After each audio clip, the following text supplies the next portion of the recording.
All right. We did it. We fucking did it. Season finale, motherfuckers. It's here. I'm queer. Get used to it. Yeah. So this is the season one YouTube episode 13 season finale. And it's been a long time coming. Started my first season on Instagram at the beginning of 2025 and did 10 episodes.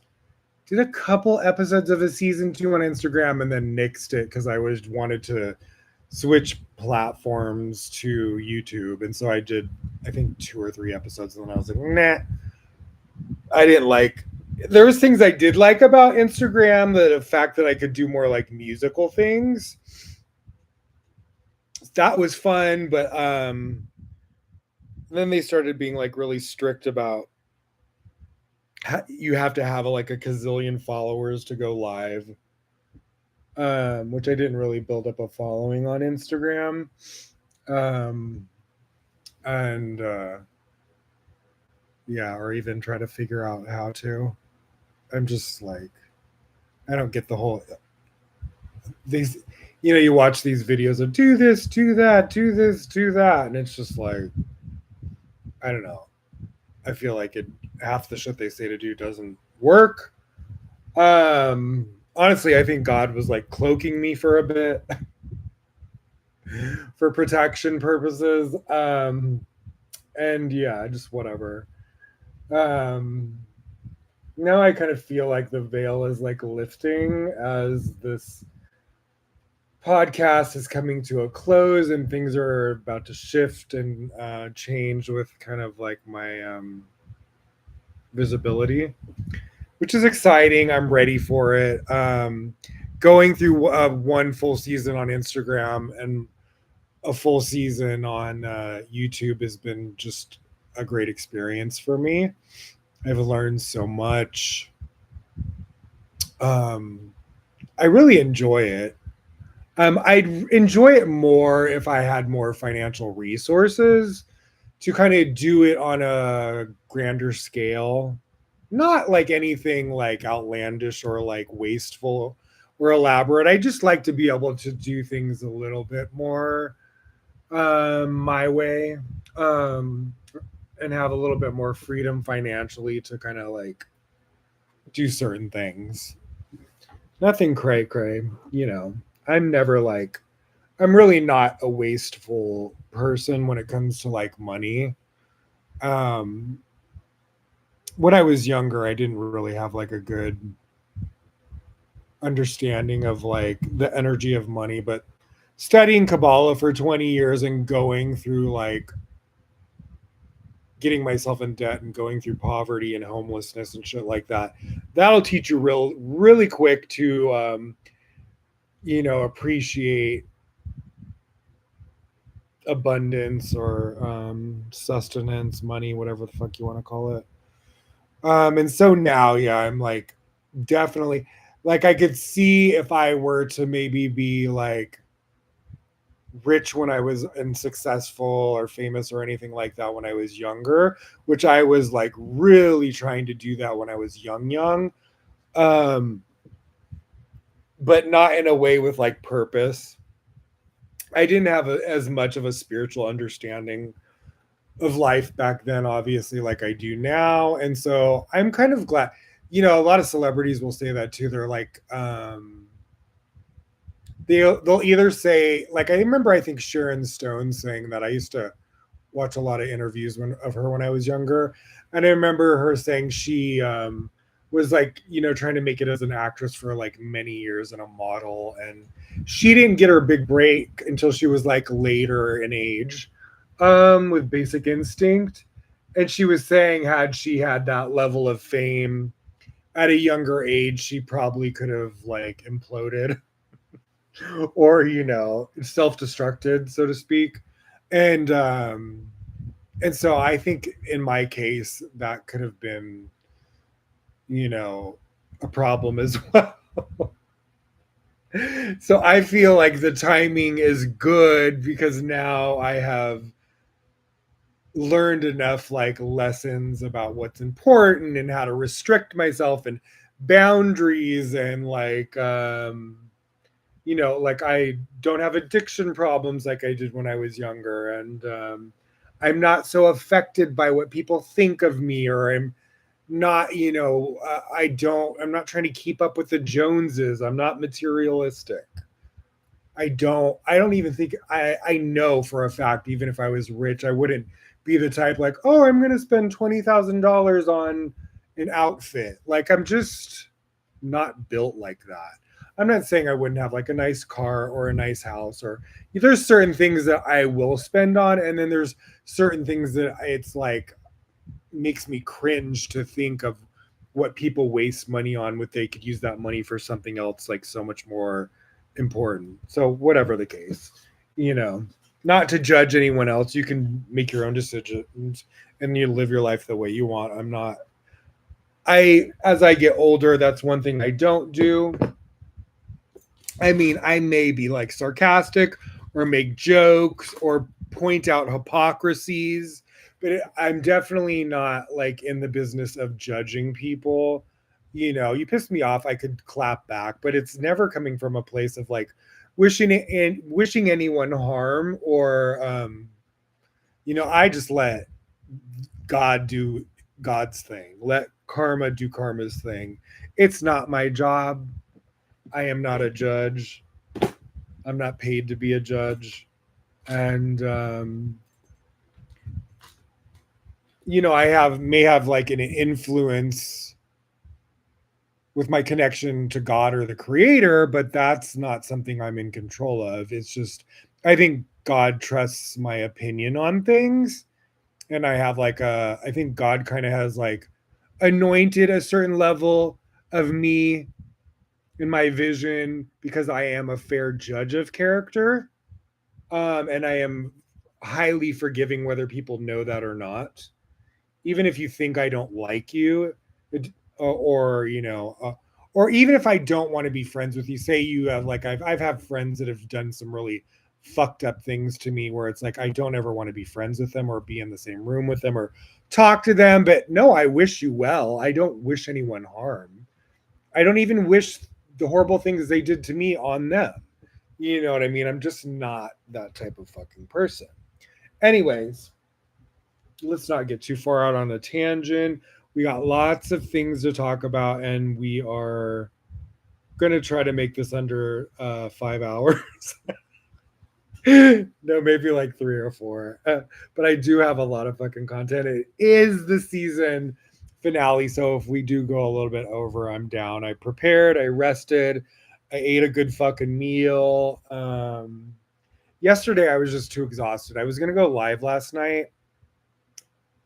And honestly, you know, just to be honest, I do feel like there is that opponent energy that channels through lots of different ways to try to like slow me down, throw me off. That energy is always like, that Murphy's Law sort of like, in Kabbalah, they call it the opponent. Some people call it the Satan, the negative side, the other side. There's so many things you could call it. And so if you're like a light worker, they used to say this in Kabbalah too, that if you're a light worker and you're spreading light or you're spreading spiritual wisdom in the world, that you are, my boyfriend has even talked about this, that you become like a target for the negative side. And they say if you don't do shit like that, you're not a target, because you're not a threat.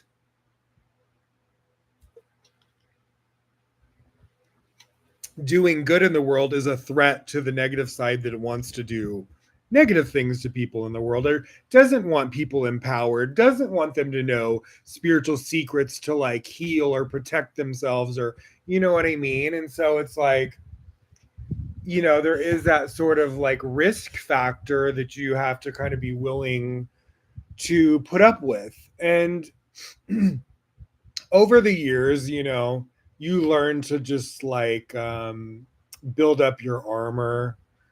You learn your different protection tools or skills, or a lot of people will call it spiritual armor. I did like an episode on the season 1 of the Supernal David podcast on Instagram that was all about spiritual armor, and I was doing references from like the Bible about it, of like the things that the high priest would wear, and then there was also this armor. So it was like in tandem with the movie The Clash of the Titans, and so I found these like diagrams of like some of the spiritual armor being like a diagram of like the armor that they would wear in like Clash of Titans, but it kind of went in correlation with the Bible chapter that week that was referencing the spiritual armor of the high priest. It was really like cool like that. And that's the cool thing about this podcast, is that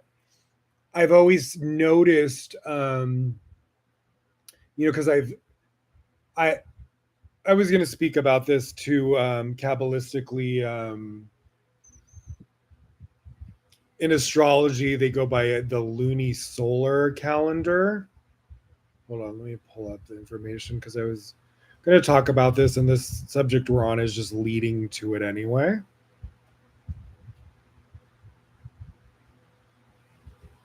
Okay.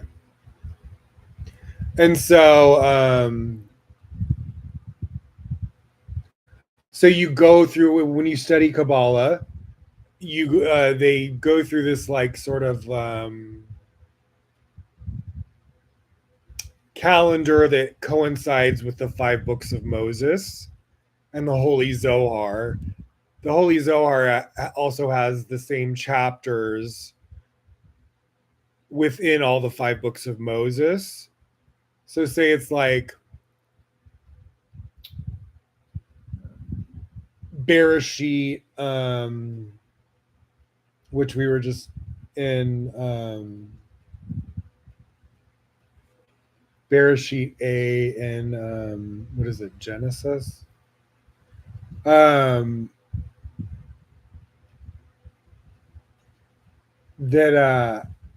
so whatever, like whatever chapter, there's a weekly Bible portion and chapter, and it's also in the Zohar as well. There's 22 volume books of the Zohar with the English translation of the Hebrew Aramaic. But here, like, I have the book right here. So here's book 1. So see, there's like 2 chapters. Most of the books have multiple. Like, let me pull up a different book.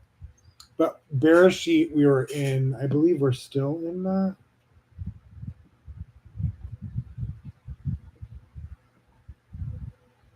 Don't flop over. No, we're in Noah. We're in Noah right now. So last week was Bereshit A, excuse me. And see, this is book 2, Bereshit B, and then we're in Noah right now. Noah's Ark. It's just spelled a little bit different. Noach, but a lot of in the New Testament, I think they probably spell it like Noah or something like that.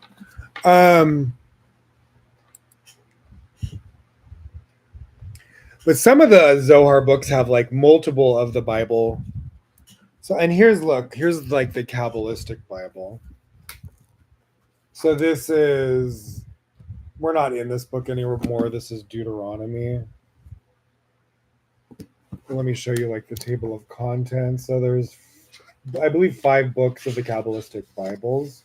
And so see how it has all the fucking chapters.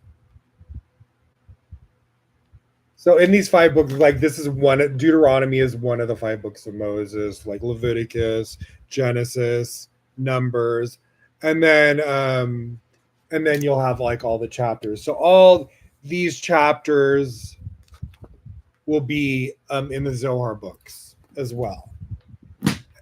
Every once in a while, there's like 1 or 2 chapters that won't be, and then they'll be like no Zohar this week, but pretty much most of them. And so the Zohar is kind of like this ancient, like decoded, it's like a deeper dive into the Bible portions, and it's very like coded, and like it's really interesting, like look into, because it's hard to understand, and that's why when you study Kabbalah you learn how to like interpret this ancient. So they all have like synopsises and shit like that, where it's like modern Kabbalists in our time have like, will explain what's going on, like this is kind of like a synopsis. But then they will have like, so they'll have like, the Hebrew Aramaic, and then they'll have it like literally translated, which is very confusing. And then you have the synopsis kind of explaining what that whole chapter is meaning. And but when you're reading just like the translation from the Hebrew Aramaic, if you don't know like what these certain words are of like the tree of life or whatever, so they have a glossary in the beginning which kind of like breaks it down. See, like here's the glossary. So they'll have like if you don't know, the tree of life is like that chakra system. Here, let me show you. Which is like the 10 Sifrot. It's like the 10 different like energy centers all the way from heaven down to the physical world, which is Keter down to Malhut. And I used kind of like a artsy photo of it for their promotion of this episode. I'll just show you. See, like here's like a picture of it. See how it lines up also with the Star of David, which is like, like a chariot. So that would be like heaven, obviously. That's Keter, and then Malhut, which King David represents Malhut. That's our physical world, Earth. And then right directly above that, that is Yesod, which is represented by Joseph the Righteous. So that's sun energy, male energy. David is like receiving energy, like moon energy. Like the sun gives the light to the moon. The moon doesn't have the light of its own. Also, like the Yesod, Joseph the sun is kind of like bringing down the light from the upper worlds, and he's the funnel of the light into the receiving energy of Malhut. They always refer to King David as like the like even there's two Davids. I also shared this for this episode as well, which we will read, which is what the whole podcast is based on. And it explains that there is another David besides the original King David named Supernal David. Now, I had all these synchronicities in my 20s and all the way into my 40s with this other character they also refer to as King Messiah, Supernal David. It would have these abnormal, weird, strange synchronicities. And in the Zohar, it refers to this King Messiah. It refers to two Messiahs, first of all. Supernal David, or it'll call him a lot of times Messiah David, son of David, or Messiah Joseph, son of Joseph. It's almost like a blueprint reincarnation. I'm not saying it's like an actual reincarnation, but it is kind of like it's not like an exact replica. You know what I mean? It's like maybe the soul essence energy reincarnation of, it's almost like if you want to say like blueprint, but it can be obviously like, I'm very probably different than what King David was, and I'm in a different time period. And also Joseph. And it refers to in the Zohar about the time period we're in. That's the interesting thing that you learn in Kabbalah, that there is no like time is kind of like illusionary, and the Holy Zohar is very prophetic. And so there are ancient things that are referred to in the Holy Zohar that are happening now. There are synchronicities that are occurring through the Zohar where it's like time and space have no sort of like what's the word, limitation on how. So if you have just spiritual discernment and you get in this connection and rhythm with the light of the creator and Kabbalah, and you're studying and you're going through the Bible cycles weekly and you're studying the Zohar portions, you start to realize the magic of studying Kabbalah or the magic of the Zohar. Rav Berg, the creator of the Kabbalah Center, um, he wrote a book or refers to the Zohar as the actual Holy Grail, and that it's like a antenna that draws the light of the upper worlds into the physical world. Um, Especially when there are so many ways that the negative side can disconnect us from accessing that light from the upper worlds, or from heaven or whatever, and pulling it into the physical world. We are actually channels and vessels to draw the light in to this physical world that is devoid of that light on its own, just like you know and so if we are disconnecting our own vessels, like a lot of times people are not aware of this, and it took me many years to understand all the different, and thank God I had Kabbalah to help me understand that I was a vessel, that I was a channel, what that means, the responsibility of that, how to build your vessel, how to expand your vessel, how to I'll go back to that in a second. It just refers to like all the categories of the tree of life and the Sephiro. But you'll notice, like, it's like, have you ever heard, in like a lot of people know about this in Catholicism or Christianity, they'll say like, you'll ask the Holy Spirit to enter you. And so if you're behaving in like unsavory ways of just like, you know, abusive or extreme like anger, or hurting people, or you're you know doing like extreme drugs, or like using sex in a fucking like negative way, you know what I mean? um which we're going to talk about this. We're going to talk about sex in the sense of how religion is very discriminatory, and my opinions on, because part of the topic we were going to go into is gay tantra, which is all about, in my perception, like, I wasn't a big fan of this book, honestly. I think this book was a little bit misleading with like the cover. But I loved the art of the cover for what it was and what I wanted to discuss. Am I a big fan? I read, a good portion of the book, and I was kind of like, don't really agree with a lot of the things the author said. Um, I wasn't the hugest fan of the author's. Some of the things I liked. I liked that he discussed a lot of the discrimination that happens to like the gay community. Um, I think it's misleading. He's more talking about tantra in a very just like non-sexual way. Like he's just going back to very just like Hindu tantra, but really separating anything sexual. But he's almost like insinuating by the cover, I think, just to sell books, that it's more intertwined with like, and you'll hear other tantra books.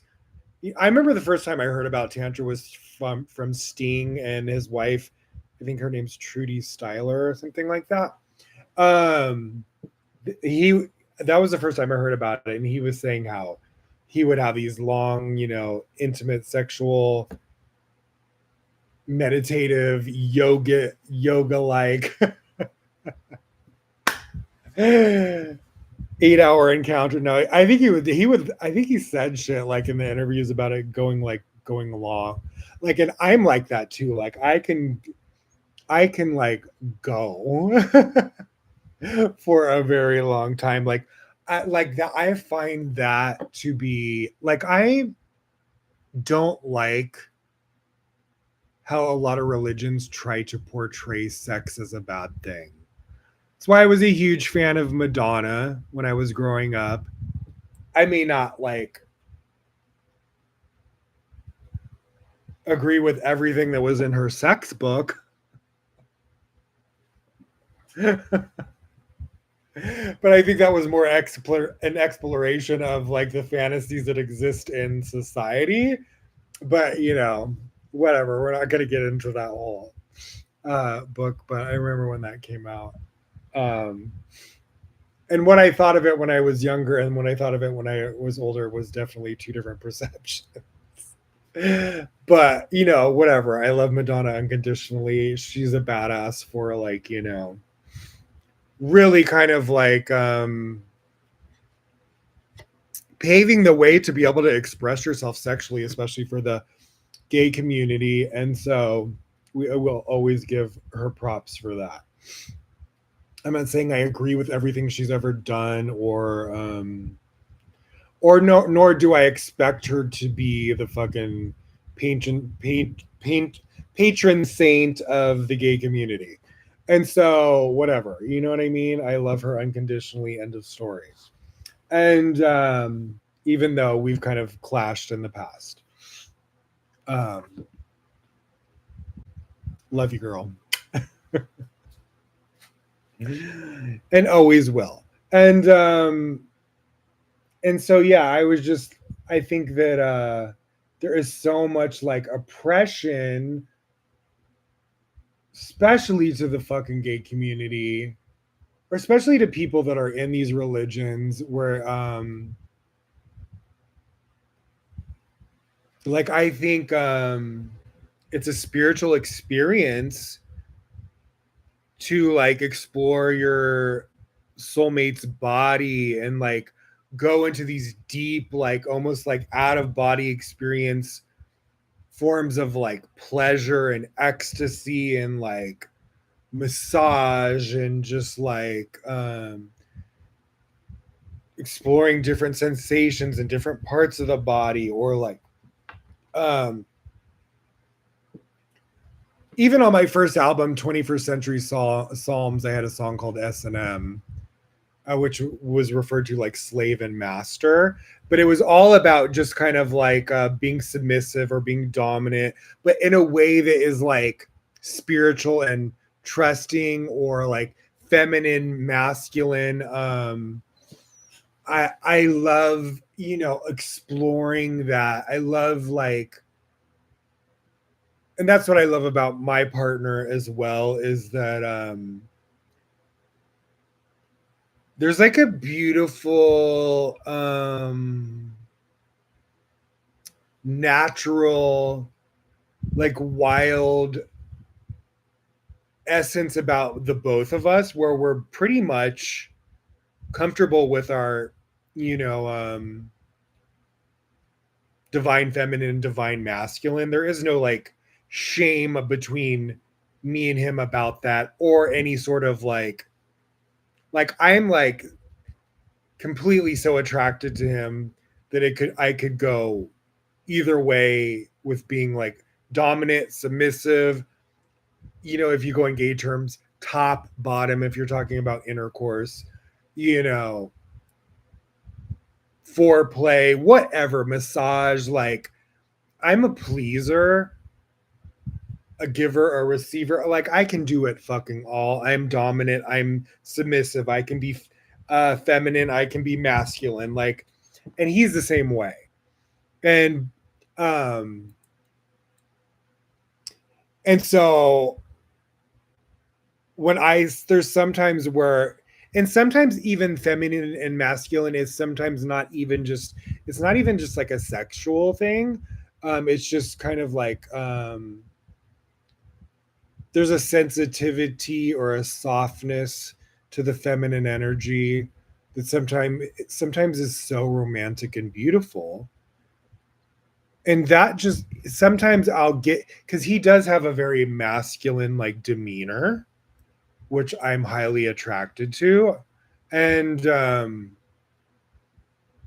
but I'm also a, which he I think shows more of that sensitive side to me versus the outside world.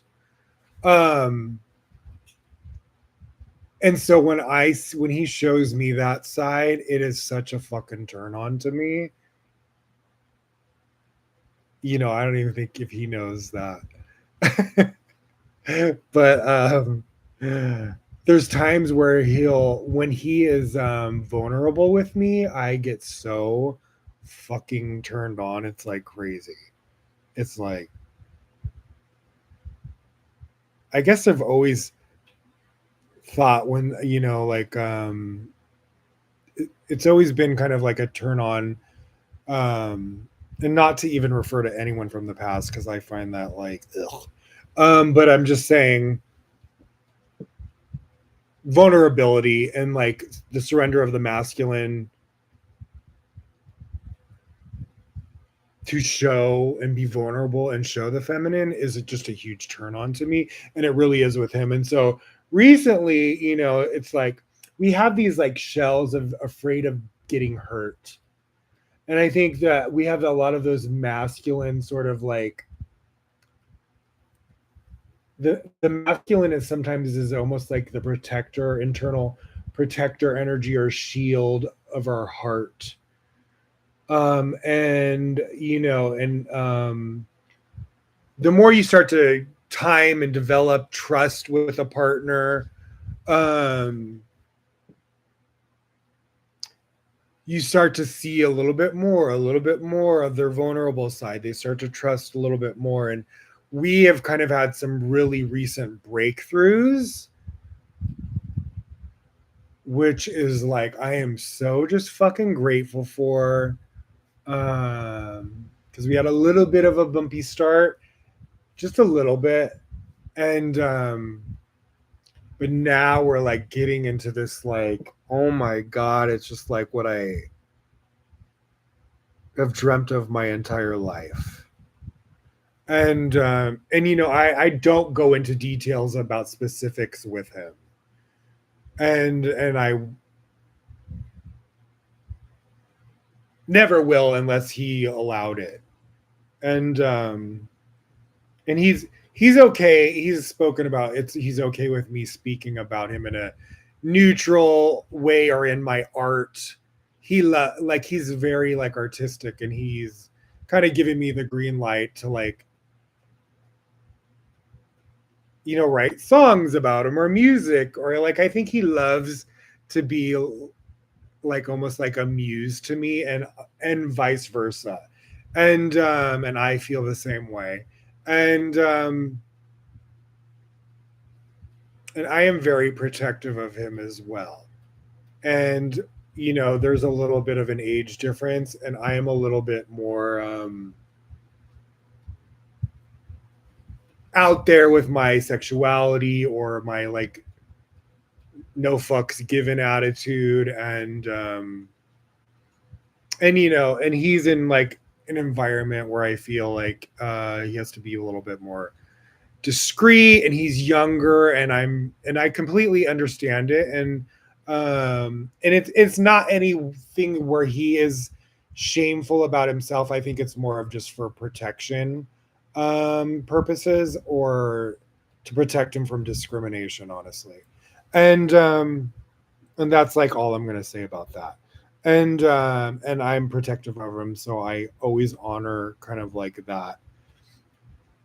In the beginning I didn't fully like get that, and then he made it clear to me, and I was like, you don't have to worry about that. That is not a problem for me. Like, and I prefer for you to be protected and safe, because I am very protective over you. And like, I don't like people up in my business because I get a lot of eyes on me. And I know he already knows that both of us as a couple down the road are going to have a lot of visibility, and he's he's he's not afraid. Trust me, he's very strong. Like, he's like trained in like fucking like martial arts. He was a trained wrestler. Like, he's not fucking weak by any means. He is spiritually skilled in a way that is fucking rare, for especially for his age. He's like a master. He's not somebody that you want to fucking go up against. Let me just put it that way.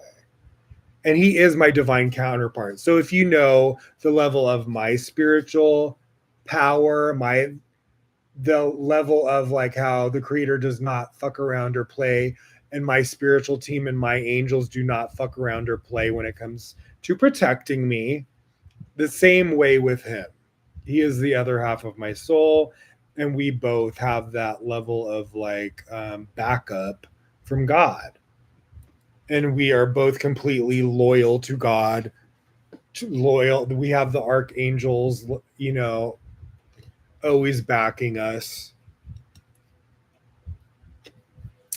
There's a lot of people that would love to think that just because you're gay that you don't have unconditional love or support from God or from angels, and that is absolute a fucking lie and bullshit.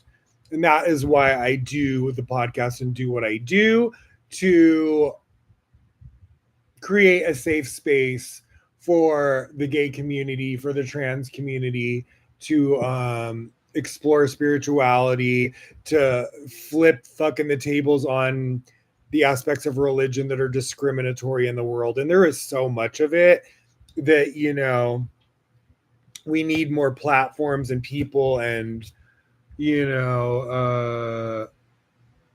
sort of communities creating these spaces like this where you can explore religion and spirituality and not be judged or discriminated or fucking attacked or whatever. And that you can communicate and ask questions without any sort of like dogma or like other people's opinions being forced upon you, or if you don't agree, that you're either rejected or retaliated against, which was my experience in the Kabbalah Center, in certain Christian, like in this Christian church in Vegas. I think it was Central Church in Green Valley or something like that. It was like a mega church, and that was like in my 20s. I don't know if they still behave that way, but um so yeah, like back to, so this was like a recent thing where he like just kind of opened up about, and this is a beautiful thing I wanted to share about him, and then I'll go on to some other subjects. But so I have to sometimes with him, because he's like 24 and I'm 48. I'm literally exactly twice his age. 24 plus 24 is 48. We have all these weird synchronous, like soulmate synchronicity things like that too. Like, there's so many things that's why I was just like, this is like beyond logic. Like, the connection I have with him is just like so beautiful. It's like I couldn't even make this shit up. It's like so romantic, so beautiful, so passionate, so everything I ever fucking dreamt of in my entire fucking life. Um like, he's absolute fucking perfection to me. And I am so like grateful for him, and he honestly really makes me a better person. Like, he's like shifting me in ways like all the time. Like, I'm not going to get into all the ways, but let's just say I'm like changing in a lot of better ways, and not even things that I would necessarily like probably even do on my own, but he inspires me to like evolve in ways and get stronger in ways that I know I can see. And I think vice versa, I do that with him too. And it's not necessarily like him forcing me to or me forcing him to, but sometimes we'll just kind of be like, oh, well, this is what I think about this.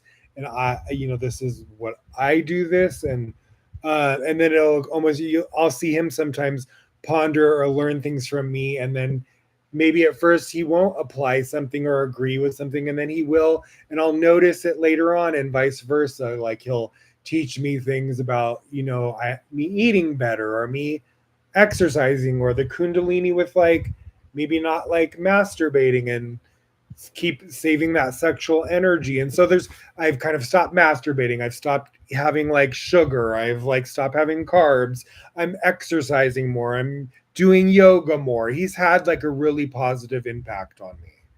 And so, and but the one thing I wanted to share that was like really beautiful and that I love when he gets vulnerable. Trust me, I love his like masculine, like dominant side, but I also love his feminine, like soft, emotional, um, sort of romantic side. He said something recently that just opened my mind, and it took me back to when I was in my 20s. And I was like, oh my God, he's so much like what I was like in my 20s that I almost forgot what I was like back then. And he said something in one of his videos recently, and he was like talking directly up to me, and he said he revealed that he wanted me to like write, like, why don't I write, because he knows I'm a songwriter. And there was one other time where I felt that as well. I could tell he wanted me to like start writing music again. And I was like, okay, I love that he loves that side of me, even though I've kind of like suppressed and I kind of suppressed that side of myself after having like a bad experience after releasing my album Revelations around 2016 in Chicago on all digital platforms. And I just went through a lot of turmoil with that Kabbalah Center community there and my co-producer. And I was just like, I kind of just put it on ice. And and then I moved back home and was taking care of my stepdad who was dying of dementia. So it was just like I wasn't even working on music at all when I came back to Vegas for years. But it's like my main like love. But life has been very hard on me in ways to where I don't have a lot of the strength in my vocals that I did in 2016. Or I can tell with age and that I used to smoke that my vocal cords are not as strong as they used to, as I was like rehearsing a few months ago when I was in that America's Next Top Hitmaker contest. And I was like rehearsing my songs and performing, and I found myself going like hoarse from rehearsing too much. Now I remember in 2016 not that really not ever happening. And so yeah, and I don't smoke now, and that was still like, but I feel like those 7 years when my stepdad was dying, I was smoking a lot of cigarettes because I was so fucking stressed out. And so I think I did damage my vocal cords. Maybe it's just going to take time and strengthening them to fully heal to maybe get back. I know there's ways to heal your vocal cords and your throat. You can drink like I have like slippery elm root, which is good for it's also good for your gut and your gut lining and your throat lining. And there's lots of different things you can do. And I'm in the process of, doing those things. I don't smoke anymore. And so I'm not adding insult to injury, but I'm getting too far on a tangent about this. My point was he revealed that just this week, he was like, well, why don't you, in the video, he was like, why don't you write me a poem? And it was so fucking cute when he said it. I was just like, I was like, oh my God, I fucking love him so much. He is so sweethearted. Like, oh, like shit like that just makes me be like, I love him. He's so fucking adorable and so sweet and so like, oh my God, that is just like, I just dreamt of like my soulmate being a romantic or being like sensitive or having that like beautiful like feminine sort of like where he wants to be romantic. Like I love that he likes to take control and be like, but then I love that he can go into his feminine and want me to be court him or do romance for him. That's the thing that's beautiful about me and him is that we have both those sides. We don't have hangups about it. We allow each other to have both of those sides and there's no sort of it's just like a natural sort of like shift. It's like a mood. It's one day I feel like this, the next day I feel like this. Me and him are very like that. We're like it's like we're a fucking mood. For sure. And have lots of like different moods. We're both Gemini, so you never know what you're gonna get. We're like a fucking box of chocolates. You never know what you're gonna get. What is fucking his accent? What movie is that? Forrest Gump. Who says that? Does Jenny say that, or he says that? I haven't seen that movie in so fucking long. I don't even know what his accent sounds like. Anyways, that's funny. But yeah, I was just so turned on. Oh, and then this is what it took me back to was that um in my 20s. So I don't like to talk about past relationships or whatever, but just for the context of the story, there was a guy that I had moved to, I had hooked up with in Vegas. This was before the internet. They had these dating phone lines where you could meet like local people or whatever. And he wasn't local, he was just visiting Vegas and moving to like Camarillo, California. It's like near Ventura County, probably like 45 minutes from LA or Hollywood. And very suburban-y, kind of like straight family oriented, like I was used to like Vegas and like being near like gay clubs and gay bars and being able to like go into the gay community. There it was a little bit of a distance to do that. And so I felt kind of like, okay, this is weird. Back then, that's when I used to like to go to like gay clubs and gay bars, which I don't do anymore. And not saying I never would. I would probably only, I not probably, I would only go with my partner if he wanted to, but I don't really care to go to those places, like especially like bars. I don't know, it would just depend on if he wanted to or not. And but I could care less if I ever went to like a gay bar or a gay club again, unless maybe I was like performing or something. And or unless, my man wanted to go and have a fucking drink or go dancing or something. Um but long story short, it was this guy. He was like, an Air Force guy, very like masculine built, butch, like really fit.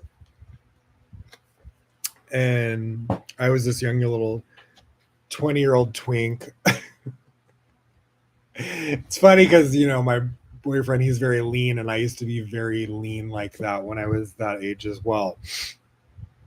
And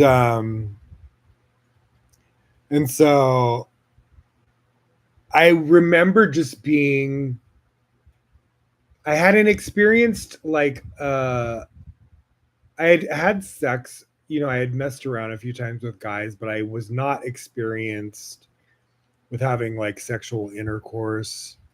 I had sexual intercourse with him in Vegas. Then we became friends, spoke on the phone for 8 months, and then I moved after getting close for 8 months, speaking over the phone. Then I ended up, he asked me, he knew I wanted to live in California, and he asked me to come live with him. But we were just going to be friends, and I was actually dating someone else in California long distance as well, who was a complete fucking liar. We're not going to get into that. So then I moved there with them, and then once I'm living with him, he's like hitting on me, wanting to fuck me, whipping out his dick, wanting me to suck his dick. And at that age, I was just like, even though I was completely attracted to him, like, and I wanted to do all those things, I just wanted to make sure he really loved me and respected me and wasn't going to hurt me. So I was like afraid to get hurt. And I remember thinking he's not trying to romance me, and that I wanted some sort of like romance. And I'm very romantic, but it's like that's what I love about my baby now is that he reminds me of like, because I think over the years I just got fucking jaded for how unromantic so many gay men fucking are. And I was just like jaded by it, especially like some of my exes were just terrible. And like, that's why I never really considered any of those relationships real relationships because they just didn't know how to fucking be. And that's what I love about, my soulmate is that he's so spiritual, and we are so interactive in that way, and refining each other and like elevating each other to be, our best selves, as unified and individually when we're doing things on our own, and so in a way that we honor each other, and we both, I think, show each other how to do and be that, and we're both learning, we're both patient and unconditionally loving, and we're both receptive, and we listen even if it's not always immediate, and that I noticed that, and that's such a beautiful thing. That's what you want in your partner.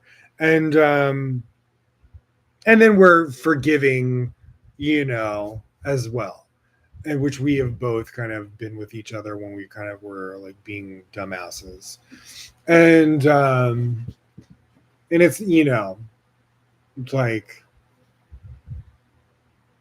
the good outweighs the bad, let's just say that, and completely, like by a landslide. He's a fucking gem. And um and um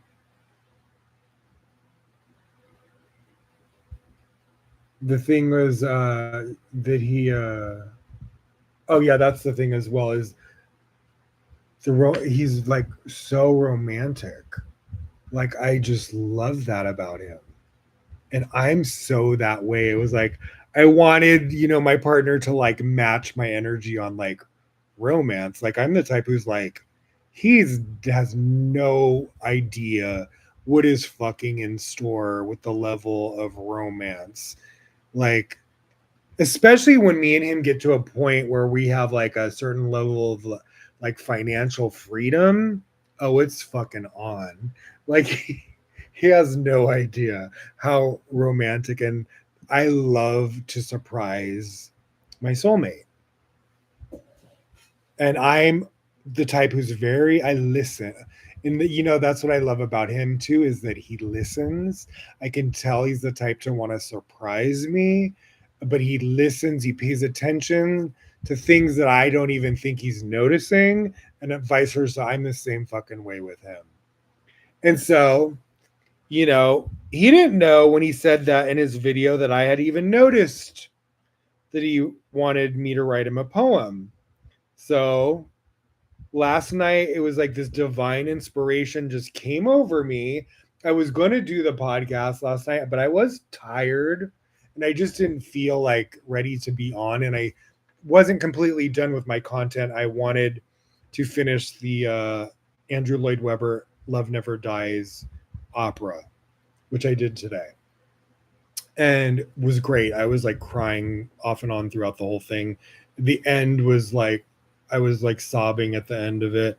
I was crying at the beginning of it multiple times through. I was really good. And something about like opera and then just like the themes of what they were talking about, like it really was hitting some sort of like emotional fucking like note in me. Anyways, but so yeah, like so I wrote him a poem, and it kind of just took over where I was like, I have not written a song or a poem in a very long time. And I've started to a few times. A few months ago, I would like started to try to do it again, and then I was just like, I don't feel ready yet. I'm not feeling ready yet. I just was not feeling the muses. I was not feeling the flow of divine inspiration. I was not kind of like, and when I wrote the album Revelations, I was going through a very tumultuous time when I wrote all those songs, and I was also working with like a co-producer, and so now I'm kind of doing things on my own, trying to figure out my studio, but I'm kind of like at a standstill with that for now until I get some sort of help with figuring out this music program and the technical aspects of my studio. And but this was the first time that I felt my muses and the channel open up. My it would because I'm like a fucking poet. Like that's what I started out as at the age of like 13, 14. I had notebooks and notebooks and notebooks of poetry as a teenager, way before I ever was a songwriter. And I don't think I was even like a good songwriter until yeah, no, in my 20s when I think I started to learn to be a good songwriter on 21st Century Psalms. The first song I wrote, called King Messiah, that was the first song I wrote where I was like, oh, it was the first time where it was like felt divinely channeled. The chorus, the verses, it was like lightning struck. Um, and then when I wrote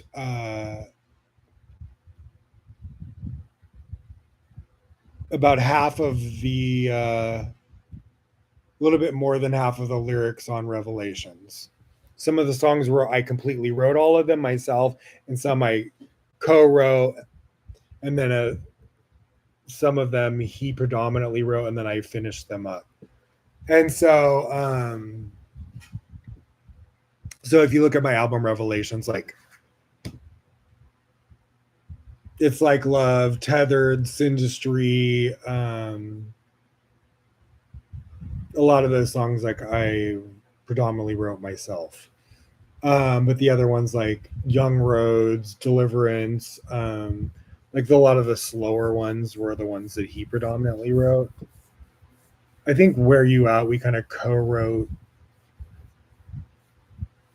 together. Yeah. But yeah, so it just flowed out of me last night, and from top to finish. And so that's when when it's like you're channeling and it's like divinely inspired, is typically when you write the entire thing in one sitting, which I wrote for about 2 hours. It was like from about like 10:45 to like 12:45. ish. Um, yeah, and then it was done, top to bottom. I wouldn't change a fucking thing. I was like, that's it. And it was just really magical. It kind of gave me back. It's interesting too because I've always wanted to write a book, and this is what I love about him. He inspires me every fucking day. Not just like every fucking day he inspires me. And he always shows up with some sort of like inspiration for me. And I think we both do that for each other. We're always like feeding each other like love and inspiration and laughter and freaking support and you know getting each other to think about things and um or influence each other in positive ways. Well, he was talking about how Stephen King will write two books. Now, it's funny that he said Stephen King. So, my grandmother Rose used to collect Stephen King books. When I was younger, that's how me and my grandmother bonded. I would stay with her all the time in Boulder City. And she kind of partially raised me. And so I would stay up there with her and my grandfather, Don. And our favorite thing to do was go rent scary movies. But she had a thing for Stephen King. She collected all his books and his movies. So we would watch all those movies like Cujo and Carrie and um, what was the one with the car? Christine. Um, there's all these different ones. Silver Bullet, fucking The Shining. The Shining was my fucking favorite. Um, Cujo was like my favorite too. I used to watch that over and over and get so scared of that fucking rabies fucking dog. I don't know why. Like watching that, but yeah, so she would read all his books. She had all the fucking books, Tommy Knockers, fucking Pet Cemetery. She had all of them. And oh yeah, I remember the movie of Pet Cemetery, that old fucking scary bitch in the fucking room. Oh, and with the fucking all that nasty like saliva crap in her fucking mouth. Ew. And anyways, so yeah, he was saying Stephen King would write, and I've wanted to write a book for many years. At first, I wanted to do like a story of my life, which I still might do. I'm just really not sure what I want to talk about, what I don't want to talk about. I don't want it to be about other people or, I don't want it to be like oh, this person did this to me, this person did that to me, or like a revenge book. I don't want it to be anything like that. And I don't even want to reference those people's like real names. But I do want it to be authentic. And then there's some things that are hard for me to relive, some of the traumas I went through. And so, I mean, I'm sure it'll be cathartic. I can pick and choose what I want to share and what I don't want to share. But I think people do want to hear my story. And there is a lot of valuable like spiritual lessons, and there's lots of funny shit too, and like emotional things and really pivotal hard lesson things, brutal. I've went through some pretty brutal things that I rarely discuss. um with only like probably like my soulmate or my mother, um or my therapist. and and yeah, so But I would love to even maybe just like write other types of books. Like I always did want to write. Like my boyfriend's like a published poet. I always wanted to like maybe do like a poetry book. Like I remember buying Jules poetry book. I've always been into poetry. I used to read like Charles Bukowski and lots of like different poets when I was younger, um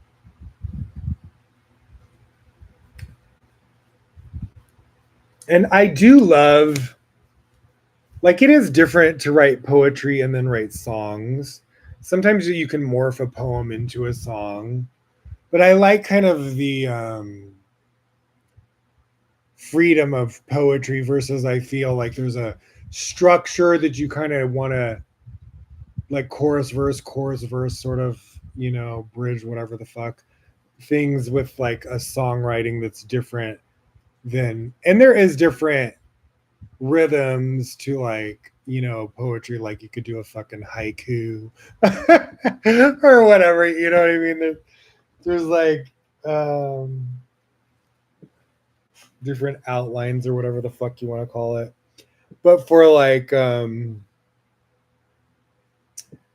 poetry, I just love just kind of like letting it flow, whatever comes out. There's no sort of like set um rules to how it's gonna come out. It can rhyme or not rhyme or whatever the fuck. And I just like it to have like a. I always try to get like a flow. I don't like things to be too redundant. I don't like it to be too rhymey. I like there to be a rhyme and a flow to it, but not obnoxiously or too much. There's a balance to poetry with me that's like, I and it there's like a channeling. That's the thing with songwriting too. It's just almost like doing a crossword puzzle, or because you're like pulling in words and then it's like you'll notice that something doesn't fit, and then you're trying to channel with the fit the word that's going to fit, and then sometimes then once you get it you're like, oh yeah, that was meant to be that word. Like you're channeling, like it has this form and you're just pulling down the divine inspiration and you're forming it through your like, intuition almost. So I was always attracted to songwriters like that. Like Tori Amos is somebody who would really speak about her craft of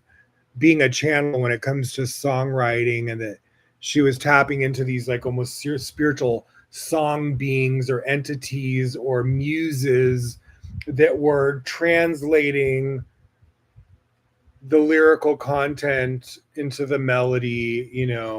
It was this sort of like interpretation with spirit, so to speak, that is beautiful. Oh, and that was what, yeah, the today when I'm watching Love Never Dies, there's a sequence between like the main character um and his son, and he doesn't know he has a son. So like, he has a separation with his partner Christine, and she she thought he was killed by this mob, but he really lived. And so she thought he was dead for years, and then he didn't know that she was pregnant with his child. It's this whole like dramatic fucking like storyline, right? And then once he's around his son again, but the son doesn't know that's his dad, there's these sequences where they're singing together, and there's this really like fun sequence and song, and it was probably one of my favorite songs out of the entire musical. What was it called?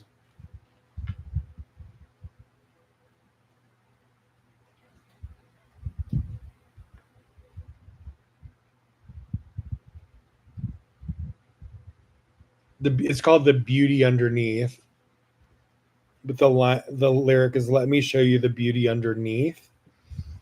And so he realized that his son that he's never been around has the natural gift of like music, and sings and can hear a tune, can hear the music in his head. So that's kind of like the gift I always had, is that I could hear melodies and music in my head. Sometimes I would just wake up with, and not even just my own music, when I'm creating my own music as well, I'm hearing a rhythm, I'm hearing a melody, I'm hearing the words, and but also sometimes I get spirit will communicate other people's songs. And so that's why I thought about being a DJ before, or I use it for my curation with the podcast all the time. Like one of the elements I use a lot in my promotion is channeling music, and then like adapting specific parts of the song to get across a certain message to my audience. And then I correlate that to photographs and books and art and whatever.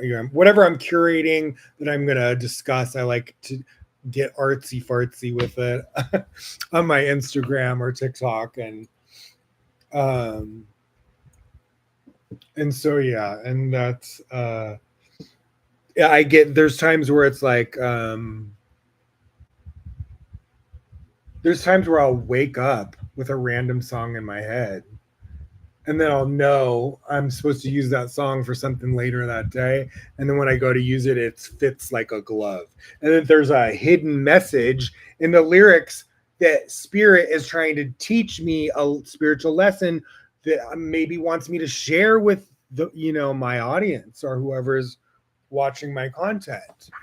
And so it's really cool how spirit is always doing that. If you're tuning in, if you're slowing down, you're just listening, being like a good listener, being an observer, being like a witness, and less of a reactor in life is always going to do you benefit you. All right. So we got a lot of content to cover. I don't know how I'm going to get through all this.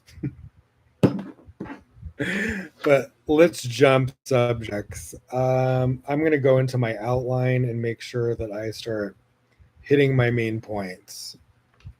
Because a motherfucker can talk your ear off. Let's see here.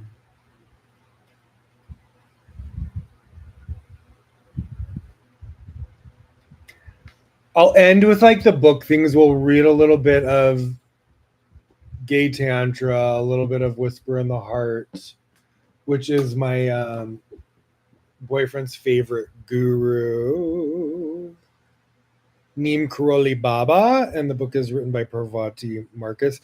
Well, she's actually it's just like a comp. I didn't know exactly. He has another book called Miracle of Love, which my boyfriend loves. I kind of wish I would have got that one instead, but I did. So this one is and I'm curious how different that is to this, because this is more a compilation of people that have had encounters either physically being like students of Neem Karoli Baba, or have connected with him in spirit since he has passed, and how you can have an intense spiritual connection. So that was kind of a little bit of the theme of Love Never Dies. Was a major influence for this subject was from this book, because Whisper in the Heart. Now, when you think of like a loved one who's passed on, or even in Kabbalah or Hinduism, you know, being either like a yogi or a Kabbalist, there's an honor that you would like to have between you being a student and a teacher that can become like as close as like family. And there can be like a destined sort of like passing down of the torch sort of thing, if you have like a healthy relationship between student and teacher.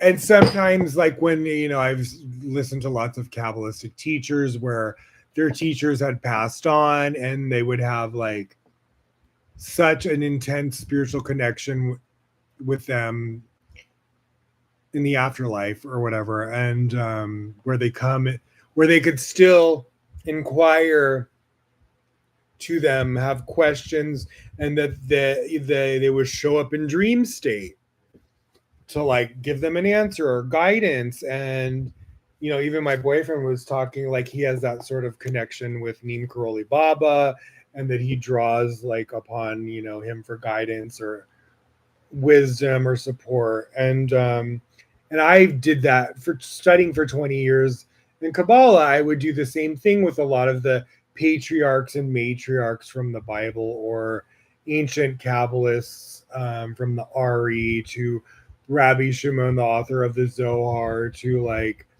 Rav Brandwein, who was Rav Berg's teacher, and so forth and so on, or Karen Berg. And down to Michael, just it's been kind of like there's like a lineage. And or my personal teachers, like when I studied for 20 years, I think had like 7 different teachers, and every few years I would have a new teacher. And some I connected with better than others, some I had horrible experiences with. And we clashed, but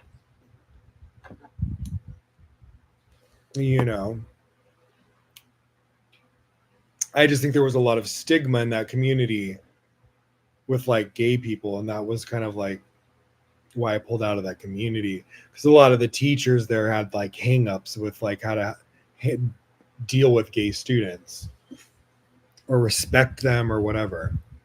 And some of them straight up would discriminate me. Speaking of that, it was funny this week. I was like, or not this week, yesterday, like every time I'll do a new little episode the past couple weeks, I'll kind of Google the Supernal David podcast. And each time I've done it, there's always like new content being pulled from my Instagram or my TikTok on Google. And it just cracks me up because every time they'll be really specific about current episodes, the topics, and very accurate. And then sometimes they're so far from being accurate that it's fucking hilarious. And then it's funny because they always refer to me as either just David. And then one time they were taking there's like a podcast called The Star of David or something with some dude, I don't even remember his name. And then they're like literally saying that he's the host of my podcast and showing his picture with all my episode content. I'm like, what the fuck, Google? And so I was kind of giving Google shit about it, like, and like talking about it. And so it was funny to me last night. So it said that it goes, the host of, let me read it to you. It's fucking hilarious. So this was he wasn't my official Kabbalah teacher, but I had taken classes where he is the teacher. But you get it like an official teacher from the Kabbalah Center, or like assigned to you if you want one. And most people have an assigned teacher. And then there's random classes like Kabbalah 1 course or Zohar class, or like a random class on soulmates, or a random class on a specific holiday or whatever. And so you'll have these like teachers for that, but it's not your official like day-to-day or not, or weekly sort of teacher that you're always kind of like checking in with or having regular meetings with, where you're really getting very like personal and intricate into like challenges in your life and reaching new plateaus or levels. And so, but this one guy, he was always nice to me. I never had bad experiences with him, but they basically, and his name is David too, David Guillaume. Now his wife is Mary Ruth Organics, very successful in Sprouts, Whole Foods, fucking every grocery store you can think of at this point. She's like viral on TikTok. Like she's a fucking force to be reckoned with in the vitamin world. And like I love her vitamins and stuff. Sweet woman. Never really met her, but I was around her like husband David Guillaume a lot. Now the thing with David Guillaume, he's always been like nice and supportive, but then some of the teachers that were extremely discriminatory about me with.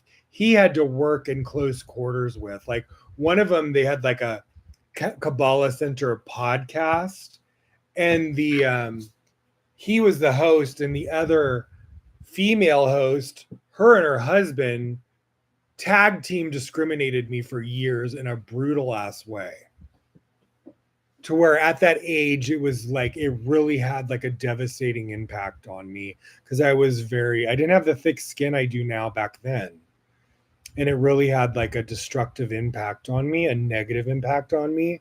And they were just scary, almost the way they were like vicious towards me. And then when I would call them out on it, retaliate on me, cover up what they did, and like try to just like sabotage me or get rid of me or turn people's perceptions against me. It was really fucked up. And so David Guillaume, like, so I always had this weird, and I remember like one time in my 20s getting into it with this teacher named Benjamin, and he like humiliated me when I was asking, and I was like, I had first started studying and was like in one of the classes, and I was just wanting to know if I was in a safe environment, because I had just come out of going to this Christian Central Church and them completely discriminating me and embarrassing me in front of the entire congregation, uh, to where I walked out and never came back. And so when I had these weird signs of, I was having these weird signs about with the Zohar and to study Kabbalah. So I went and started checking things out. And then it was one of my first major classes. And I was just nervous about, okay, I don't want to have another experience like I did at that Central Christian Church in Vegas. And I was like, I just asked him in front of the class. It was like an innocent question. I was just like, I think somebody had told me, I was like, suddenly I think got privy to that because they would talk about and have regularly weddings there. And then I think I asked about gay soulmates, or do they marry gay people there the way they do straight couples? And instead of him just like answering my question and me being innocently curious, he got fucking like defensive and was like, "Are you trying to say something bad about the Rav and Karen?" Got really aggressive with me, embarrassed me in front of the fucking class. I was in my early 20s. I remember I was really sensitive back then, and I was kind of going through a phase where, like, not a phase, I was estranged from my family and on my own. So I was already like extra emotional because I was going through a really tough time. And I was like on my own and struggling. And that was part of the reason I think I was like drawn to like a spiritual community, because I felt very vulnerable and I was trying to draw close to God. And that was like a way for me to get closer to God or feel safe, or that I was around people that were safe or that could like harbor me in the right direction to overcome the financial obstacles that I was up against, and maintaining a fucking roof over my head, or income, or food to eat, or whatever, just like the basics you need to fucking have mental stability. And then I'm dealing with this extra shit that is so fucking irrelevant, should not even be a fucking issue, where people are like degrading me and making me feel inadequate, or something's wrong with me, or I'm a troublemaker for wanting to just know if I'm going to not be discriminated against. It was just fucking absolutely ridiculous.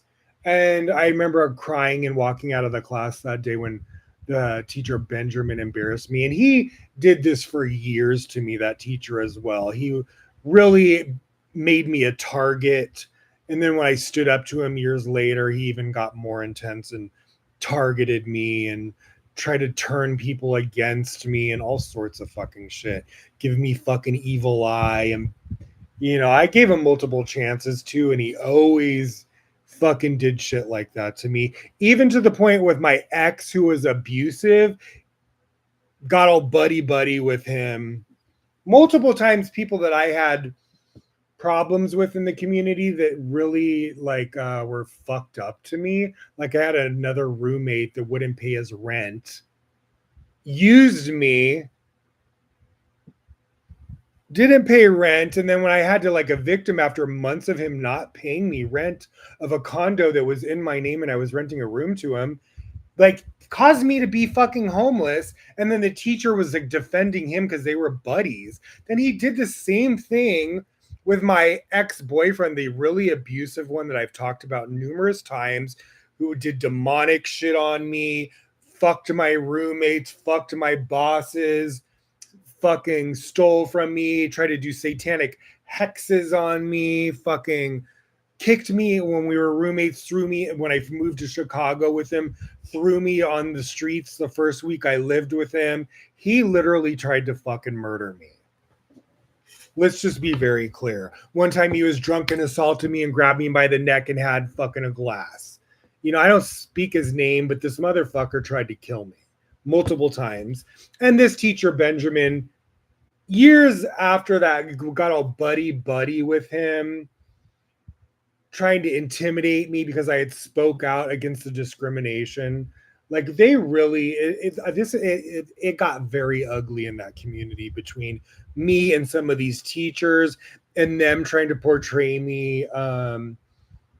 Like it's like you hear about it in Scientology as well. Like if you speak out against any sort of religious discrimination, they don't call it this in Kabbalah, but if you ever watch the Leah Remini show with Scientology, there's a thing called fair game. And now if you speak out against, they kind of like gang stalk you. Well, this is what happened to me with the Kabbalah Center community on a major fucking level. And because there was also, I had a reputation as kind of like, people knew that I had like a divine anointing from the creator and that I was not your average Joe, spiritually speaking, aka Supernal David. And that I also did music and had this little, you know, sort of like, because I was like also an artist and I was creating music and performing, I had this little bit of like, you know, like celebrity status in the Kabbalah Center community internationally. And I would go to international events and a lot of, you know, people were teachers, celebrities, students were aware of me. And so I became like this huge takedown target for speaking out publicly on the internet against the discrimination. Then I became, they gang stalked me. They still do it to this day. So this is like what it's kind of laughable. I just really had to, at a certain point, just turn a blind eye to it, put up my boundaries, spiritually speaking, learn how to protect myself, and just detach, dismiss, detach, forgive, forget. Um, and you know, and I try to it's my story. I think they would love that I never speak about it ever again or try to say, oh, you're speaking Lashana Ra or evil eye. No, I'm just telling the truth of my story. And you know, my boyfriend said this to me once. He's like, it's your story to tell. It's like, I don't wish any of these people harm. I wish they never treat a motherfucker like they did me. I wish they never make another gay person feel like they are unworthy of love again or a soulmate. That's what I wish. And that they would treat somebody with equal rights. Oh, that you deserve to get married the same way a straight couple would. That you deserve to be a, you know, a teacher just the way a straight teacher would be in our community. That you won't hear things like, oh, well, David, it's not Jewish tradition to marry gay people. It's not, you know, or the manager say, well, David, maybe you can change that. I don't know why they don't hire gay teachers. Like, this was the shit I was dealing with. And like, that was, they didn't, when I brought it to light publicly, it's like, oh, it was like, they didn't want to, they don't want that out there. You know what I mean? And these teachers, that specific names of these teachers, of course, they don't want people to know that they did these things, you know, and that these things in the dark that came to the light, you know. And it really wasn't about me shaming or judging. It was just like, how dare you do that to any of God's children, make them feel inadequate and cause them to derail them from their spiritual progress and path to the point of like they almost destroyed me. And they do not, and a lot of them will never take accountability for the influence they had on an impressionable young gay student. And there's a weight to that, I believe. Although I forgive them, I don't know what their karma is. Karma's in the hands of the creator, but let me just tell you, I was suicidal at points. Some of those teachers impacted me in ways where I became self-harming. There was a chain reaction of events that was caused by a lot of the discrimination where I gave up on myself in a lot of ways, and I became very self-harming and very depressed and isolated, and you know, and I think it's important for me to speak about this because there's just too much of it, especially with this administration, where it's like all over the news this week. I'm seeing them now, these, you know, like ICE is going into West Hollywood, the Abbey or Mickey's or these nightclubs I used to go to when I lived in Hollywood. Going in, they're just going into businesses now, and like it's getting very like Hitlerish. You know, it started off with like, oh, immigration, and then it turned into racism and sexism, and now they're throwing like gay people and trans people in concentration camps and fucking murdering them. And you know, and this is like what fucking this administration is doing, is like basically they're showing up masked. They're not even real like police people. They're fucking Ku Klux Klan members, you know, the fucking Trump released from jail from the insurrection, who are like covering themselves with masks and just straight up kidnapping people and throwing them in prisons like in other fucking states or like countries, in like third world countries, where it's like they're disappearing people, and it's turning into this like scary time of like very like reminiscent of the Holocaust. And it's, to be witnessing it is like, it's just unfucking real, is what it fucking is. Unfucking real. And it's just like, I can't even believe what the fuck I'm witnessing. Ooh. If God could just strike these motherfuckers down, I fucking wholly support that. The pain and suffering they are inflicting on people is just absolutely fucking unacceptable. The footage I've seen, it's like I really like, I've had to just like tune it out because I'm like, I can't believe my fucking eyes. I don't want to even fucking be in this country anymore. You better believe the first chance I get to get me and my family and my soulmate the fuck out of this country, I'm fucking out of here.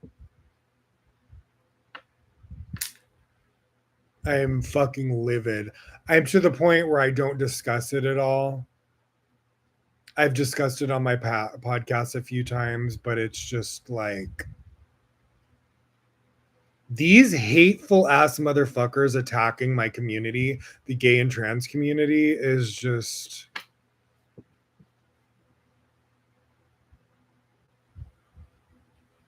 it's beyond fucking cruel. It like pains me to witness it. It's frightening, it's scary. Like, you got to stay close to God. You got to be careful. It's scary out there right now. Um,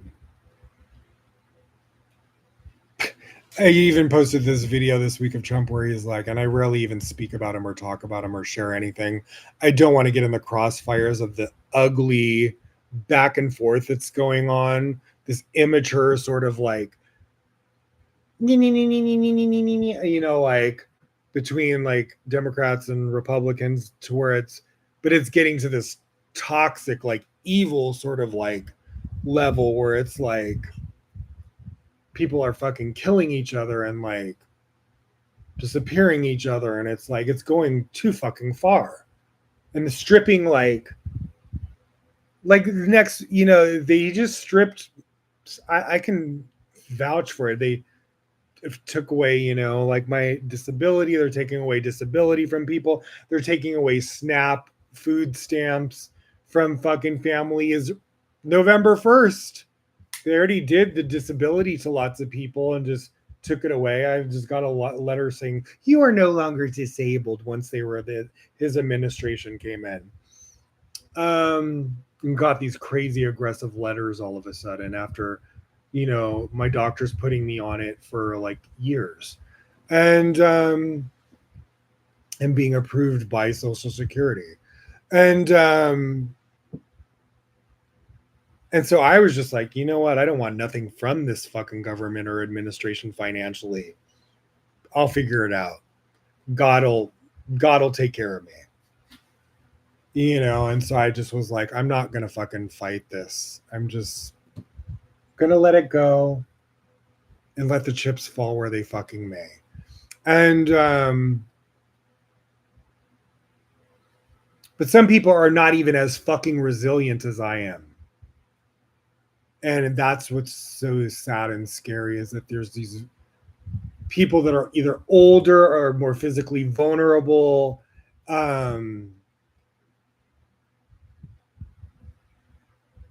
which really just I just don't like anyone to have to go through pain or suffering. That's just how I am. I'm just naturally, I don't care what race you are, I don't care what sex you are, I don't care what religion you are. I think we're all put on this earth, we're all an ass, we're all, different, what's the word? Like we're all different I don't like that example. Fragments of one source energy, like, split into like billions of people or whatever the fuck it is. I don't know how many people are on this earth, but we're all like fragments of like one source energy, in different bodies, but we are all like, different parts of one body that are interconnected. And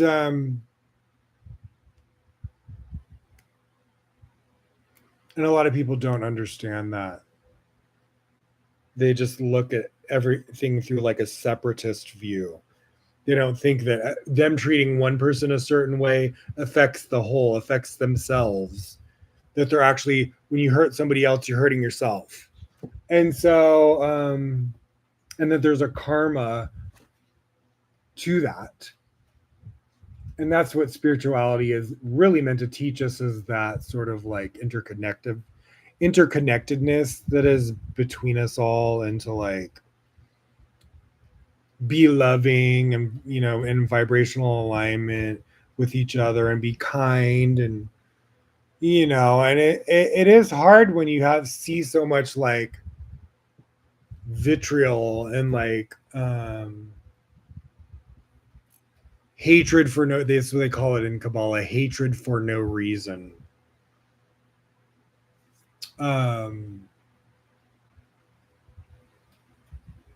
It's funny, even when you see people that are damn teachers of spirituality partaking in hatred and discrimination for no reason, which sometimes either roots from their family background, from politics. It was interesting too, because like, my boyfriend's very psychic, and he was picking up on like a grandparent the other day that was like discriminatory to me from the other side. And I was not recalling. I was like, who is he talking about? And then all of a sudden I remembered, like, he said it was from one of my parents. He was talking about these parents that were like my adopted parents, my brother's parents, and then his father. And I forgot about him. His name was Frank. Now, when I was young, like a young teen, I was probably like fucking 11 or something. And I kissed him.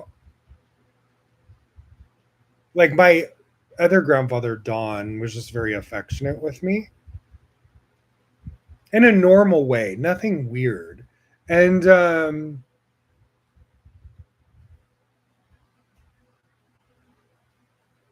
think even my dad would like kiss me on the cheek or lips sometimes, just like a peck, like, nothing fucking weird. And like I did that with that grandfather when they were leaving. I don't know if I kissed him on the cheek or the lips, but he flipped out on me and was like, and I was very young. I was probably like 10 or 11 or something.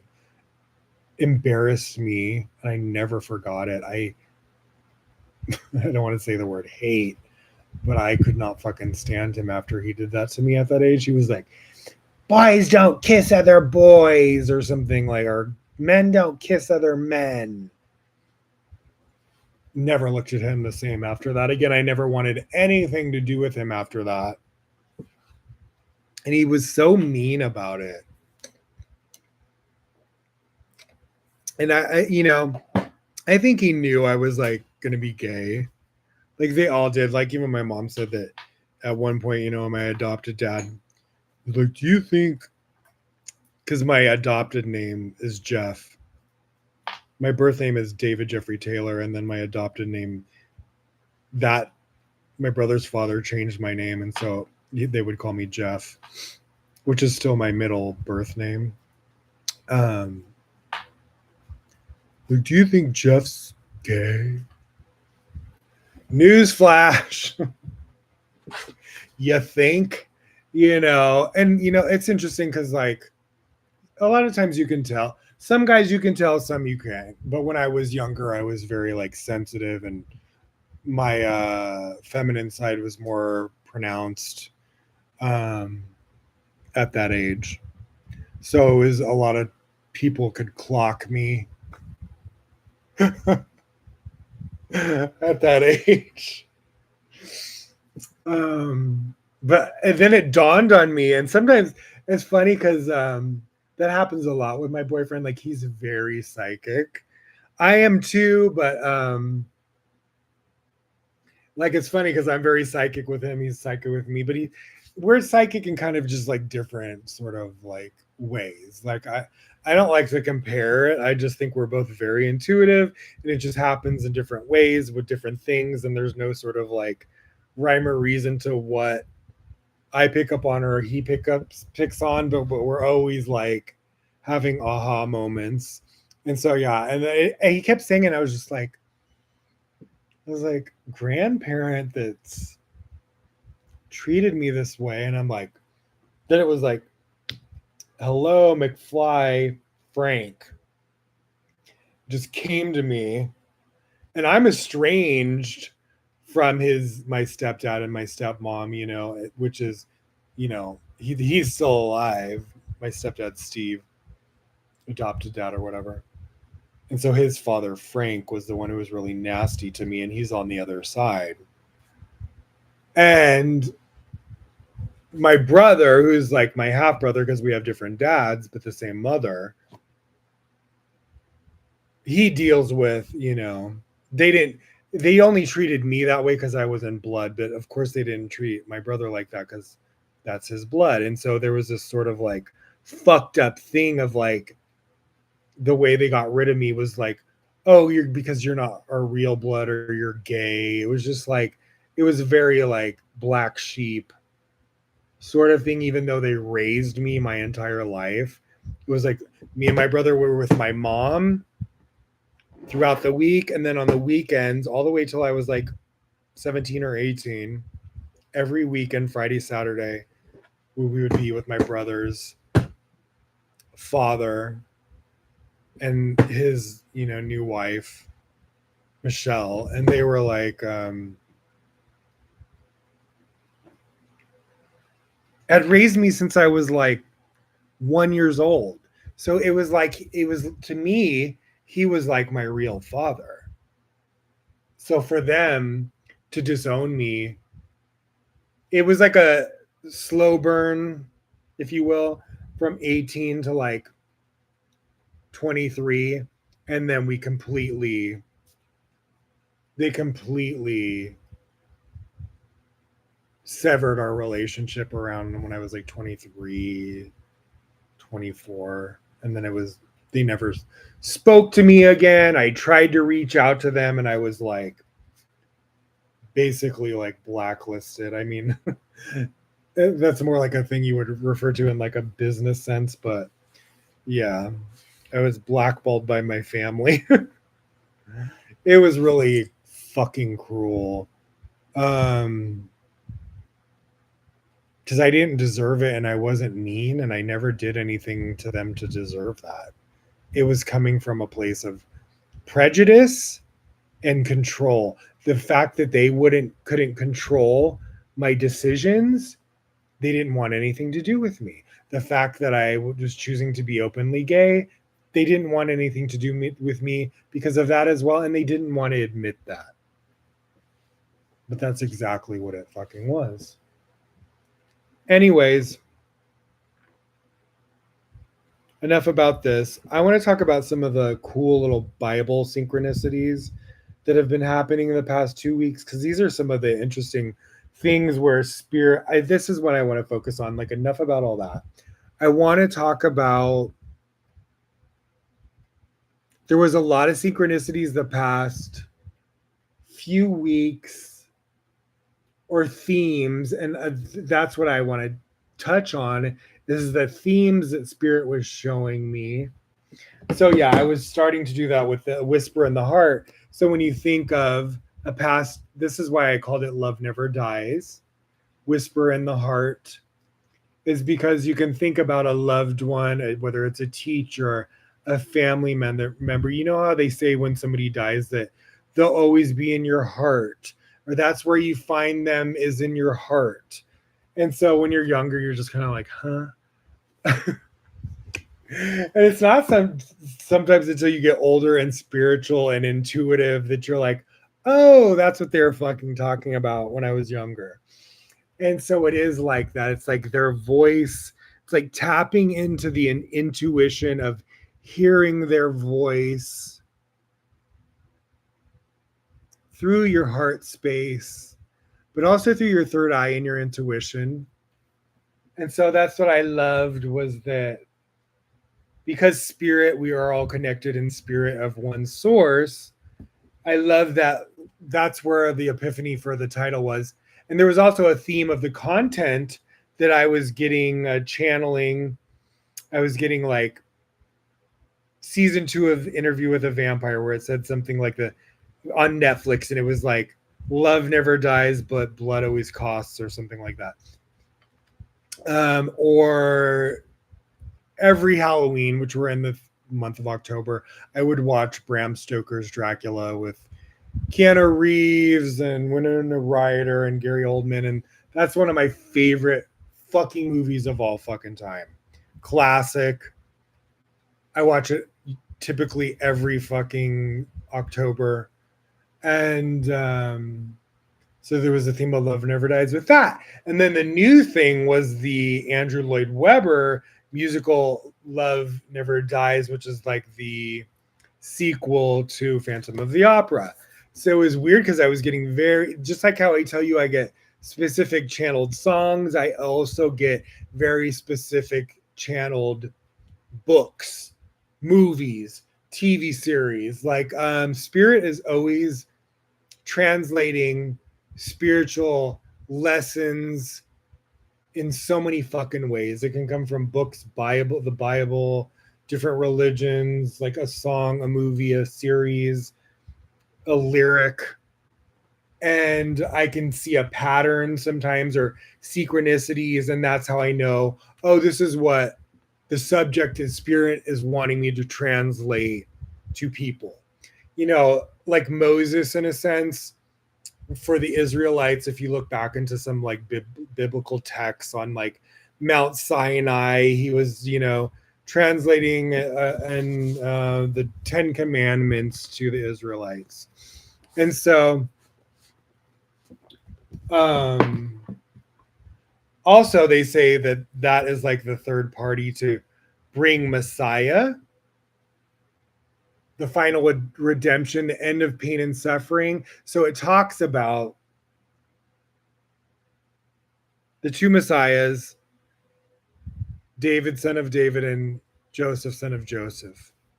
It's very specific now. It goes into all this detail in the Zohar of the time of Messiah and the role of David and the role of Joseph, how they bring and their connection with Moses as bringing the final redemption.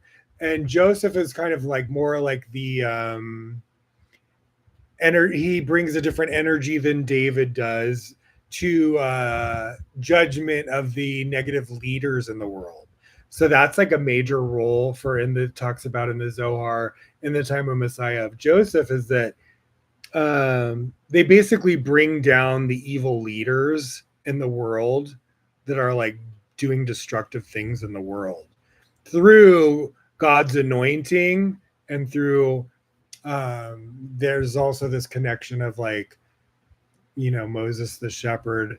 It's like this three column system of energy between David, Joseph, and Moses of bringing the final redemption. Now, what the final redemption is, and this is a thing that I like want to share with my boyfriend as well, because he talks about death a few times, and I don't think he knows this is like a. I don't think he's studied Kabbalah somewhat, but not like on the level I have. And he is into like Christianity and the New Testament. And so it's funny because he's more skilled in that, and I'm more skilled in the Old Testament and Kabbalistic wisdom, and I'm not as experienced in the New Testament. So I think there's this. That's what I love about him is that we're good at like teaching other things that we're maybe not as privy to, and so that's the thing I wanted to impart with him because I've noticed him talk about death and like reincarnation and stuff. Now, this is a thing that I wholeheartedly believe is going to happen. I've even had a dream before of me experiencing the final redemption, and it was a very like apocalyptic type dream, which is basically what it gets like before they say, it gets the darkest before the dawn. Um, it's always darkest before the dawn, that famous saying. Um, or before the light reveals. Now, this is what it refers to in the Zohar is that the world there, and there's all these sort of like almost like prophetic things that it says are going to happen in the world. Now, some of those things have already happened, and there's like Kabbalists that have like revealed how prophetic some of these things in the Holy Zohar actually are. And so it says that the final redemption will happen in the blink of an eye. In my song Island from Revelations, I have a lyric that's referencing that. So in the blink of an eye, something, something. I forget my own lyrics. I haven't sung the song in years. And fucking, it's when I say in the blink of an eye, it's referring to that. And there's a lot of biblical references in my album Revelations. And so it basically says, when it gets that fucking to that final tipping point, that the dead are resurrected. So think about all your family members that have passed on are suddenly resurrected. Oh, this is an interesting thing that I wanted to share too, because in a lot of the New Testament, it's like Jesus, Jesus, Jesus. Now, in the Holy Zohar, which is like the decoding of the Old Testament, there's nothing about Jesus. It's these two messiahs, David and Joseph. Now, this is what is fascinating, is that it refers to son of Joseph. Now, there is different timelines. This is what is interesting too, that a lot of the Kabbalist teachers would do these specific prayers of protection over Joseph, because there's this reference in the Zohar of where Joseph is killed and resurrected days later. Now, in the New Testament, Joseph is Jesus' father, Joseph and Mary. But in the Old Testament, the Zohar, the decoding, it's actually referring to the Messiah is not Jesus, it's Joseph. And there's these two Messiahs, and that it speaks about the death and the resurrection. Fascinating. A lot of people are not aware of that. That is something that the light has like revealed and shown to me that I think is like valuable knowledge to share with the collective. And that was one of the things I wanted to discuss. And I had all these synchronicities. My boyfriend,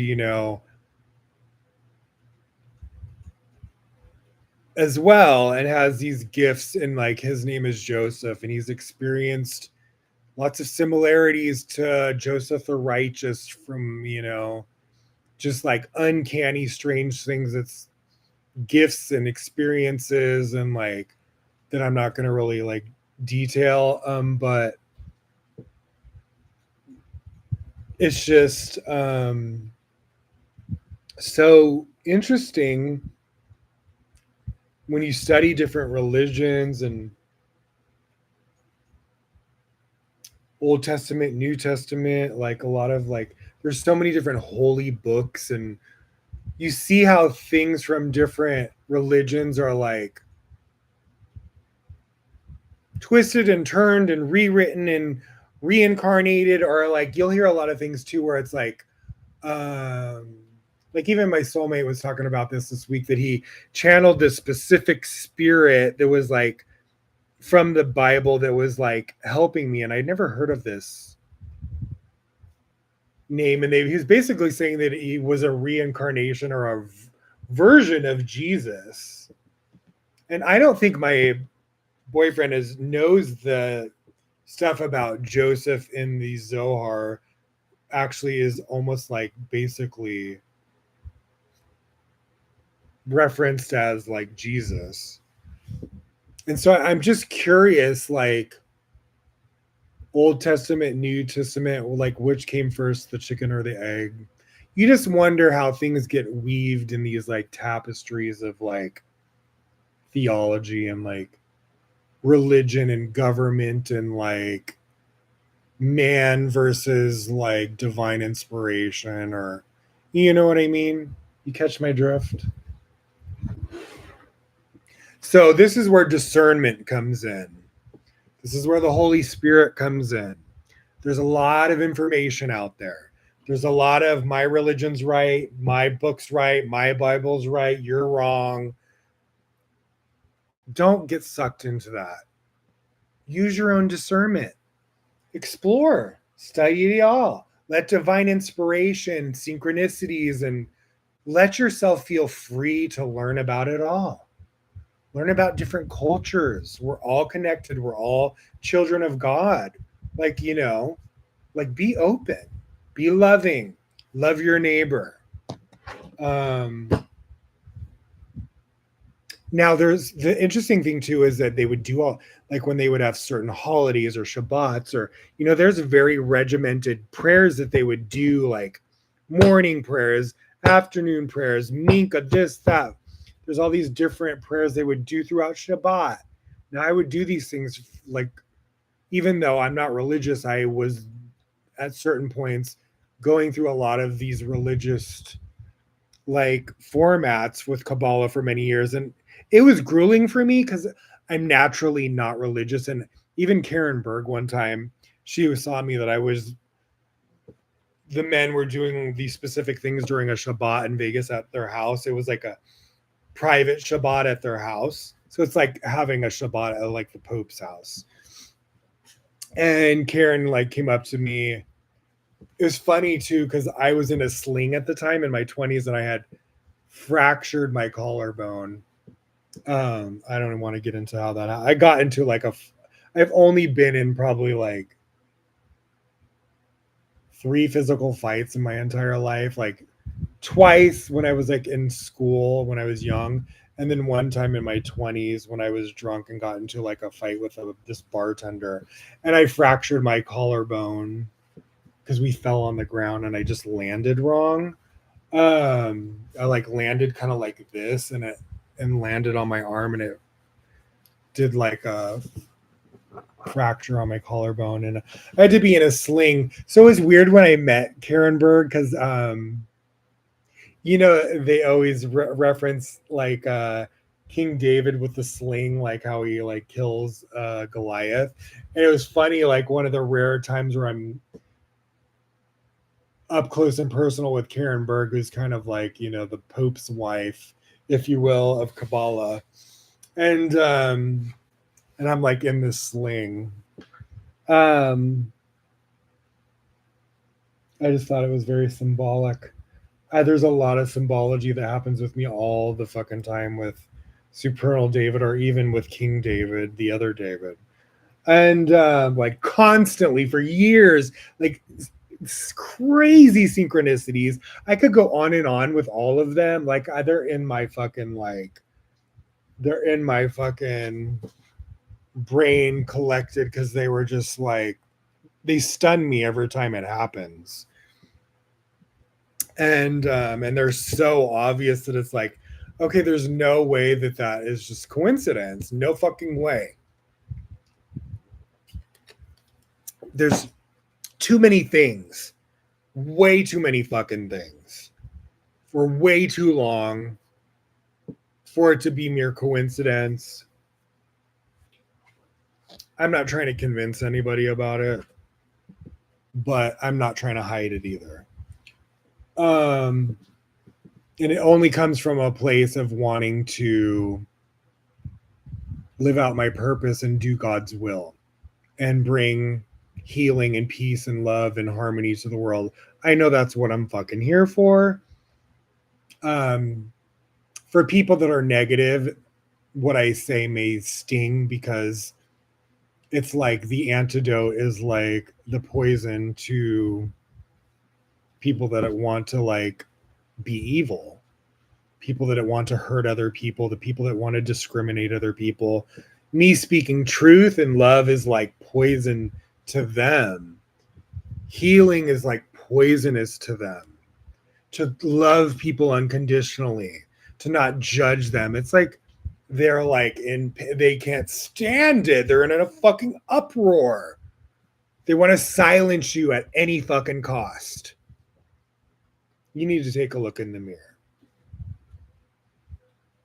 What I'm speaking about is to awaken unconditional love, peace, forgiveness, restriction of your own negativity, restriction of your ego, to understand that we all are connected, and to be more of like,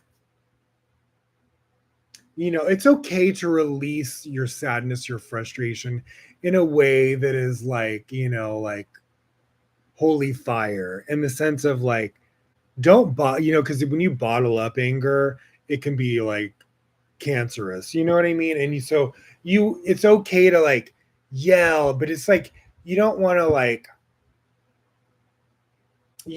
to add fuel to fire when somebody is being toxic and angry, in a sense of like fighting another human being.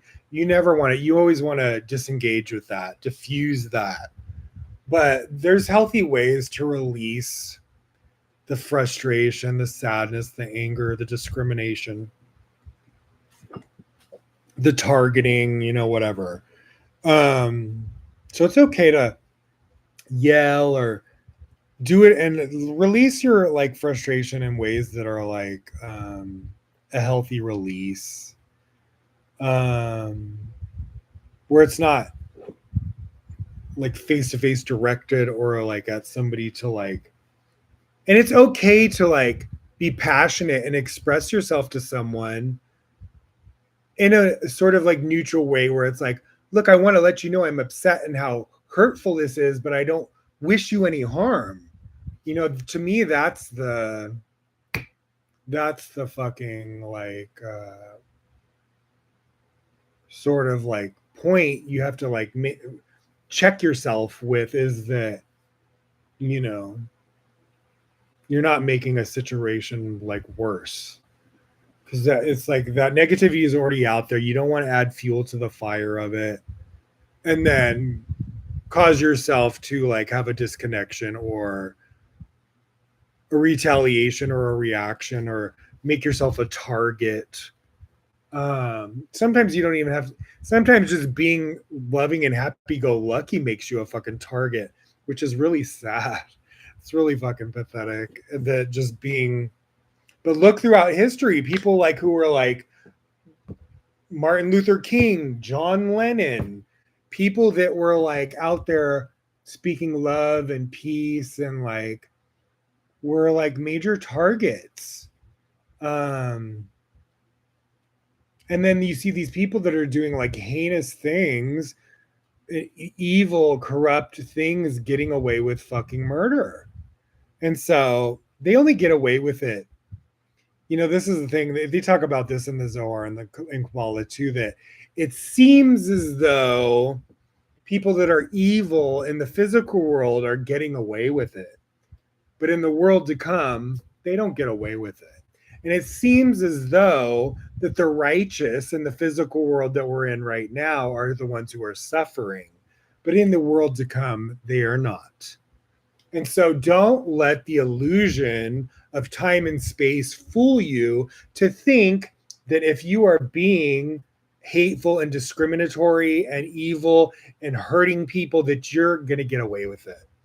Even that video that I was joking about that I posted of Trump, where he's like, they were like, it's like an interview on the Washington Post, and they're like, it was around, I don't know, it was like a few months back when they were asking him questions about Ukraine and Putin and all that shit, and Zelensky, and they were like, "Oh, are you doing this nice thing for Ukraine because you want to get into heaven?" And he like starts chuckling. He's like, "Oh, I don't think there's anything I can do that's gonna get me into heaven." And and that's not a good accent. I'm not good at doing his fucking moronic accent, but oh my god, it's like his voice, like I cringe. It's almost like listening to like a fucking like a serial killer's voice. Ugh.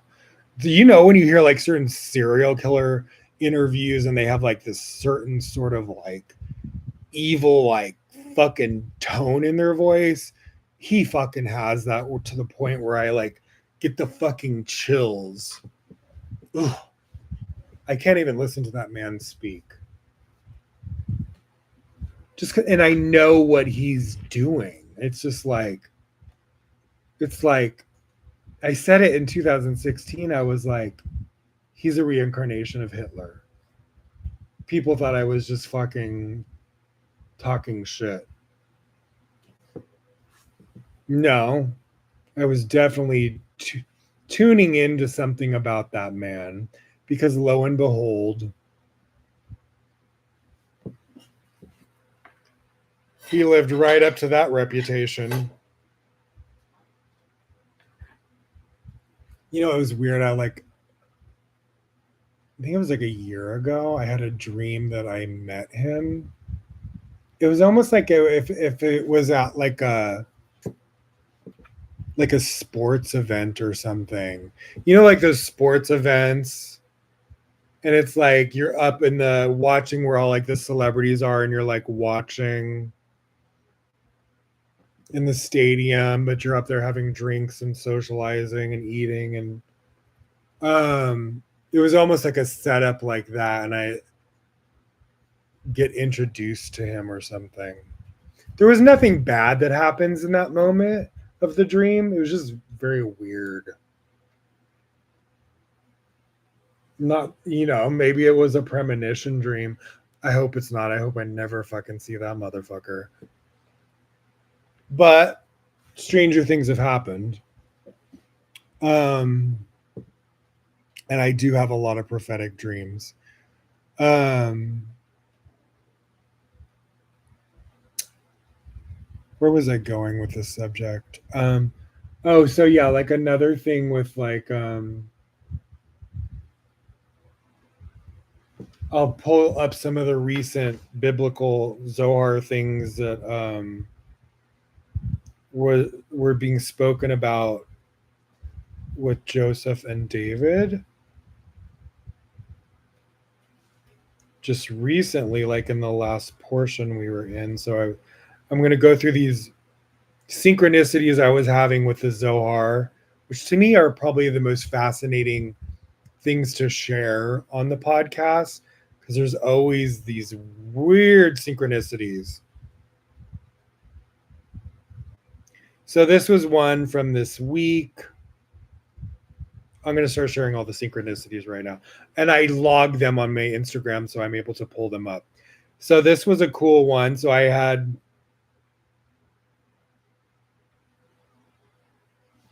so we're going to do a reading towards the end with the Grateful Dead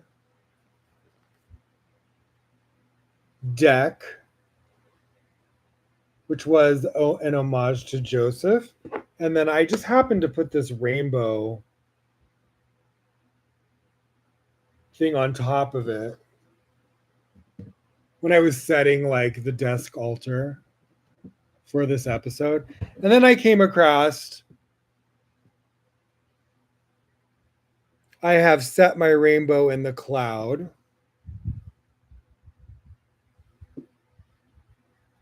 Now that deck is a reference to my boyfriend, and his name is Joseph. Now,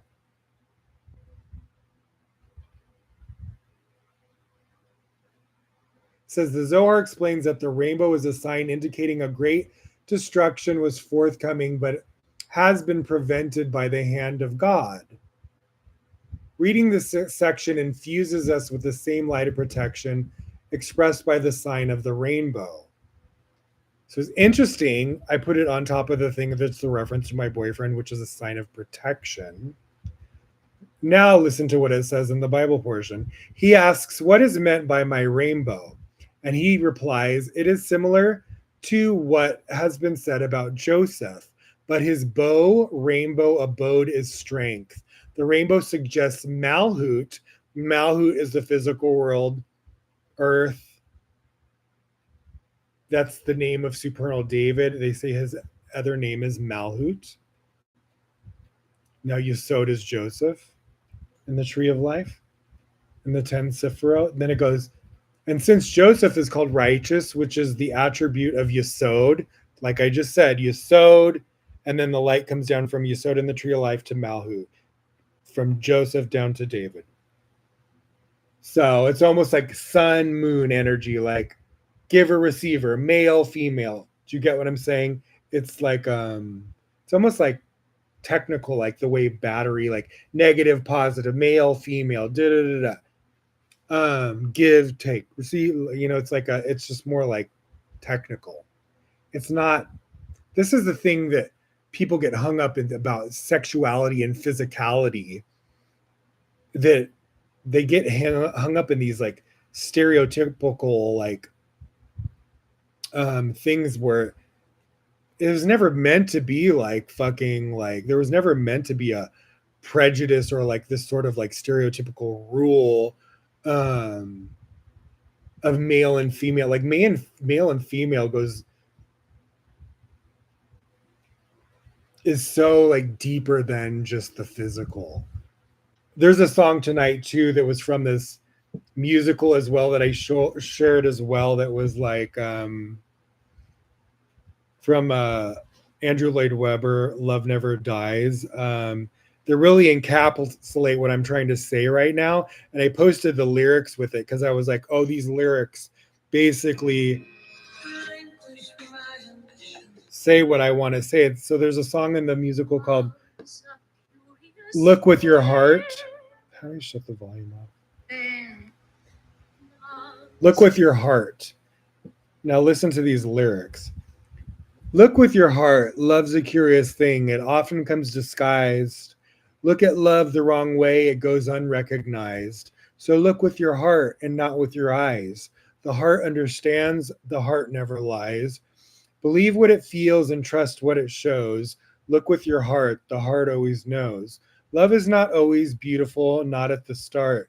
So open your arms and close your eyes tight. Look with your heart, and when it finds love, your heart will be right. Learn from someone who knows. Make sure you don't forget. Love you misunderstand is love that you'll regret.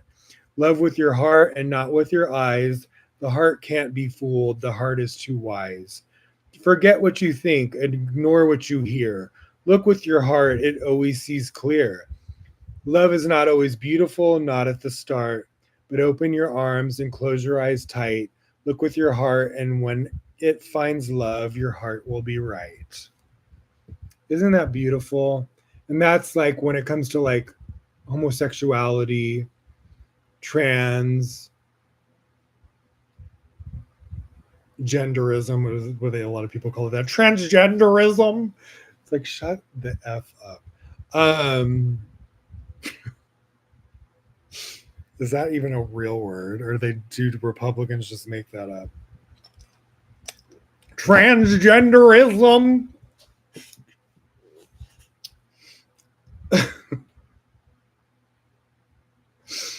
And it's funny because like, there's like I think another term like intersex, which back years ago they don't even use the word hermaphrodite anymore. Now a lot of times there was an interesting thing that there's this trans drag performer from RuPaul's Drag Race where she was saying there's so many different intricacies of what an intersex person is, where their chromosomes are female, or things that are not even seen, that are like hormonal in the determine like specific things of like male and female. Then there's people that are born with multiple physical parts, and doctors have to decide at birth, or parents, which way they're gonna, like, instead of just letting them either have both, they'll usually make a decision of where it goes like one way or the other.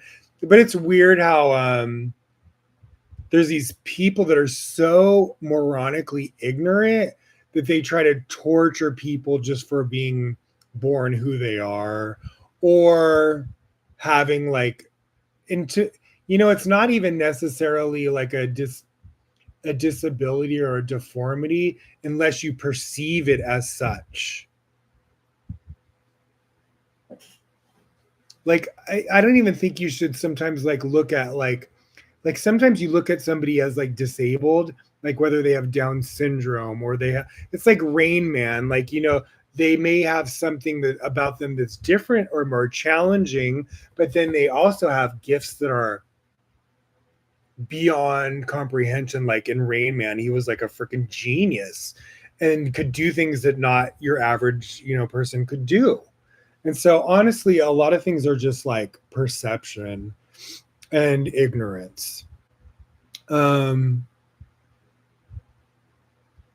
and just being fucking cruel versus being unconditionally loving and kind. So it says, and since Joseph is called righteous, which is the attribute of Yesod, his rainbow refers to the covenant of the rainbow, Yesod of Malhut. The covenant is Yesod, and the rainbow Malhut. So the covenant is like a commitment.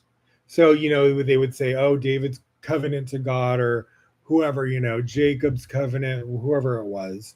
You hear that word a lot in Bible. So I did a whole thing on covenant, and it's really kind of like a commitment. Now you have commitments in relationships, and you have also commitments to like God or spirit. And so it's basically saying that Yesod, which is Joseph, is the covenant, and that the rainbow is Malhut. But his Joseph's, it says Yesod, his rainbow refers to the covenant of the rainbow.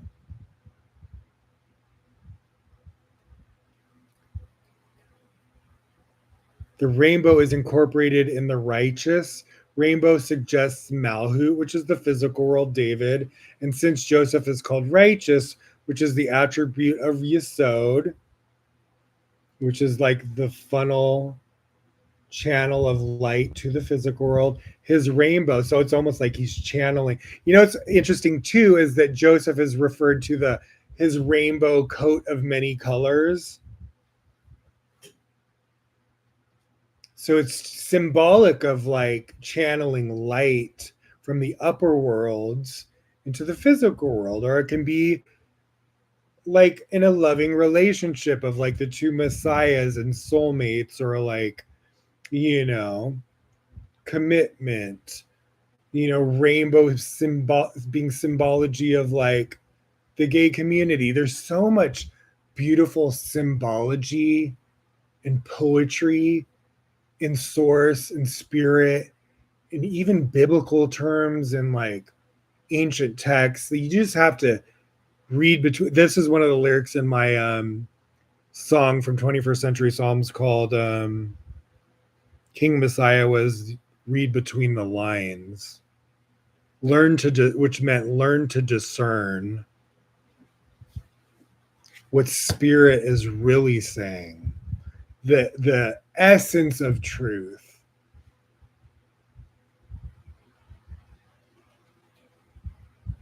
Like there's no debate when it comes to fucking truth. Truth is truth. Just because you disagree with it doesn't make it not truth. So the rainbow is incorporated in the righteous because the covenant Yesod united with it. And because Noah was righteous, see, this is from this week's portion, Noah, his covenant was established and included in the secret of the rainbow. Now, I channeled this song by Tori Amos called Your Cloud. Now, this is the interesting thing too. Now, so this happened on an astrological event. This gives me the fucking chills. So look how it says when it's talking about this rainbow stuff. It goes, so this is this weekly portion that this is happening. What day? This was 3 days ago. So it says the Zohar explains that the rainbow is a sign indicating that a great destruction was forthcoming, but has been prevented by the hand of God.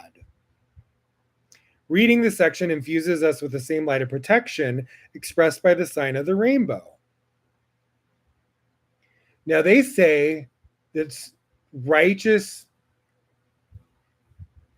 Sadakim, which are like hidden righteous people or reincarnated righteous people, patriarchs and matriarchs in this world, they're pillars or channels of light that protect the collective from, in Noah, God, there was so much negativity in the world that God,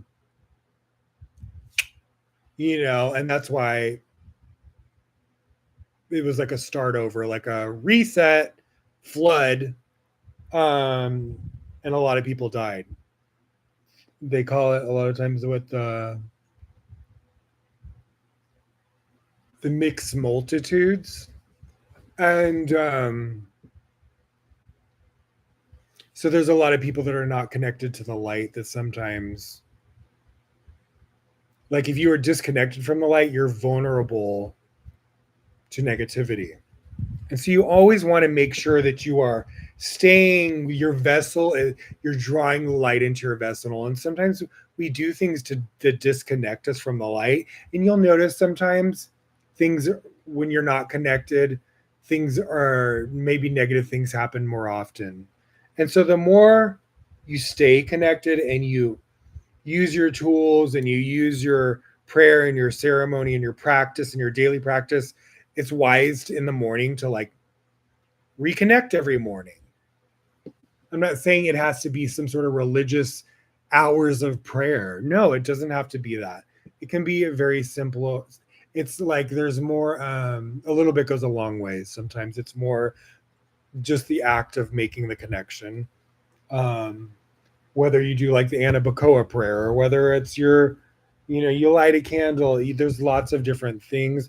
There's lots of different practices. There's lots of different ways to draw light into the physical world.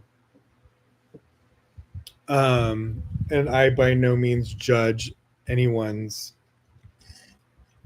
ways, whether that be traditional or instinctual or whatever. You know, by all means, like I believe you respect other people's beliefs as long as it's not infringing or harming on other people's rights or or what's the word like pursuit of happiness. Um, so this is what I was saying. So as I'm like 3 days ago finding that Bible portion, there's this astrological event with Saturn.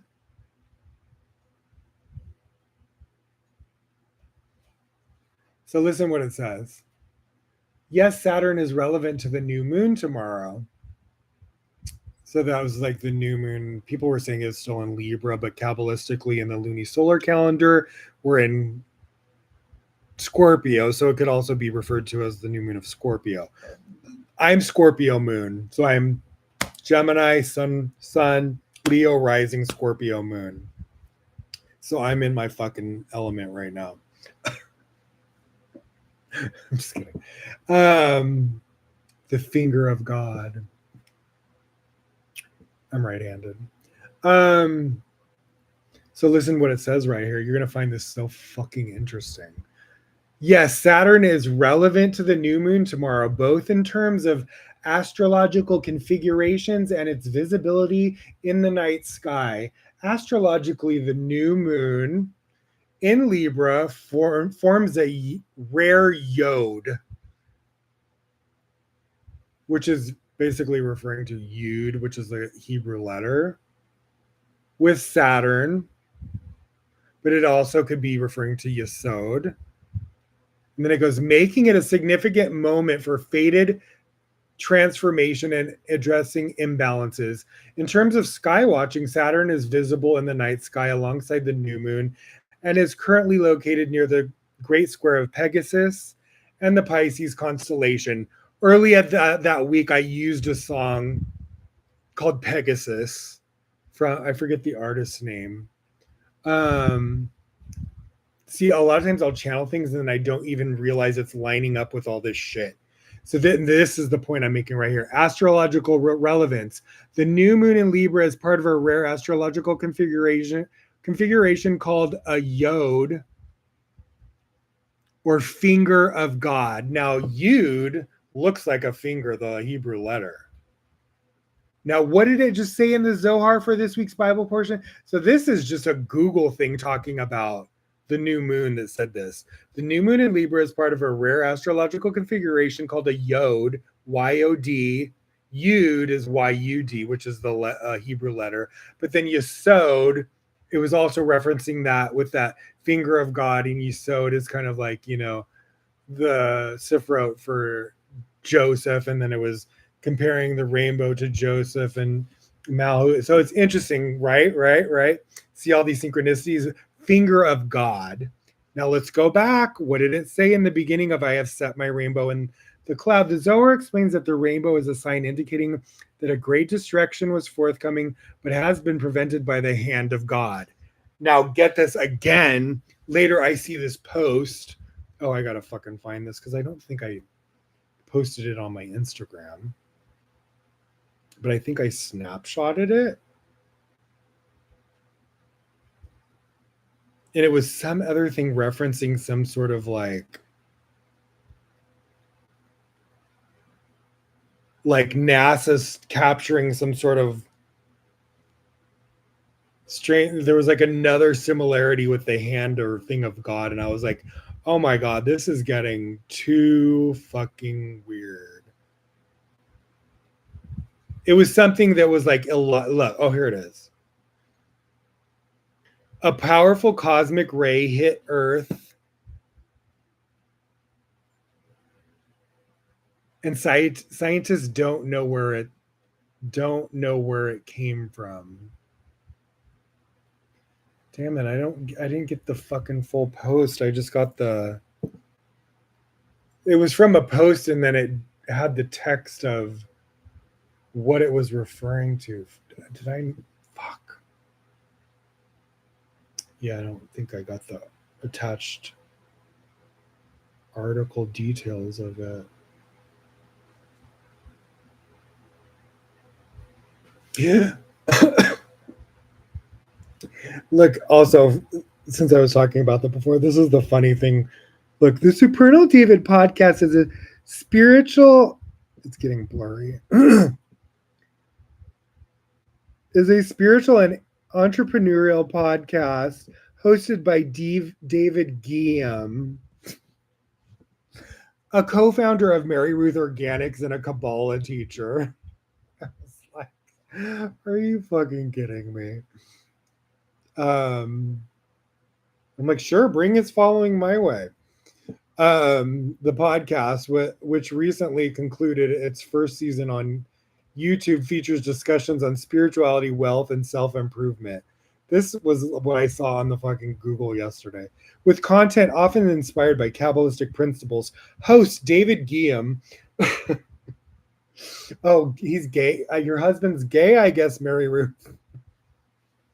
An entrepreneur and teacher of Kabbalah. Content, you know, David Geam was always nice to me, though, even though, and I don't know if he was ever nasty towards me behind the scenes, but he never, and even though he was had to work with in close quarters with people that disrespected me, and he knew that, but he worked for the Kabbalah Center, so it's like I get it. I never like had an issue with him directly, so I wasn't like this wasn't anything saying anything negative about David Guillaume. I just had like a lot of other people in the community, other teachers that would target me. So I thought, and they're very powerful. That's like a worldwide sort of like organization. You know how they say the Jewish community runs Hollywood? Well, yeah, they have a lot of powerful players that probably control fucking Google. You know what I mean? It cracked me up where I was like, who knows how this even fucking came about? Because it was funny because the week before I had made jokes about them. I was like, oh, Google, like, making jokes about some other podcast, David from another podcast called Star of David, and that wasn't me. And I was making jokes about it.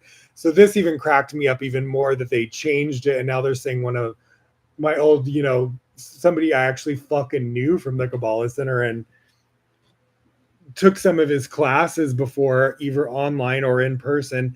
Now when I had that falling out with that teacher, that first experience with that guy Benjamin, saying, "What are you saying something bad about the Rav and Karen?" Just because I asked about gay people being able to get married in the Kabbalah Center the way straight people do, and I cried and went out of the room. And David Guillaume was really sweet. Like he came out. Nobody came out to see if I was okay. Like I cried and went into the hallway out of like the classroom, and like David followed me out and was like consoling me and like getting me to calm down and just listening to me. I mean, he didn't really like.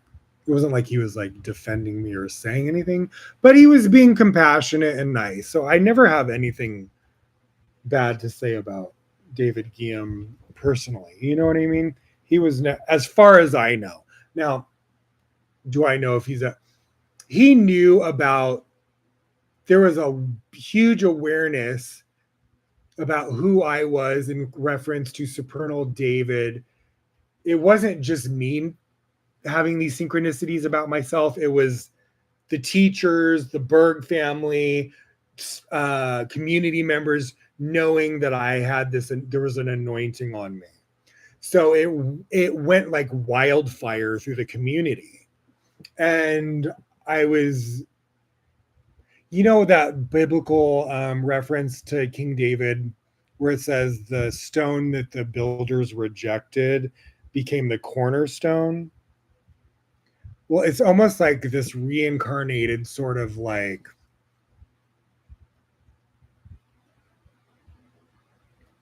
thing that happened with the way I was like rejected. It's like they knew I had this anointing and that I had this like calling on me, this rare calling, but because I was gay and I was speaking in defense of gay people, I was rejected and targeted by religious, discriminatory people who wanted to say, oh, you aren't who you say you are. No, I want to be that person. There was almost there were a few other, it was funny because it was like, it's like, honey, this isn't a competition.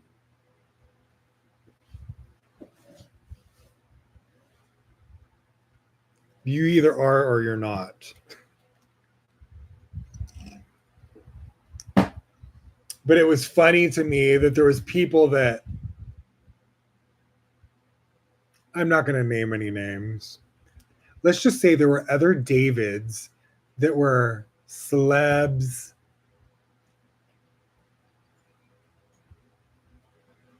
offspring,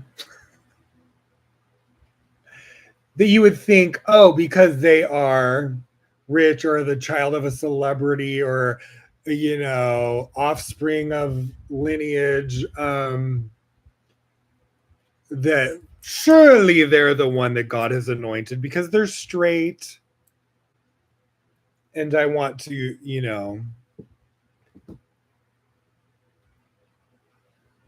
that saying that the crown is heavy.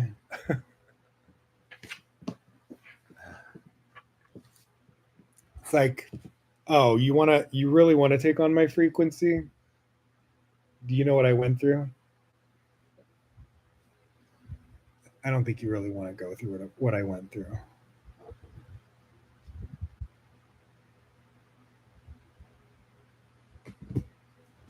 So yeah, a lot of transmutation there.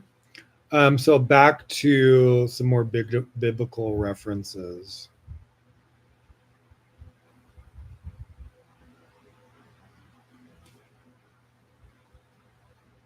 It's funny because sometimes people want to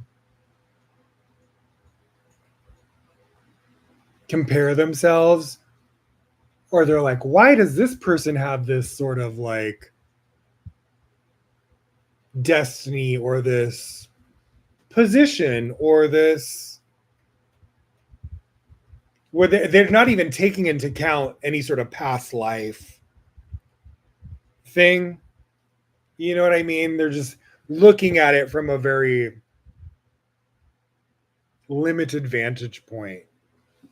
And there's like, that's why you don't compare yourself. Is because you don't know what a person went through and walked. You didn't walk in their shoes. You don't know what they have been through. And so you may, like a lot of people say this to me all the time, you think you don't look like what you've been. People say this to me all the fucking time, especially in the spiritual community on TikTok or Instagram or YouTube. I get a lot of feedback, and because I'm really like loving towards the other tarot readers or spiritual practitioners, like I'm always like, I'm very approachable. I think people sometimes are intimidated, but I'm very approachable. Like you never need to feel like I'm a kind person. I'm unconditionally loving. I'm unjudgmental. Like you never have to feel that way with me. The only people that I usually get like defensive with are people that are haters or discriminatory or like mean people or bullies, you know. If you're just like a nice like I'm never gonna like shoot you down for some shallow fucking bullshit. Like, you know, I'm very kind and easygoing and approachable and just you know, I'm a very nice person and I know that about myself. And I'm, you know, it's just stupid just the way some people like respond to me. I'm just like, you don't even know what I'm like. And like the easiest person to fucking get along with, and you're trying to have beef with me. It's so dumb. And and that how I have so much positive energy to give that when you have a positive rapport with me, I'm really shedding a lot of like positive light to all my interactions with people. So why would you want to like draw negativity upon yourself by coming at me sideways? Is just dumb. And when I'm meant to be a blessing to anyone I interact with. And yeah, that's the thing, is just like sometimes it's like my boyfriend really said that to me this week. He was like, he's so sweet. He builds me up so many times. He was like really building up my self-worth because of the trauma I've been through in my life. I think I have a lot of subconscious patterns or behaviors that I don't even sometimes realize. And I'm confident and I love myself, but I think there's maybe like subconscious things that I don't even recognize. Maybe it's like energetically, or it's like something in my field that I haven't fully processed out of my, because you know how they say the body, there's that book called the body keeps score, about trauma being locked in your energetic field of your body. So my boyfriend's really good at like helping me transmute things that I don't even know are like maybe in my psyche or in my subconscious. Like I don't even know it's there. He really helps me like work on like transmuting it or getting it out of my field or whatever, my psyche, whatever the fuck you want to call it. And he's like was said something that was so beautifully moving and touching. He's like, do you know how directly connected to God you are? Do you, because he's like, you don't even, he's like, people see it about you, but he's like, you don't even behave as if you know that. And it's because I don't have like an ego about it. And it's like, and I am me. So you know what I mean? It's not like I'm like, shit, you know what I mean? I've always, not always, because when I was younger, I was cocky in my early years, but what I've been through, there's no way you can't be humble after going through what I've been through. And it'll humble that the fuck right out of you. Any fucking like, I'm better than anyone else sort of fucking attitude. And, and, and so he said,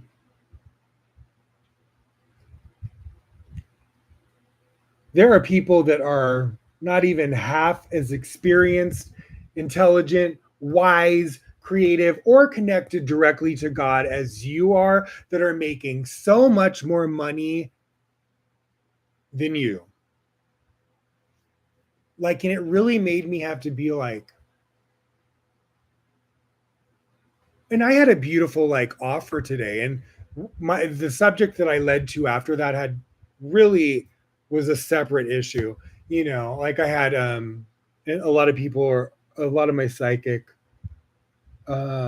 supporters on YouTube, TikTok, and Instagram channel support and guidance towards me in the collective. And they know that I have like a big destiny for the collective as kind of like a leader. And so they are always lifting me up, having my back, guiding me. And I tune in to those frequencies that match. And I'm always getting like guidance. And so a lot of them were saying that, like, you know, these abundant opportunities are coming in for you right now, that you've closed out major cycles from the past. Veils are being lifted. This morning, I immediately have like right out, and everything happens in these cycles of like the new and full moon. It's just like clockwork, the way spirit and manifestation and, you know, everything goes in these patterns from like full moon to new moon, full moon to new moon. It's like you really realize, and that's going to be a subject for probably the first episode of season 2 whenever I get around after my hiatus of doing that. We're going to go into that subject about the cycle, the moon cycles. And so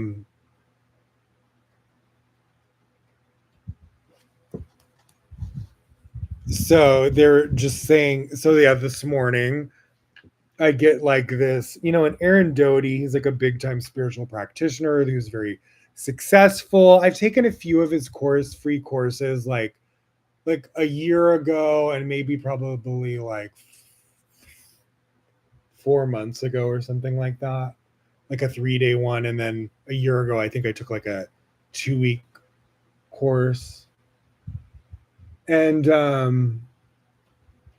who teaches you how to kind of like be in the field of, or on, like he got successful as a spiritual practitioner from the platform of YouTube, which is how I've been starting my career as well. And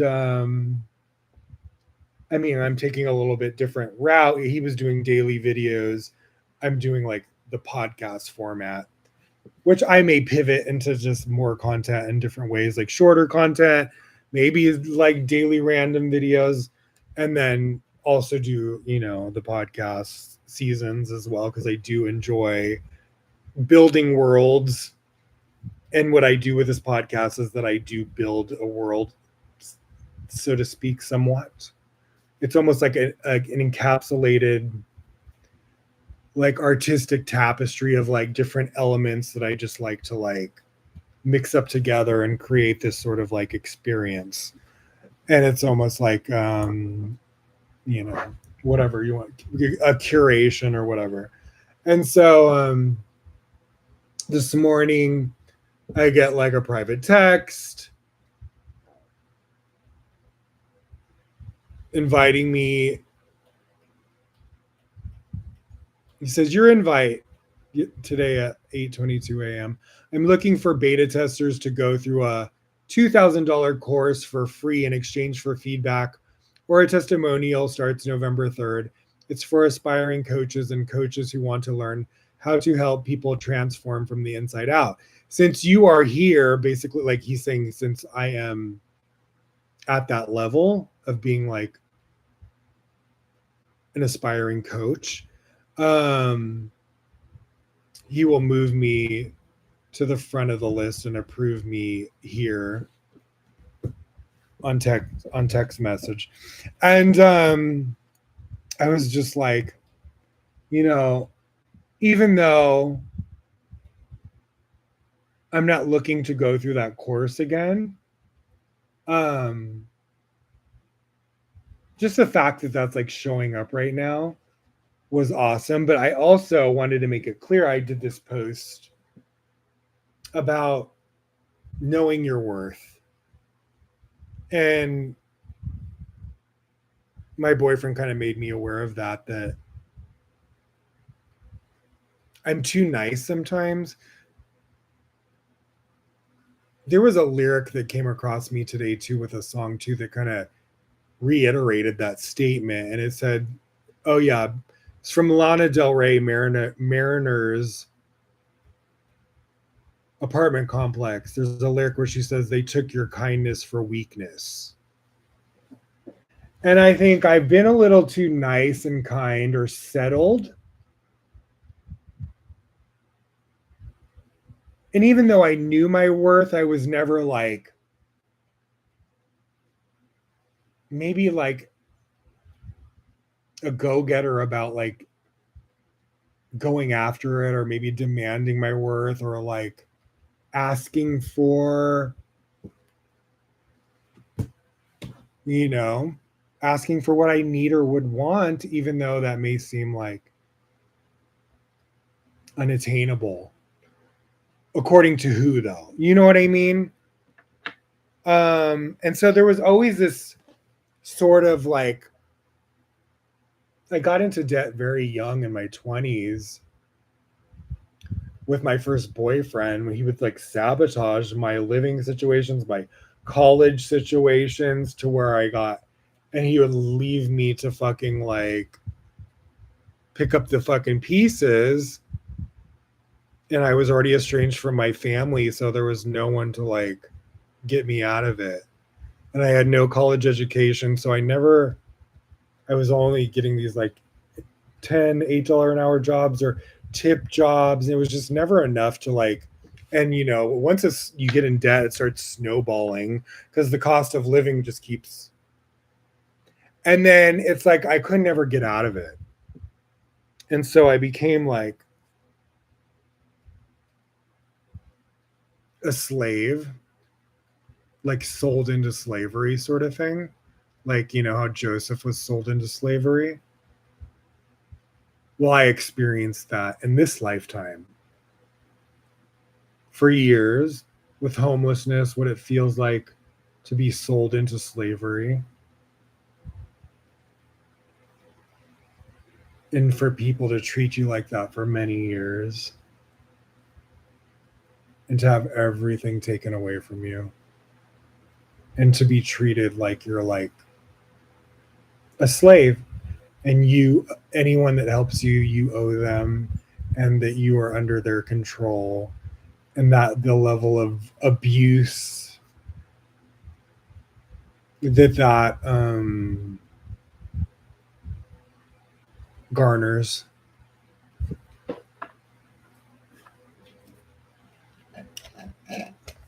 So a lot of times people will say you don't look like what you have been through, but they have no fucking idea what that was like for many, many, many years, and how painful, excruciating, grueling, demeaning.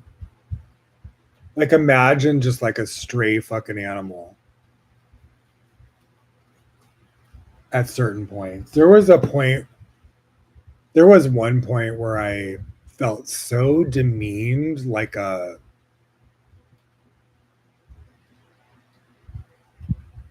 just like, you know, like a wild animal. Not like a wild animal, but like a, what do they call them? Stray. Stray animal. And a lot of times you'll see those stray animals, and you go to like see this stray dog, and they are so like traumatized that when you go to help them, they don't trust anyone. They won't come to you because they're been abused by so many fucking people that treated them like they were worthless. And so my soulmate said that to me this week too. He goes, no, he said that to me today. He was just telling me,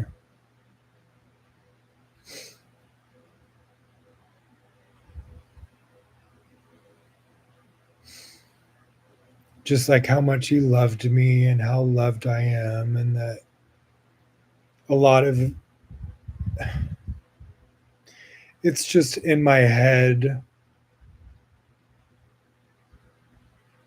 from how people treated me before, that I'm like afraid to like trust that he loves me. And that was just the nicest thing he could have said to me.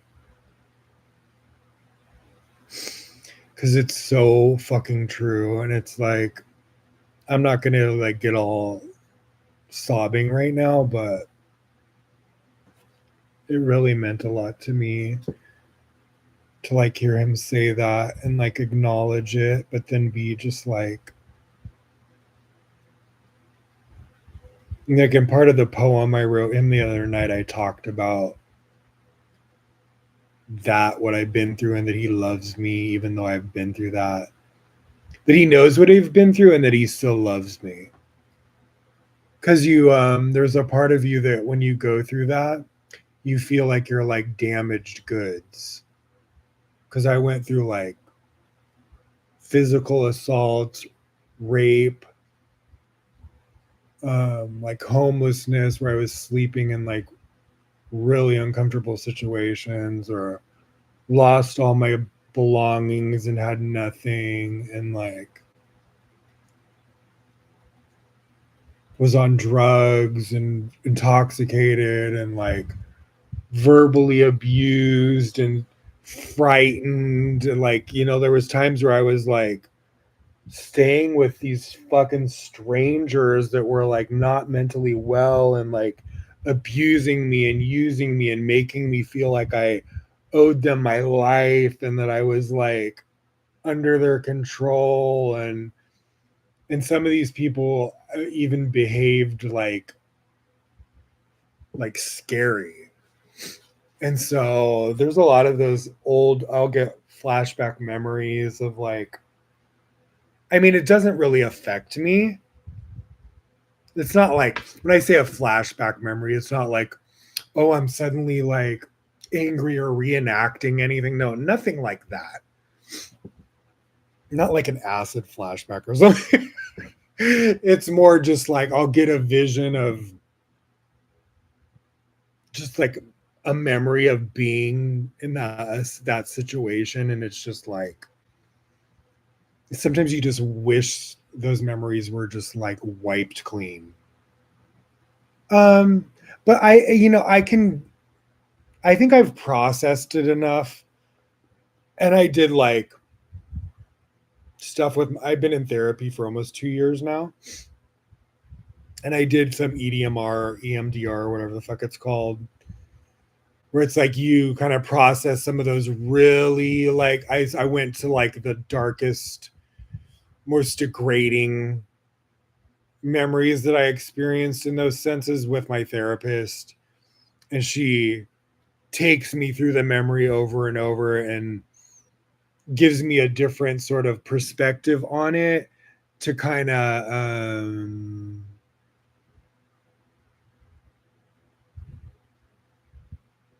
diffuse the correlation of the feeling from the memory so it doesn't stay in my, and it's another form of getting it out of your energetic field or not being triggered. So now I can see those things and almost separate it as a, like if I'm looking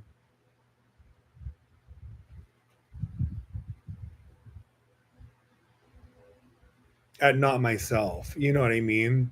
Like I am really far removed from that because it's been a long time, but you do feel like the wear and tear of like,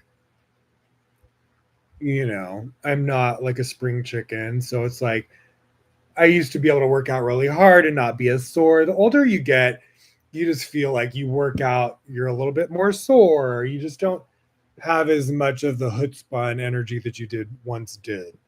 But I'm still very like, you know, I still have a lot of life in me. I'm a fighter. I work hard. I push through pain. You know, I'm resilient as fuck. I don't give up.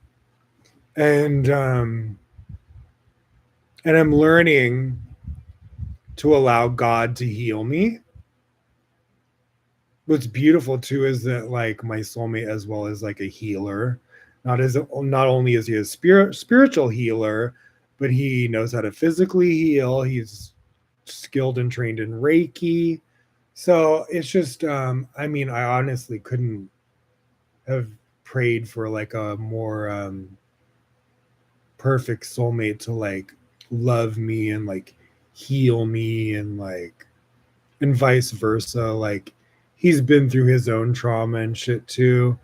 And I'm just as unconditionally loving and see things that he needs guidance, or I have my own, you know, Midas touch, but in the sense of like Reiki, like I've studied Reiki through Kabbalah to Kun Hanafesh. I'm just like, I know, I'm just like, I've learned to harness like my energy over the years and direct it, and you know, and so, and I'm at a place now where it's like you learn to like contain your energy. The more you learn to contain your energy and like not let it leak out and be drained, or excuse me, there's a tissue. You're able to like have a more positive impact if you're doing Reiki or you're doing massage. Obviously, I'll be doing both on my man. Massage is like a great fucking like healer. And then when you're putting like love and energy, soul energy, Reiki and massage. So I don't know. I just think we're really going to, I think love is the greatest healer. You know what I mean? There's lots of spiritual techniques and this and that from other spiritual practitioners, but the healing that comes from the love of your soulmate, that is going to heal you like nothing ever will besides God. And that is just a reflection of God, your soulmate being entering your life. That is a manifestation of your union with God.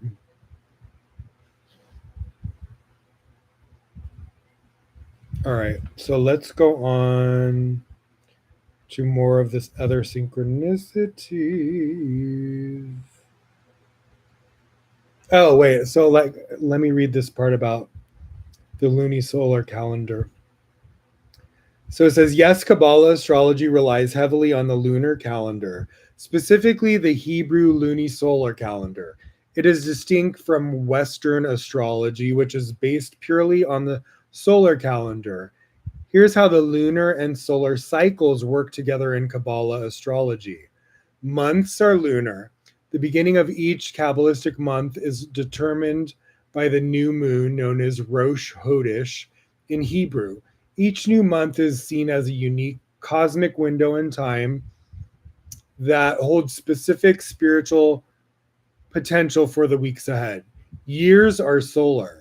While the months are lunar, the calendar as a whole is harmonized with the solar cycle to ensure the seasons stay in sync. This is achieved by adding a leap month 7 times over a 19th year cycle. So this is where it gets weird with the Gregorian astrological calendar and the lunisolar, and sometimes you'll notice that it's not matched. It's like a month off, and the Gregorian will be like, oh, we're in Libra, and the lunisolar will be like, no, we're in Scorpio. You know what I mean? So moon symbolizes reception. In Kabbalistic thought, the moon represents the feminine principle. See, like I was saying, like King David is correlated or referred to as like the moon, and also the feminine principle of receiving divine light, just as it receives light from the sun. The sun, in turn, symbolizes the light of the Creator. The moon phases represent humanity's changing relationship with divine light. Free will versus fate. Kabbalah teaches that while the stars and the moon's position at birth influence a person's character and predispositions, they do not determine their fate. A person's free will has the power to transcend these influences. So they would always refer to that. So I was taught in my 20s, I was like in charge of the new moon connections and events. I was the event planner. I would do the menus, the food. I would set up the events, coordinate the volunteers. Like a lot of people don't know the level of experience that I fucking have, and they try to just look at me off of social media and a little aspect of myself and think they know who the fuck I am, or the skills or the hard work and fucking knowledge that I have like accrued, and they have no fucking idea. And so when people try to like diminish my worth financially, I've just had it. Just because I didn't go through a fucking college, I went through the fucking college of life, motherfuckers. So show me the money. I think my boyfriend just referenced Jerry Maguire the other day. That's hilarious. Um,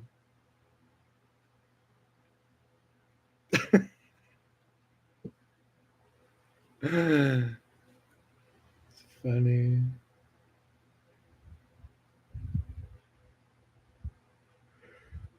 Oh my goodness. What was I fucking? I was making a point right there. Oh, transcending the influences. So that was the thing that you use the. So, like, since we're in Scorpio, for instance, so you use the Hebrew Aramaic letters that are from the Sefer Yetzirah, from the Book of Abraham, um, to overcome the astrological influence of the 12 signs.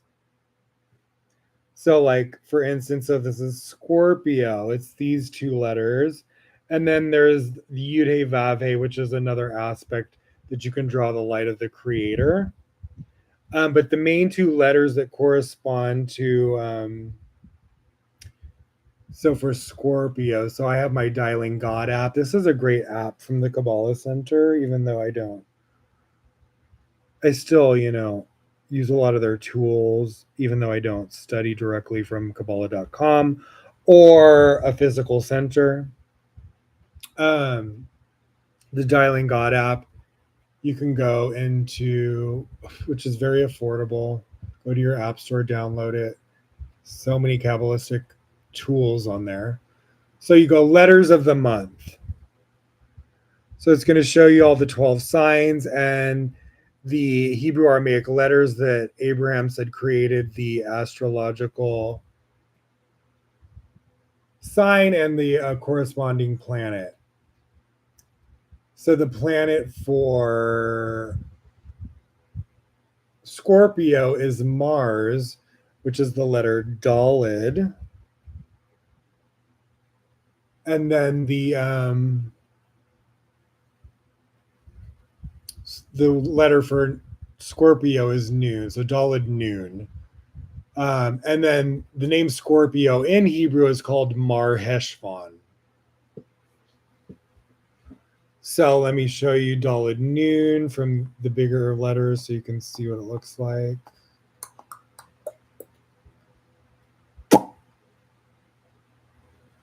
So these are just like conduits of light from the upper worlds, just like on the top of the tree of life. You use these conduits, these letters, you meditate on them, and you're drawing the light into the windows of your soul. So this is kind of how the light can enter into your physical body through your eyes by meditating on these Hebrew Aramaic letters. They are not just letters, it's not just an average language, it's a conduit of light with a specific packaged consciousness to the combinations, that it's like an ancient technology. Where the fuck is my Instagram? Excuse my language. So yeah, that's Dalid and then Noon. Dalid Noon. See? Dalid Noon. So what you want to do this entire month, especially on the new when the new moon energy is like going on, is meditate on these letters, and you're drawing blessings and protection into your entire month.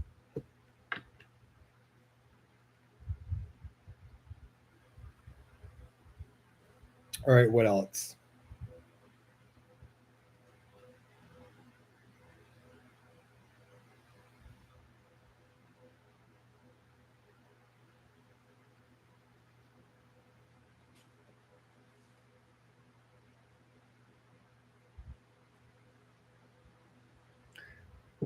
Wait, did that?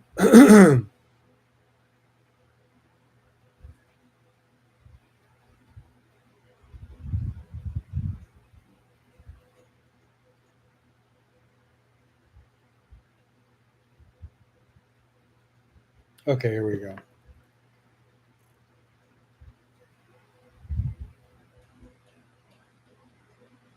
So this was an interesting one from last week's portion called Bereshit. And I was for the post, I connected the song from Tori Amos called Original Sensuality. She goes, Original sin. No, I don't think so. Original sensuality. Sorry, I'm like hoarse right now from talking.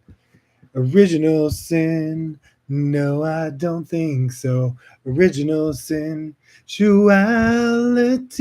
Original sin. No, I don't think so. Original sensuality. I haven't sang in a minute, honey. All right. So this is like another this is talking about it's interesting the staff and the scepter. So it's referring to like David having the staff and Joseph, these two messiahs having the scepter. And so there was also this connection to like I came across this cool art. So it looks see through this door. So they basically say Adam and Eve were the first souls, and that it's like that Big Bang theory of like how it's like a crystal broken into all these shards, and but they're all from one thing, source. So it's like the beginning, the first man and woman. So there's a little photo of Adam and Eve in this doorway with the apple and the snake and all that. Um, but then there's this girl out here standing outside the door. So it's just like there was this, and then the song "Original Sensuality" is like from Tori Amos is referencing. She goes, "There was a." Let me pull up the lyrics. It's talking about, and they speak about this all the time in Kabbalah, which is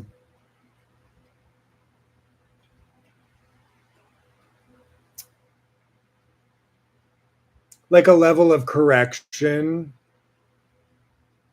It's about correcting the original sin from the what's the word, pioneers, if you will. Adam and Eve are the pioneers. They're the fucking blueprint. And so they're that negativity that transpired for and that there's a lot of generational curses. If you want to look at it like that, there's like you see it in our own families. There's like that's basically all it really is just like these perpetuated generational curses where we are all connected to one source, and there's this like it's like millions and billions, and it just keeps like so. And a lot of times this with they say this with Sadiqim or righteous people, or even like my boyfriend will talk about this too, where it's like you can be cleaning up the karma of a collective if you're like a Sadiqim and you have that level of like um duty to heal, or your family line, you're like the curse, the generational curse breaker. So a lot of times you're really transmuting and taking on a lot of like karma that's not even yours, just because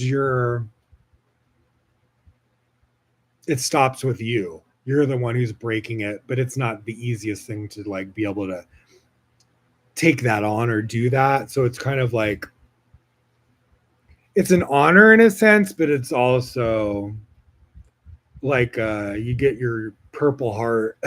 It's like volunteering to be like in the fucking, not to compare to war or anything like that, but you know what I'm saying. You're like, it's like being a soldier in a spiritual sense, and sometimes that has physical pain to it as well. pain and suffering in many forms. So let's Google that song is like really beautiful lyrically from, and will take us more into what this like really means of correcting original negativity, not per se religious sin, which is more like misdirected. It's really prejudice in disguise, discrimination in disguise, or painting sex between two consenting, loving soulmates, whether that's same sex or transgender sex, and trying to make it a dirty thing to where gay people or trans people have these mental stigmas of shame of being able to love their soulmates or their partners intimately and feel guilty about it, where something that should be healing and pleasurable and loving, they are scarred mentally and emotionally to and I was scarred like this as a when I first had my first homosexual experiences sexually. Once I would come, I would feel shame and guilt, and I wouldn't want to be around my whoever the partner was. Like, and I'm talking like a teenager. I had this friend, and it was like the first guy I was like intimate with, and I remember I would the first time after I had ever come, or the first couple times, I would have shame and would not even want to be like around him, and I really remember like at that age and being like, why immediately when I come or orgasm or whatever the fuck you want to call it, like why am I going into this mental shame like I just did something dirty that was bad? And it was the stigma that I had grown up with, that I had vibrationally felt, auditorily heard, been bullied, been rejected, just embedded in my psyche, my fucking emotions, my physical energetic field. And so this was the basically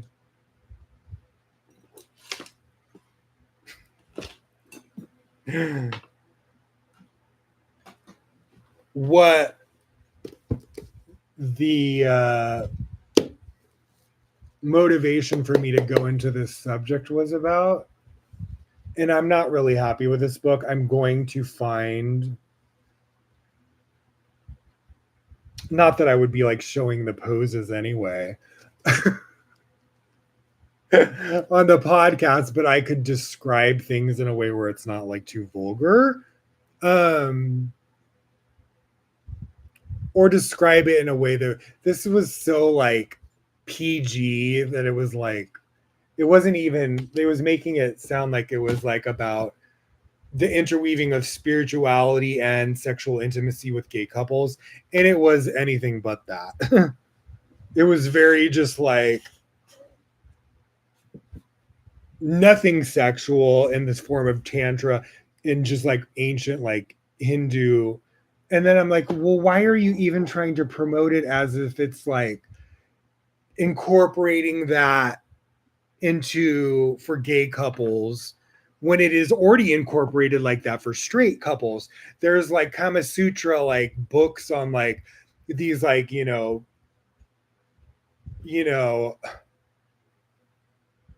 yoga positions, that are like, kind of like to enhance like sexual intercourse, and that's like they have it like in photographs and diagrams and what these techniques and the breathing and this and that. So it's like this beautiful thing that should not be shameful. Is what really real intimacy should be like, where the sex is not shameful. It's with a consensual, partner, where it's safe, it's loving, it's intimate, it's soul driven, it's heart driven, even mind driven, or like meditative driven, or it's like like out of body, it's like astral projecting, it's like, but this like connection between two people, and this where it takes like, and I remember, and even though this wasn't with like somebody that I loved, I remember getting to this sort of state where I was having sex years ago, and it was so out of body and so euphoric that that's what I wanted to experience with my soulmate, where it was like during like it was like going on for like hours, and I was so in a state of like ecstasy that I was like out of my body in like this state of just like perpetual like pleasure. Now you combine that with someone you love and trust, and it's like heaven, honey. That's like, that's like, this is what I want to like, that's what I really wanted to like, and that's what I will portray right now. Or that is my intention, is to let gay people know that this is attainable. This is blessed and protected by source. You are allowed this from source. You are not being judged by God or source for wanting to experience passion, love, and pleasure in a safe, healthy, consensual relationship with a soulmate. And it doesn't necessarily have to be your soulmate. There are people that are not the other half of your soul, that are partners, that it's still healthy and consensual and safe. And as long as it's all those things, that is okay as well. You know what I mean? And so it's not like, there's a lot of spiritual work that goes into finding your soulmate, and the other half of your soul. That's why I was celibate for the past fucking 7 years. And I've done spiritual work intensely for the past over 20 years, is because I wanted my soulmate. You know what I mean? I wanted the other half of my soul, and it finally came into my life. And it wasn't just, it doesn't just, and it literally references and teaches that in the Holy Zohar, one of the major main text of Kabbalah. There's tons of parts where it references like doing your spiritual work draws your soulmate closer, and that your soulmate is actually comes from within. It manifests externally, but it comes from your internal spiritual work. And my soulmate, he is an absolute complete reflection of that in the most obvious of terms. Like, he's just like, and we both get that consciousness, and we both elevate each other and drive each other to progress spiritually, to refine ourselves. And it's that's just like, to have a partner that like gets it and is like motivated in that sense to become like just the best versions of yourself, is just like fucking amazing. That's like chef's fucking kiss to what a soulmate really, the highest level of soulmate, in my view, in my perception, in my experience. And I'm just at those beginning stages. This has just come into my life the past, like, 5 months.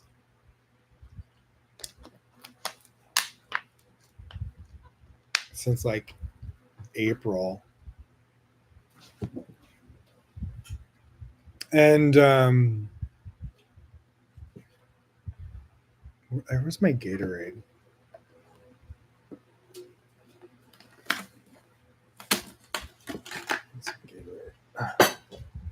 Got some zero Gatorade, no sugar. Thank you very much. I got these little snacks too. I took a little bit longer because I was like out of snacks, and I'm like so trying to like not have any carbs. So I just got like these little cheese. I just ran to the store around the corner and like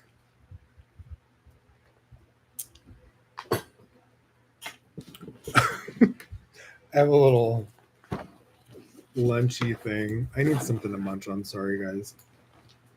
We're at 3.5 hours. I have not looked at the clock until now. I have my little ice packs in here. I have like some tomatoes, a pear, organic tomatoes, and then these little, it's just like cheese and like cashews and like cranberries. And then I have some oven roasted turkey. Lunch meat. I don't think I'm going to bust out the lunch meat because I'm too kind of like inspired right now. I'm like on a, when I get in my zone, it just like, for the podcast, I don't like to get too distracted with like eating, but I like little just like munchy things like this. Like some cheese nuts and some like cranberries is good enough. All right, so where was I?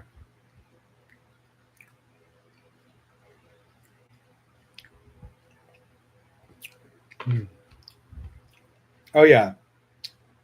So let's read the original sensuality.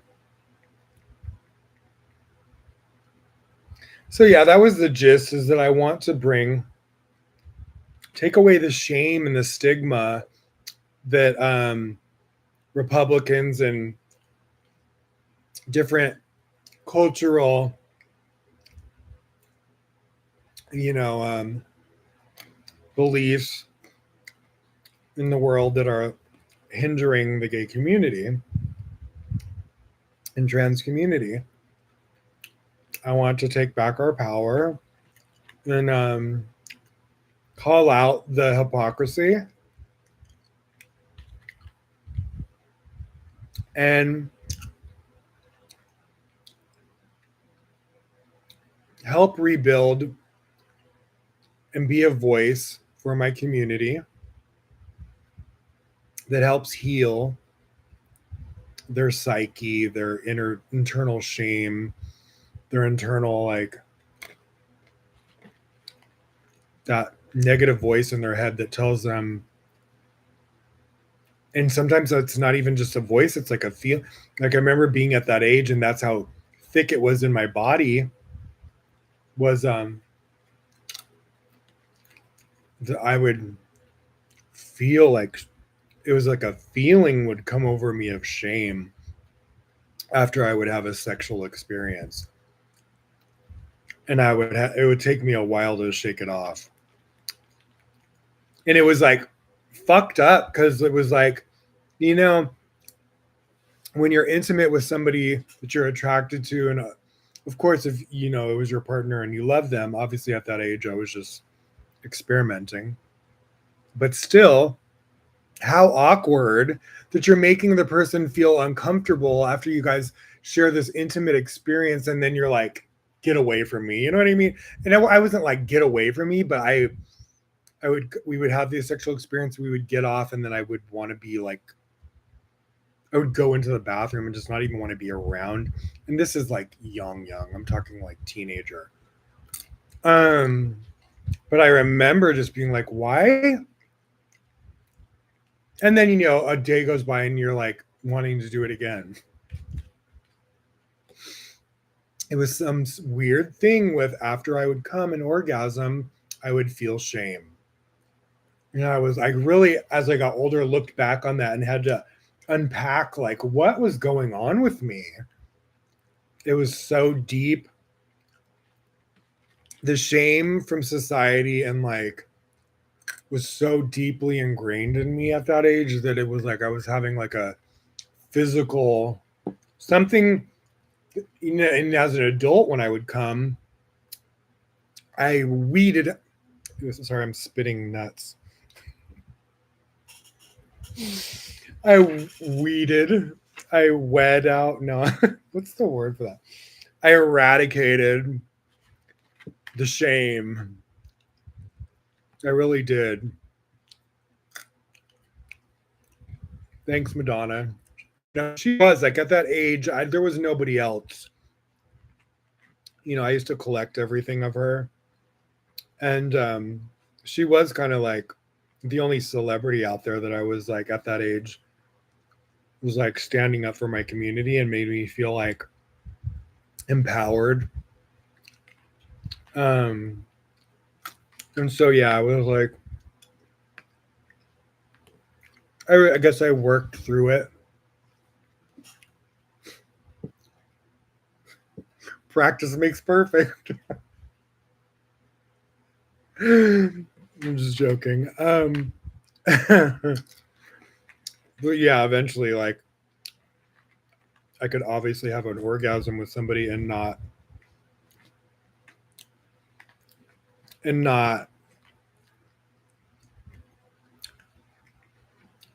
feel shame about it. And obviously, I don't.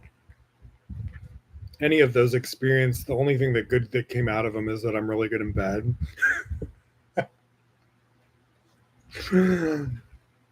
But I don't look back at any of those old sexual experiences with any fond memories other than it made me who I am today. The amazing lover that I will be for my soulmate.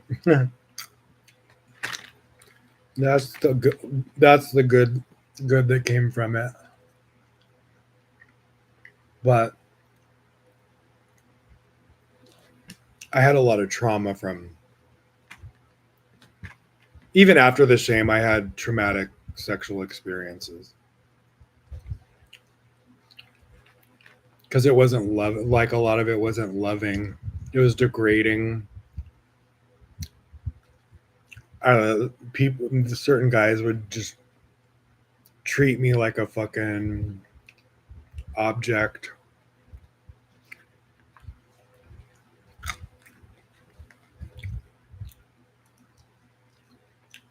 which doesn't feel good to be used. So I had a lot of self worth issues where I felt like unlovable. That was something I was trying to express to my soulmate in the poem I wrote yesterday was that I feel a lot of times like damaged goods. And even though I know I'm not, I always feel like someone else is going to respond, that I love is going to respond to me like I am damaged goods and not love me because of what I've been through, which is just like my own mental sort of stigma. It's like that. So they say in Kabbalah that you have an evil inclination and a positive inclination.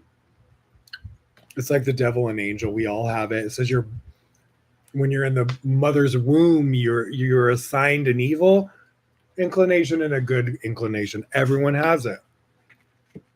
And so it's like that voice is always we all have that voice that is on the loudspeaker with our insecurities. You got to tune it out. Work through it with your partner. The good thing is that if you have a partner that's like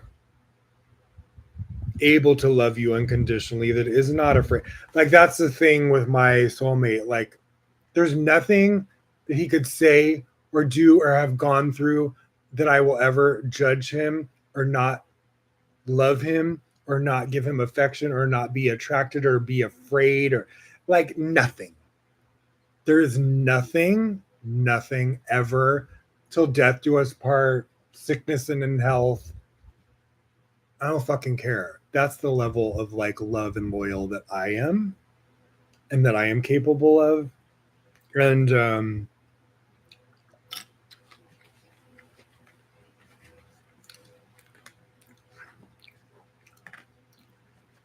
just glad he doesn't have to go through some of the shit I went through. Because I don't wish what I've been through with certain people on anyone. Like just being degraded or treated as like used or treated like a piece of meat, just like worthless. Like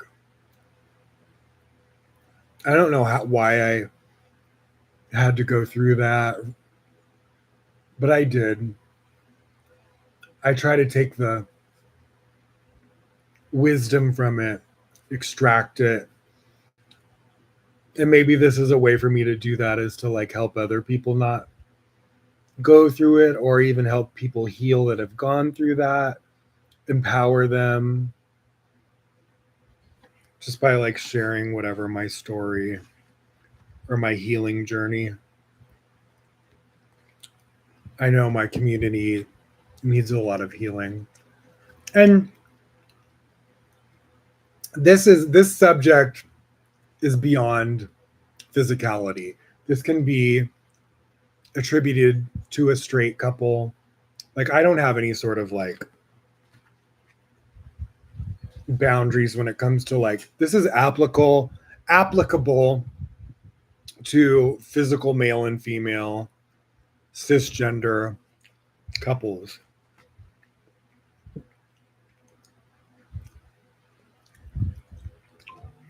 It's just about loving kindness, respect, treating your partner like a human being, not like a fucking blow up doll. All right, anyways, what does it say?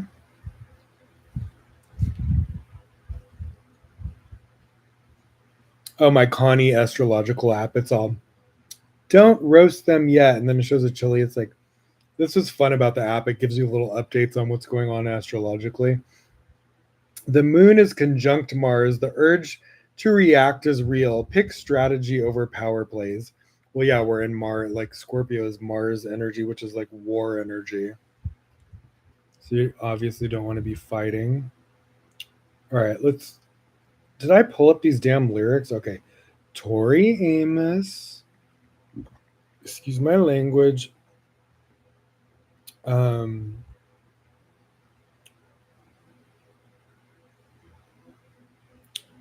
Original sensuality.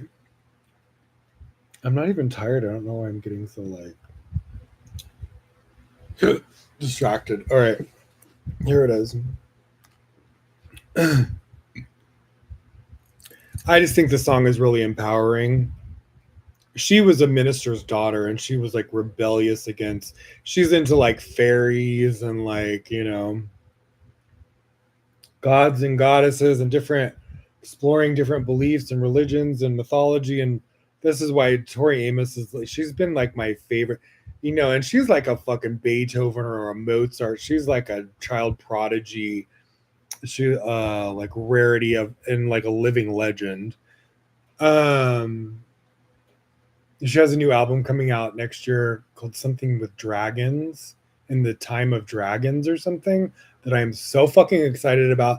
This week I was having all these interesting connections with like dragons, as well as my soulmate was calling upon that energy as well. It was so cool. So it started off with these dragons blood incense I had gotten. Then I was having like synchronicities with my boyfriend bringing up the subject of dragons. Then the day of yesterday, when I went to shop for the shirt I was going to wear for the season finale, so there was all this. Oh yeah, this is what I wanted to talk about as well. Was I had this correlation with eagles? So it was first the incense, and then my boyfriend did like a reading, and he was like talking about dragons, and I think the next day like eagles or whatever. And so he was giving me a reading about the eagle, and it really just fit like a glove, what I needed to hear that day. And so I was like, oh, let me incorporate this with the collective and share this on my social media as well. So I made like a little morning altar that morning, read the card, and I already work with eagle energy. Like I wear all these, just I have all these different talismans with like rose quartz, or I have an amethyst one, a pyrite one, a labradorite one. And so and I learned about like spirit animals and like tapping into eagle eye energy of like, looking at the big picture. This card said, "You are more," from Kara Elizabeth Animal Apothecary deck, which is really amazing.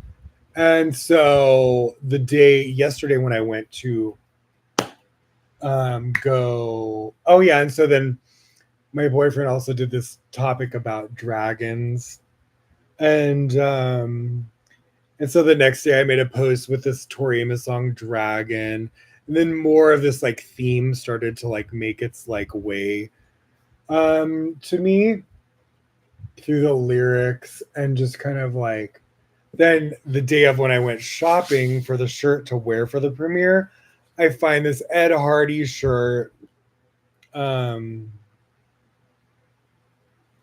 with a dragon and an eagle on it. I was like, you, and it was like literally on fucking sale for like $10. Like a new, never been worn shirt. I was like, oh, this was meant to be the fucking shirt. Absolutely. There's no ifs, ands, buts, or why. Wait, where's the full shirt? So here's like, see, so it has like a dragon at the top, and then it's like breathing fire, and then there's like an eagle below it. I was like, Spirit is always hooking it up. All right, so let me read the lyrics to Original Sensuality. Also, what I want to talk about is when I haven't read this because I waited to do this on the podcast, was we're gonna have to go in and start reading some of the decks and the stuff from the books, because we're getting to like 3 hours and 40 minutes. Capacity to love. So I didn't read. This is from the Whispers of Lord Ganesha deck, which Ganesha was making his presence known the past 2 weeks as well. And so when I pulled this, when the theme of the season finale for season one, episode 13, was all about love. The number love in Hebrew is called ahava, which represents love. So the whole thing, love never dies, whisper in the heart, everything was this episode. And this episode was also a love letter to my soulmate. And I interwove certain homages, or, uh, winks and nods to him. And so when I pulled this card, specifically when I set up the desk as like an altar for the episode, and then I shuffled the deck once I had set up the entire altar desk, and this was the card I chose, and I didn't even read it yet. So I waited for you guys because I knew right when I saw it, I was like, oh, yeah, Spirit never fails, especially when I do the podcast. The cards I pull are always accurate, fit like a glove from Spirit. Spirit literally never fails me.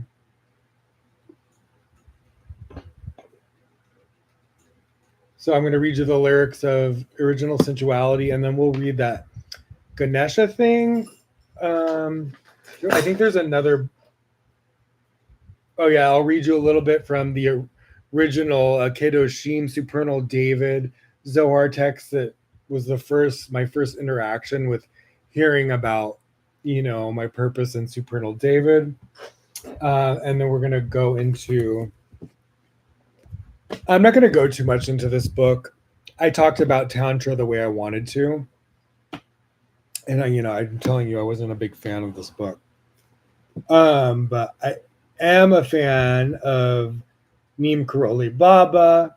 I want to figure out what the differences of Miracle Love besides this, because this is more just people. It's like a shit ton of like letters that were sent in to the author. So Michael Blackburn, what his experiences were with Neem Karoli Baba. Mark S's, Kate Gannon, Jagadish. Like everything is just like a page or two saying, oh, I met Kareem Noli Baba this one time, and whatever. Or I'd never met him and I've connected to him and he comes to me in my dreams and I've seen him in person and manifest in person and just so really like interesting, or what they've learned from him, or when they did have encounters of him, things he said or did that impacted them. So it's really beautiful. But I think there's a difference to the book Miracle of Love, which is my boyfriend's favorite book. So I want to get that one too. So we'll read I sectioned out some of the, highlighted the areas that I want to share from the book. Just to give you a little intro to Neem Karoli Baba, who is Ram Dass. That's his guru, and kind of like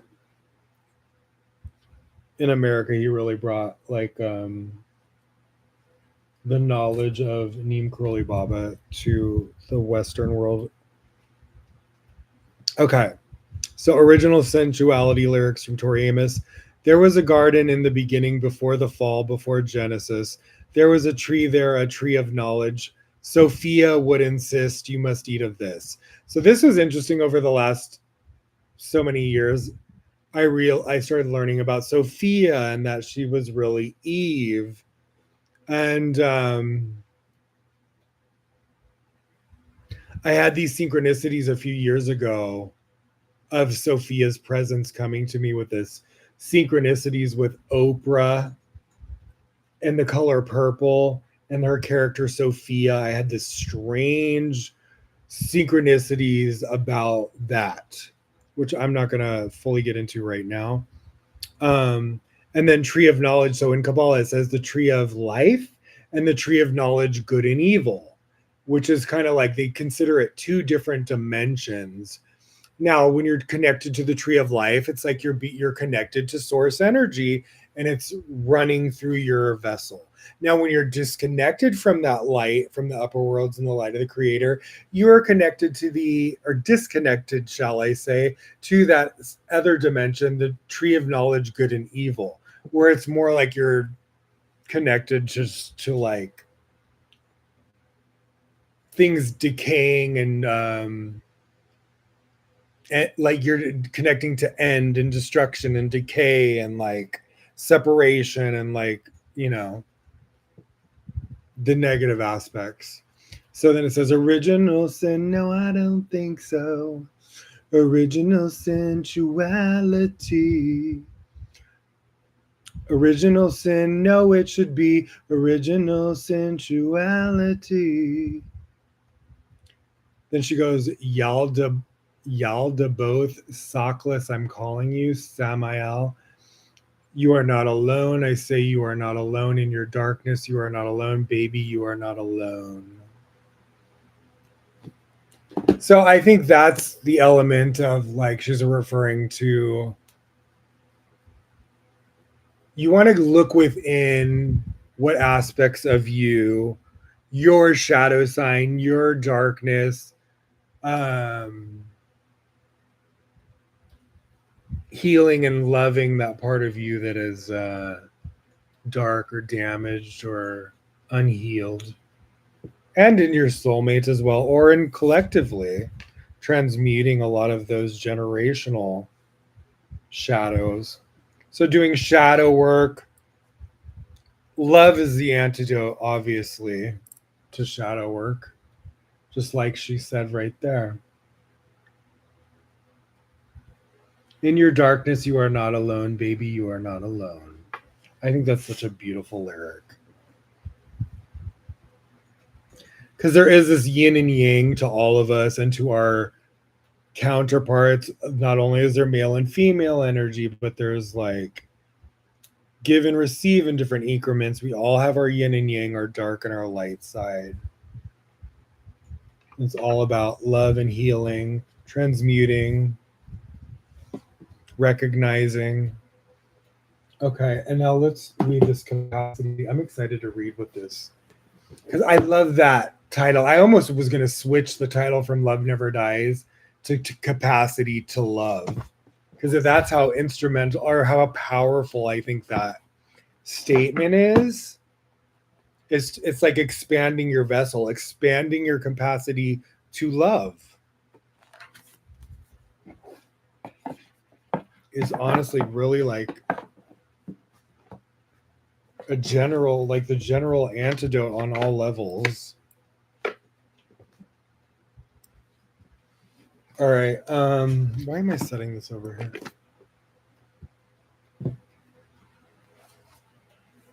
All right. Good. Oh, sorry.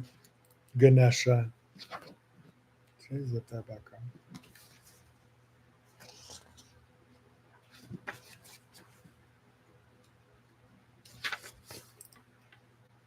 Number 34. Capacity to Love, page 60.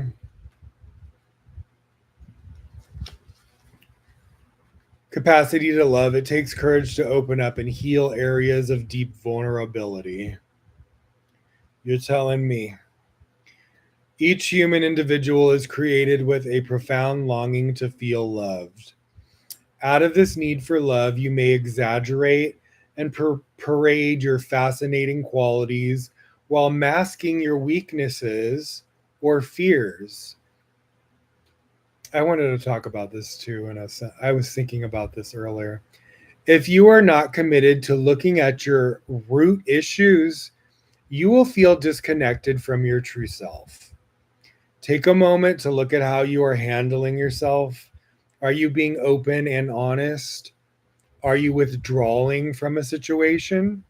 Are you masking a problem with some sort of avoidance tactic, such as shopping, drinking, or eating excessively? Are you holding grudges? This is so fucking good. This is everything. When your heart is open, you will find that your actions tend to match your words. You rarely get offended. You are emotionally available. When your heart is open, you truly take responsibility for who you are and what your beliefs are. You love yourself more completely. Conflict resolves more easily, and you have a desire to live in harmony with others. Excellent. Ganesha's trunk represents the ability to consider how you are perceiving the situation. So here's Ganesha's trunk.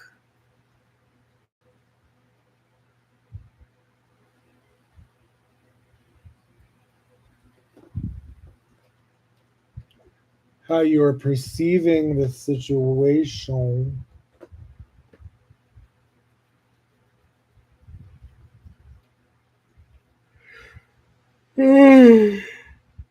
Which is significant in your spiritual growth. So a lot of times, yeah, things are reflections to help us look at things internally. An elephant's trunk, not usually like all the time. An elephant's trunk is an important appendage that is used in its day-to-day functioning.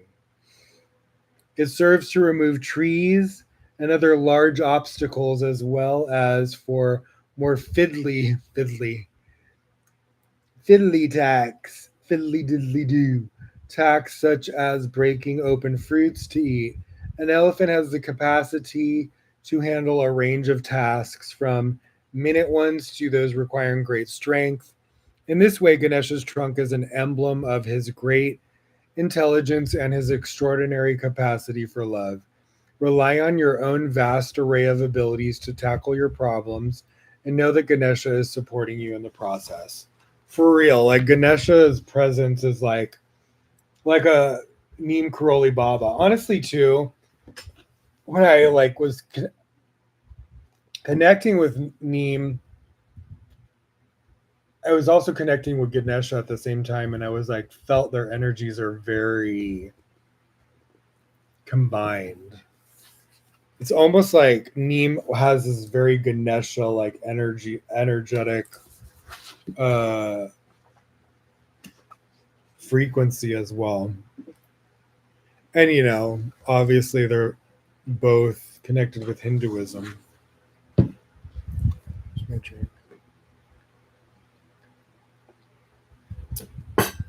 All right, so I'm going to read just the beginning, intro, and stuff about Guru. All right.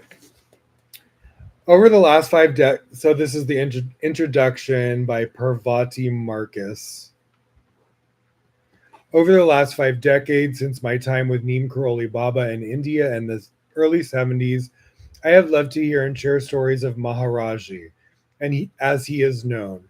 I heard about Maharaji in the summer of 1969 from Ram Das. After and 3 days after meeting him, I became Ram Dass's secretary, typing up responses to the mail he was receiving after speaking across the country.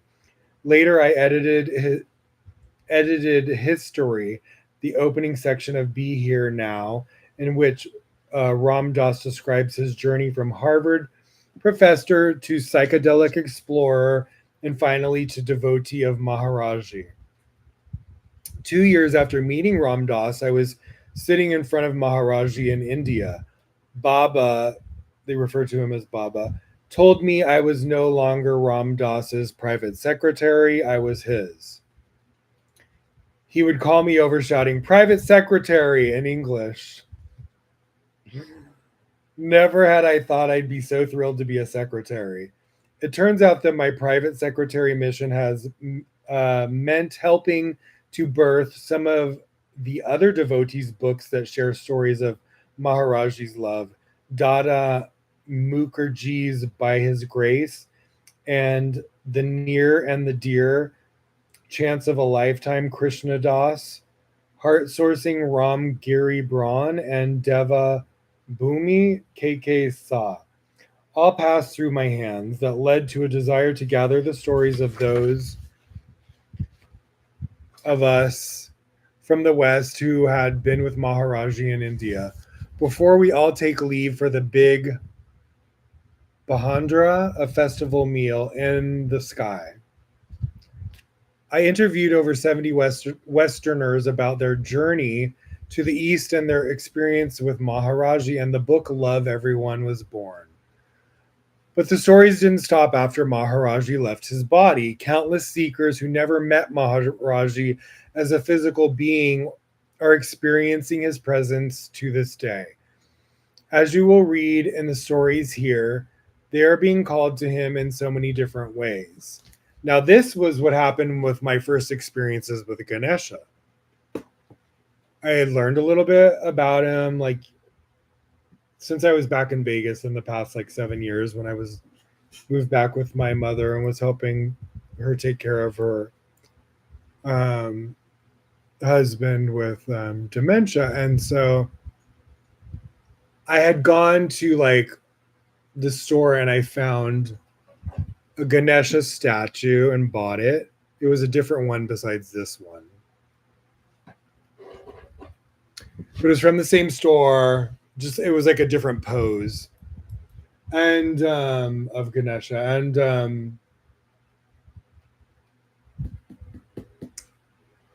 And so I had an altar in my room at the old house in my bedroom. Put him on the altar. And I had my Hebrew letters of the month up there, which is like a channel of light. And from the, heaven to earth. And go to sleep that night. I have this out of body experience type dream. Now, anytime I would dream, typically about being in my home, it would never look like my home. So I knew this wasn't a typical dream because it was like I was having an out of body experience dream and everything looked exactly like how my house looks. So it's like I'm floating out of my body in my bedroom and then I float out and to the right. You would go into this hallway towards the living room. And if you go left towards the kitchen and your immediate right, there's a desk. And so I come out around the corner and he's standing right near the desk, full body, full elephant looking, bigger than me, in full form, in dream state. In the dream state, I didn't recognize that it was Ganesha, and I was just basically terrified. because I didn't in the dream state for some reason it wasn't as Justin Bieber would say clocking to me. It wasn't clicking to me that it was Ganesha, and I like jolted out of sleep when I saw him because it's like this big being, this elephant-looking being. I'm like, I'm like in this dream state, and I just wasn't putting two and two together. Just I'm floating in my home and see this big creature, but immediately when I woke up, like I was startled. When something scares you in a dream and you jolt awake, that's like what it was. But then I was like, I could see in my mind's eye, what do you look like? And I'm like, oh, it was like full on an elephant, body, head, trunk.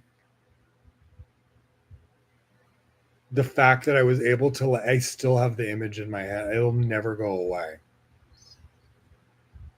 It's just unfucking real. I was just like, oh my God, like this Hindu god is real in the spirit realm. Who fucking knew? That was my first like major. And so this is why I think it's so connected with Maharaji, because this is basically saying that as well as how you can connect to spirits beyond the physical world. So as you will read in the stories here, they are being called to him in so many different ways.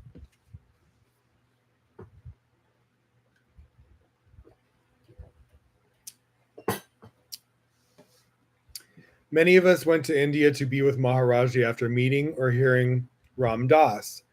Even after Maharaji's bodily form departed in 1973, Ram Das continued to be the bait on the hook of Maharaji's fishing line, reeling many into the unconditional love that is Maharaji's presence. Others enter Baba's heart space through chanting the sacred names and the Hanuman Kalisa, I don't know if I'm pronouncing it correct, with Krishna Das, Jai Utal, Nina Rao, Trevor Hall, and other Kirtan Wallas, chant masters leading the way. Many read books put out by, so Hanuman Kalisa is a certain like chant, prayer, song. Many read the books put out by Western and Indian devotees and connect through the written stories. Some have darshan dreams, lucid moments of being in the presence. Darshan, I believe, too, is the same thing like the song chants or whatever, or experiences and visions in meditation. Yes, I looked up the word when I was reading this. Sometimes Maharaji appears in person to those who have never even heard of him. When I interviewed Ram Dass for Love Everyone, he said, I have a difficult time with the concept of people who were here with him and some who are not. Since I am in the public to talk about him, I find people who have met him through their dreams, visions, or through books, or through devotees' stories. Some of them have golden hearts and appreciate Maharaji even more than those who were with him. Isn't that interesting? He calls people, and certainly he calls people now that he is out of his body. I listen when people approach me, and I can hear when they have a Maharaji connection. They're looking at me, but they're really feeling Maharaji. And as Dada Mukherjee, one of Maharaji's longtime Indian devotees, said, once he catches hold of you, he never lets go. Now this says the guru. Guru literally means the remover of darkness. I love that, by the way. Whether that be the darkness that stems from hurtful thoughts, words, and deeds, or the darkness of ignorance that keeps us from loving others as ourselves and ourselves. In the Upanishads, the ancient Vedic wisdom, it says, Asato ma sad gamaya Tommaso Ma Yortir Mertoriorma Mortam Gamaya. I don't know. Your guess is mine. For the I need more snacks.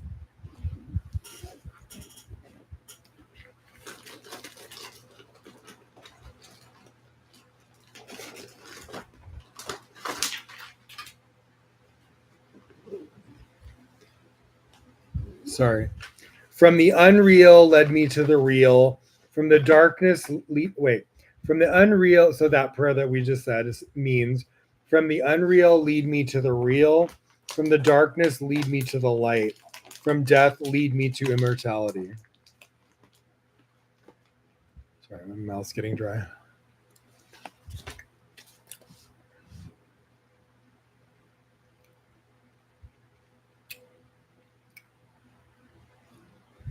You may have many apu, apagurus, apagurus, teachers who point the way, like a spiritual teacher who takes you far along the path, or a difficult person who teaches you where you are not.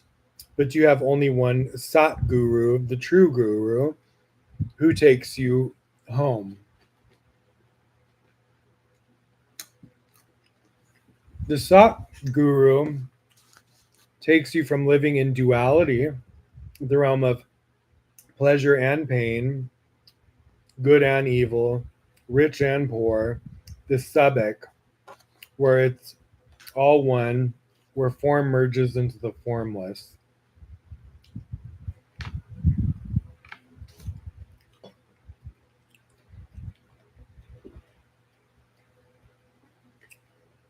Oh, excuse me. Someone once asked Maharaji, how do I know if someone is my guru?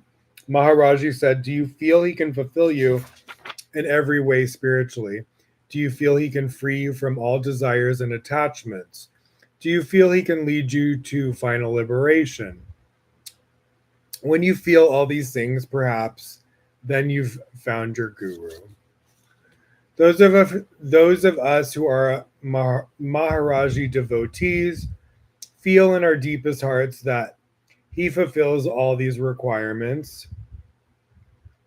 Now, when they speak about this, overcoming attachments, it's like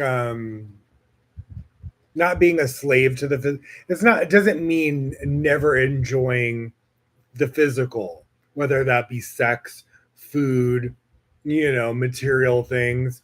It's saying you don't want to be a slave to those things where you're missing the basically, like what I was trying to say with gay tantra is that you're combining the spiritual world with the physical. That's what we're here doing. We're in the physical world for a reason.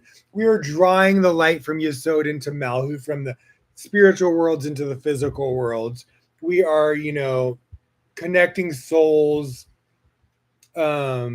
intimately in gay tantra and making love physically, but we are connecting to spirit and heart as well. You know what I mean?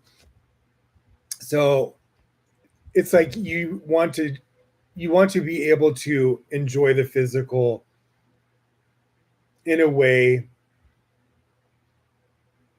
where you're infusing it with like light and spirit and consciousness, and like, where it's not just empty and devoid of like spirit. And you never want to be like a slave to like physicality, because we are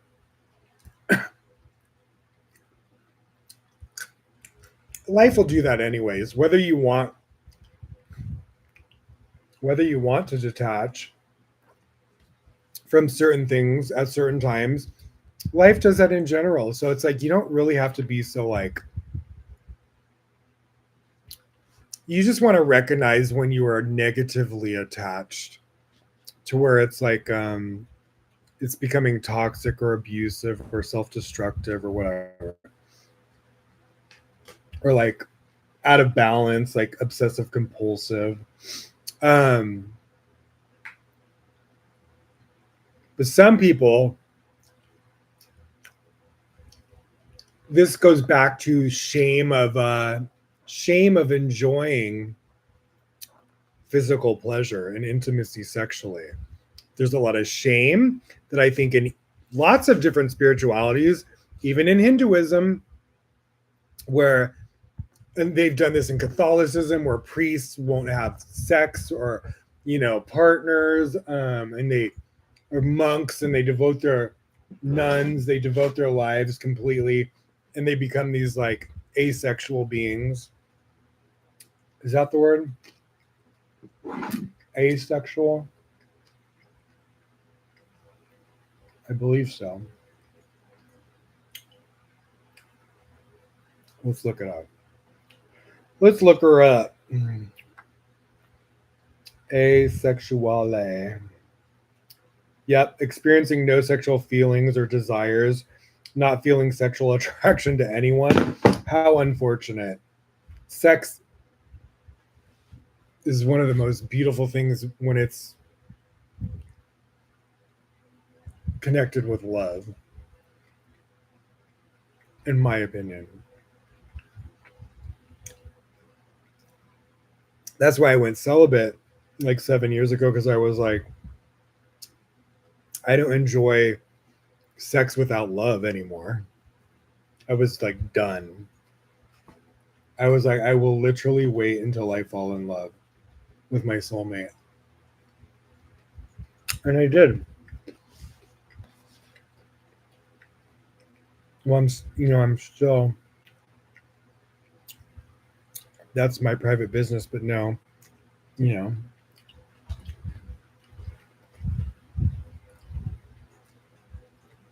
I have been celibate for a very long time.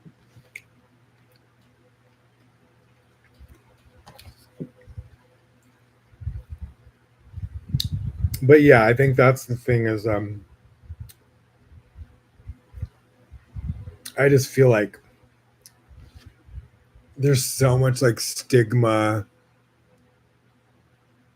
trying to turn sex into some like bad corrupt thing, and it's really unfortunate. And it's really like, to me it's a bunch of fucking bullshit.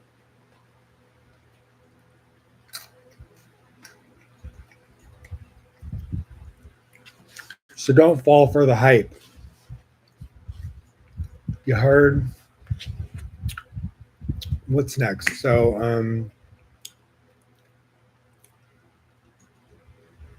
where the fuck was I?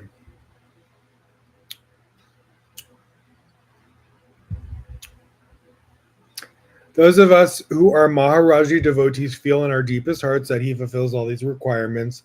Others feel the same way about Jesus or Mary or Ramana Maharshi or Anandamayi Ma or another realized being. Those who have experienced Maharaji in the decades since he left his body, or any realized being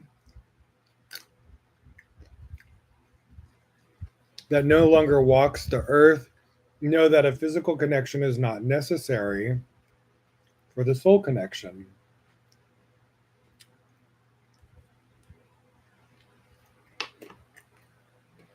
The connection is love, unconditional, unreserved, unlimited love. Oh, that brought up when it said Jesus again. So remember, I was referring to the Joseph Messiah from the Zohar as actually being the Jesus, and then how it refers in the Zohar, which is the decoding of the Old Testament, chicken before the egg, that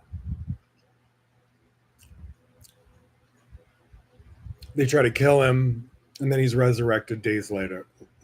Days later. So in Kabbalah, they would do all these prayers all the time. That's what I was trying to say, and I got distracted on like a different subject. There's these specific prayers that they would do, and in written form that I would read, where they're doing these prayers that doesn't happen to Joseph. And so it's interesting. I thought it was so interesting. And there's things with David that are like uh very messianic and like traumatic as well. Now, what I learned from being a Kabbalist for many years is that there's different timelines of what could happen. So when you are disconnected from the tree of life, it can go down. And I think some of those things are like a warning of like, just make sure you stay connected to the light, because it can go down like it's almost like it's almost like the way the Kabbalists have all the secrets and the tools to overcome um any sort of like negative prophecy is fascinating. um and that how you can, like, a lot of people recently, even my boyfriend, were talking about, I just read something like a day or two ago, that every decision you make alters the path, and that there's all these different timelines, and at many different moments decisions we're making are changing the direct what's the word? I don't think I'm saying it right. The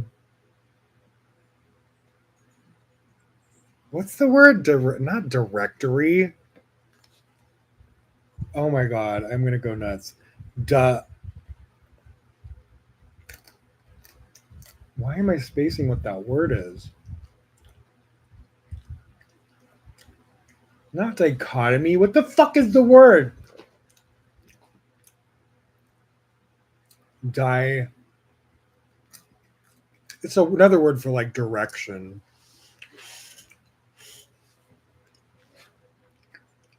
Oh my god, that is really driving me crazy.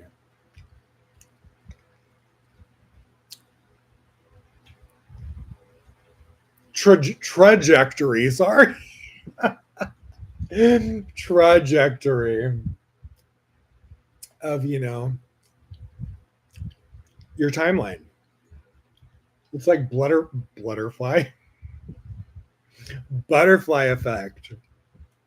Where he like the movie with Ashton Kutcher, and he does one timeline and his girlfriend turns out to be like a fucking drug addict, and then he does another timeline and she's all like goody two shoes.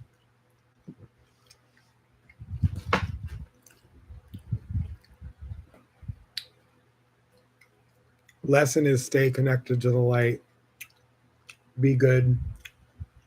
Drugs are bad. Be nice.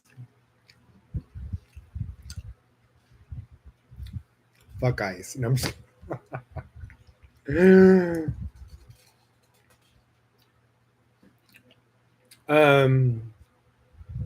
All right, let's go on.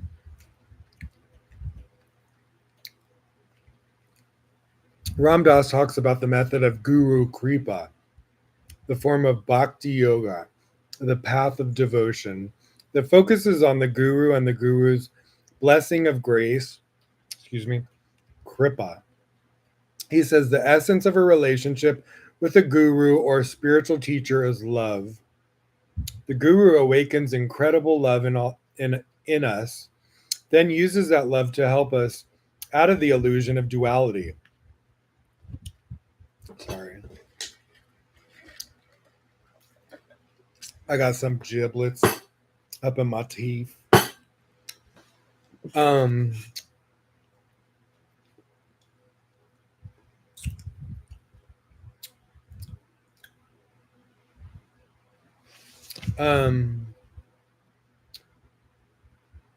The relationship with a guru has nothing to do with intellectual concepts, and surrender to the love of the guru does not mean you give up your power or your individuality.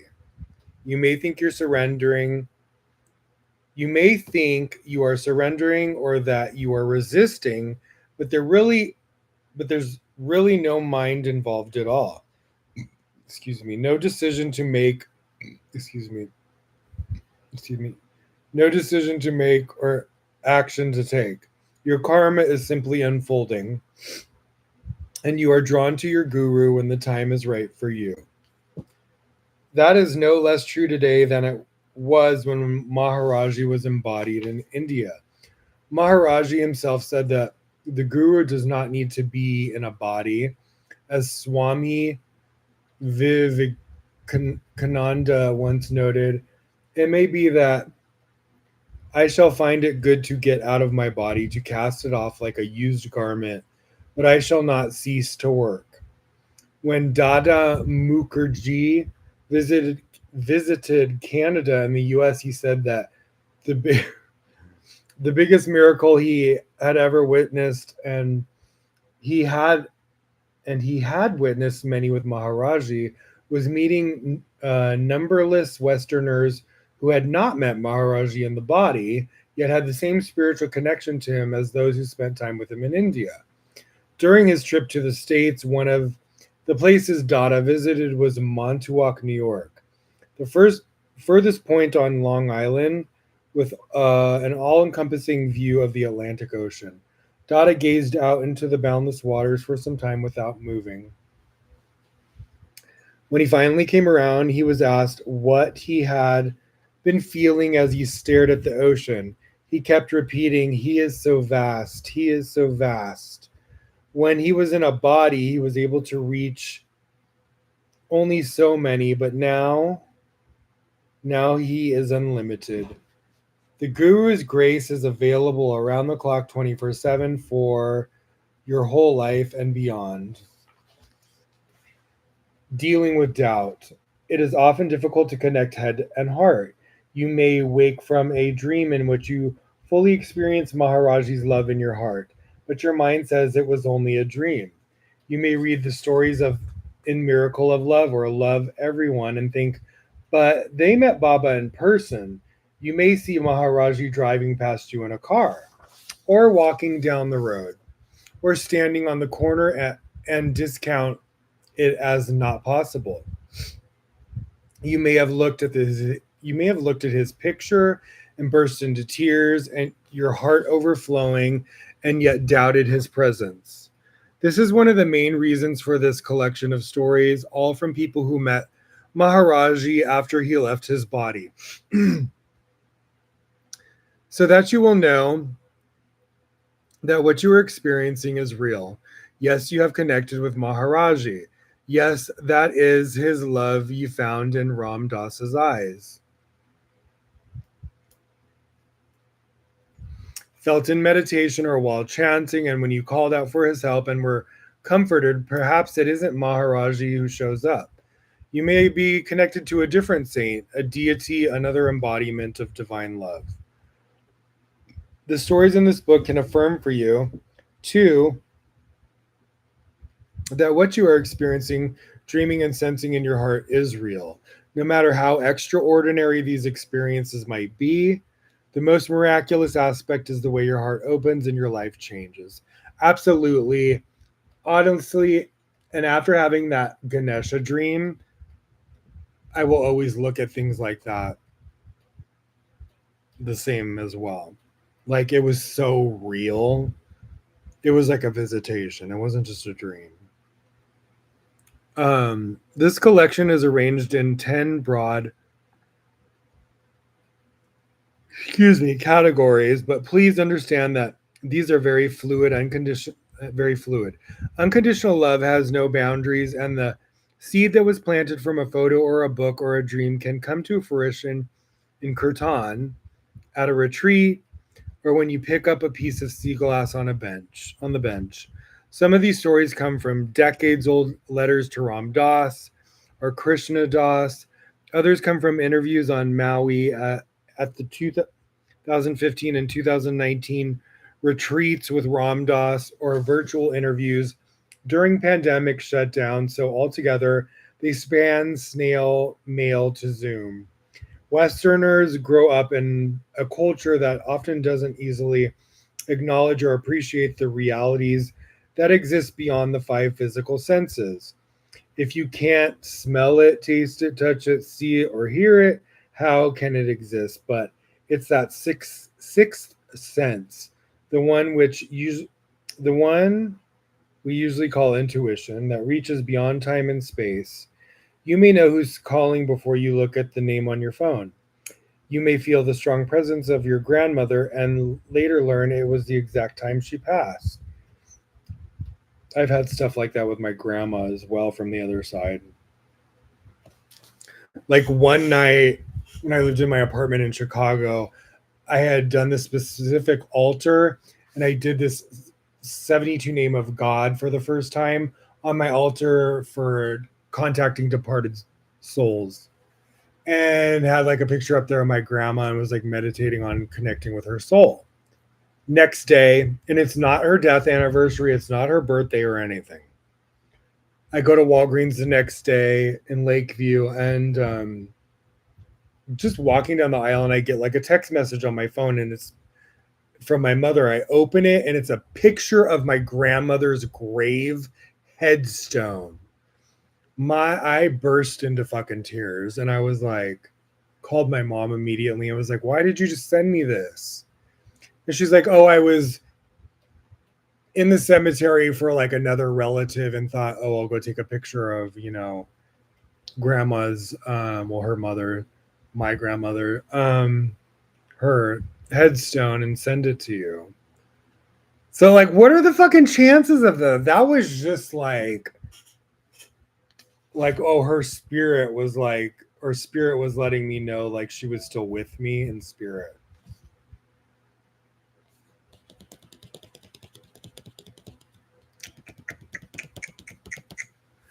This collection, oh my god, excuse-moi. This collection is arranged in 10 broad categories, but please understand that these are very fluid. Unconditional love has no boundaries, and the seed that was planted from a photo or a book or a dream can come to fruition in Kirtan, at a retreat, or when you pick up a piece of sea glass on the beach. Some of these stories come from decades old letters to Ram Dass or Krishna Das. Others come from interviews on Maui at the 2000. I think I just read this fucking part. Westerners grow up in a culture that doesn't easily acknowledge or appreciate the realities that exist beyond the five. I read this. Where the fuck am I? You may feel the strong presence of your grandmother and later learn it was on the same exact day she passed. Maharaji is beyond time and space. He would show up in two places at once, escape from locked rooms, and do other miraculous things on a regular basis that confounded so-called physical reality. What's to stop him from coming to you from the beyond? God, Guru, and your deepest self are one. Open your heart on the path of devotion and follow your inner guidance into the realm of unconditional love. Listen to that whisper in your heart.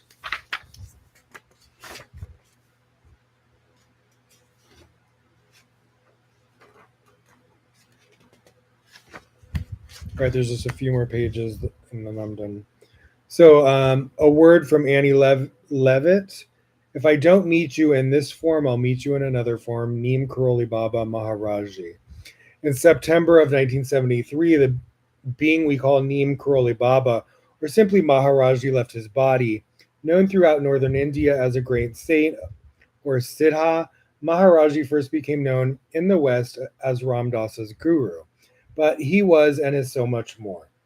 Since that September day, so many decades ago, Maharaji has continued to reveal his presence, manifesting quite unexpectedly in various ways to people around the world through dreams, sightings, conversations, meditation experiences, unexplainable coincidences, or a deep inner knowing of the heart. Like I was saying, that crazy coincidence with my grandmother and then her grave sent picture. That was just unfucking real. Like amazing.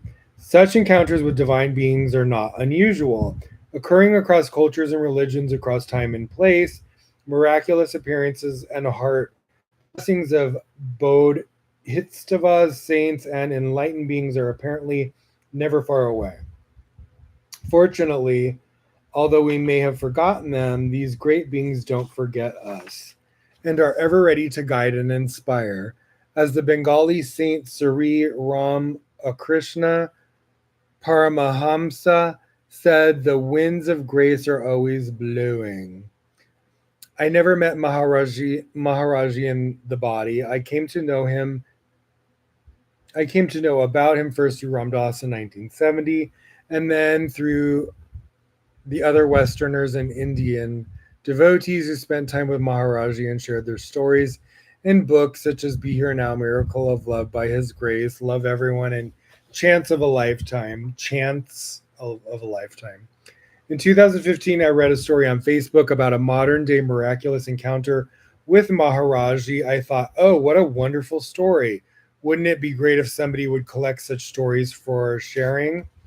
Coincidentally, I saw that Parvati Marcus was offering potential. Oh, that was another thing. So, Parvati is the wife of Shiva in Hindu, and their child is Ganesha. So how interesting that I was saying that his energy reminded me of Ganesha, and then the author's name is Parvati, which is the mother of Ganesha. Isn't that fucking weird? Parvati said, "Oh, I am working on the that project for the Love Serve Remember Foundation. I could pass some of it on to you." Although astonished by Parvati's response and involved full-time and challenging work, I wasn't going to say no to Maharaji's private secretary. She seemed to trust that I could do this. Soon afterwards, I retired my healthcare career. Between the two of us, we collected many personal stories, resulting in the book you now hold in your hands. I no longer believe in coincidence. Whisper in the Heart challenges our usual skepticism, but what may seem implausible is also a chance to open one's heart and connect to an inner reality, a guiding presence. As Maharaji assured us, it is not necessary to meet your guru on the physical plane. The guru is not external, and neither is your soulmate. Kabir says, listen, my friend, there is no other satisfaction save in the encounter with the beloved. Songs by Kabir, translated by Rabindranath Tagore. And here's the last page. No matter how often we Westerners sat before the Takat wooden platform on the porch of Kainchi Maharaji's temple and ashram, his spiritual residence in the Himalayan foothills, waiting for darshan, it was always starting when Maharaji burst through the doors and suddenly there he was. The banging doors and his sudden appearance never failed to captivate and somehow surprise us. Some days it was the Lion of God that settled onto the blanket covered takat and took wickedly accurate aim with an orange or apple or banana. Sometimes it was the tender Krishna, sweetly offering assurances and making us giggle with delight. Other times it was Shiva, unmoving and silent, unpenetrable, as majestic and awe inspiring as the Himalayas. Sometimes he felt like your grandfather, your beloved, or your child. He could be tall. Reminds me of that Madonna song. I could be your friend. I could also be a lover behind. No, I forget. Something like it's just like I could be your brother, sister, lover, mother, sister, brother. I don't know, something like that. He could be tall or short, fierce or gentle, or all 10,000 things of the Tao at once. The portal to take you beyond time and space or deep into your own being, manifesting in whatever way the moment called for. It's like that in the following stories.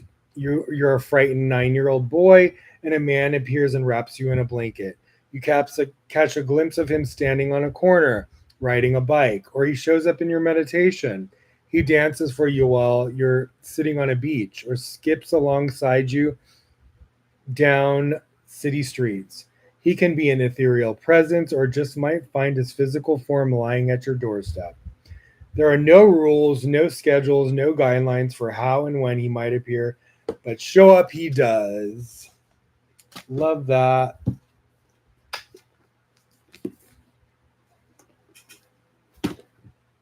All right. Let's do a Grateful Dead deck reading, and then I'll go back into my notes and see if there's. I think there's another. Oh yeah, I want to read that Supernal David thing, and I'll make sure if there's anything else I want to cover, and then wrap it up because we're at 4 hours and 35 minutes. This is the longest one yet, I believe. So this is Grateful Dead Tarot.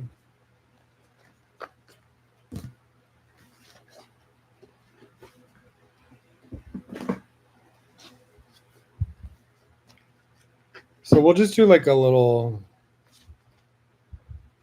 Do they have layouts?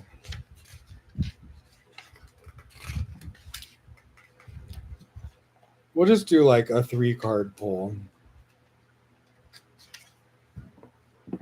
I don't like to get too cray-cray. Move these books. Ooh, look how nice this deck looks. Okay.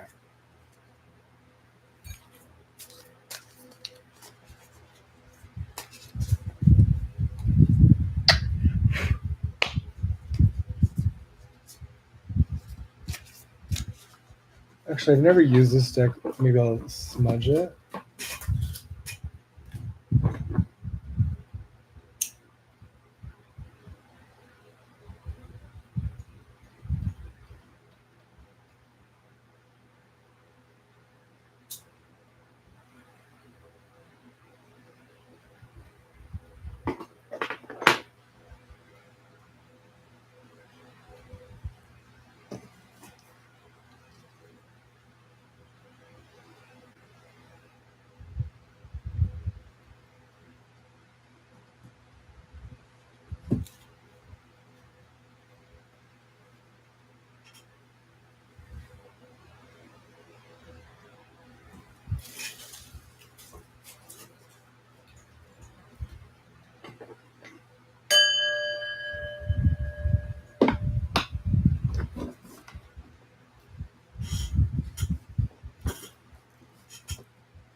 Spiritual cleansing. Let me cleanse the deck with 72 names of God. Mem Vev Mem, spiritual cleansing. Lamed Alava, banishing the remnants of evil. All right. Cleansed my deck. Wrong way. All right. Spirit, what would you like to share? We're going to just do a little 3-card collective reading, past, present, future.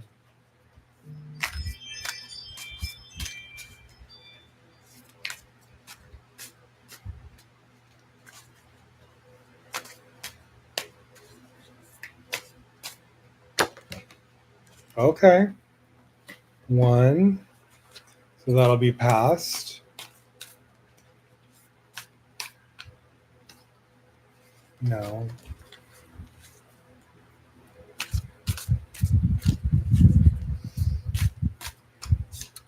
Ooh, child. Present.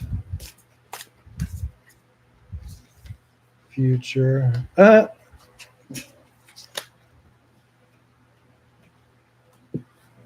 These cards are so cute.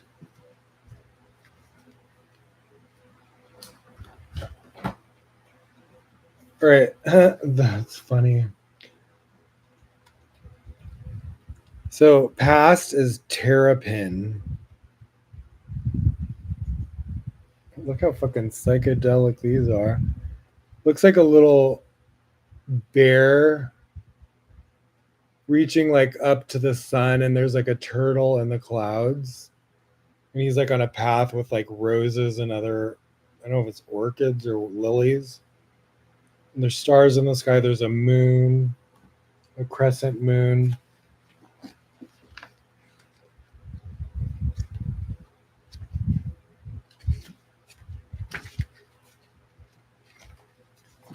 All right, past Terrapin. Where the fuck is Terrapin?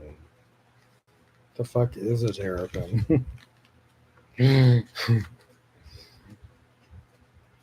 Where do I find terrapin?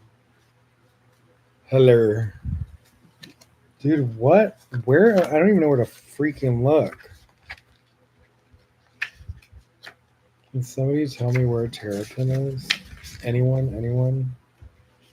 Bueller? Bueller? It's from Ferris Bueller's Day Off. If you haven't seen it, if you're not an 80s child, classic movie. If you haven't seen it,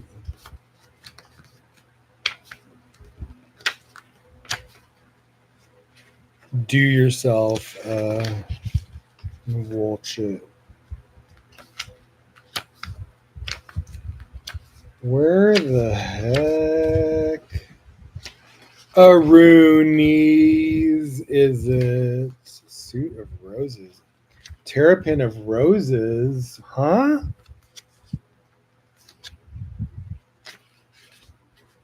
What on earth? This is so confusing. I am absolutely confused.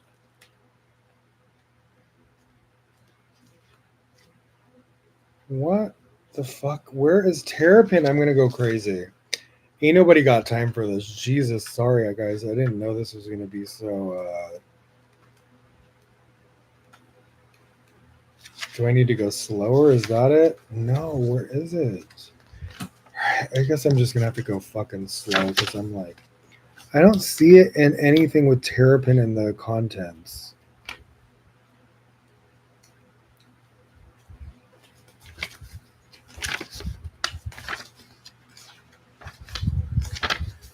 Major Arcana. Storyteller, museum. This is gonna drive me absolutely crazy, I swear. I have 2 more cards to look up in here. I already found the third one.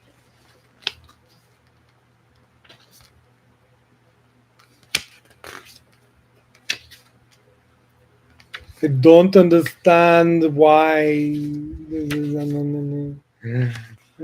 so complicated.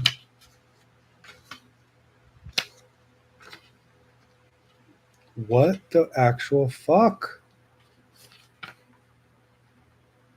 The fuck is this? What the fuck? Terrapin of Roses. That's not the card.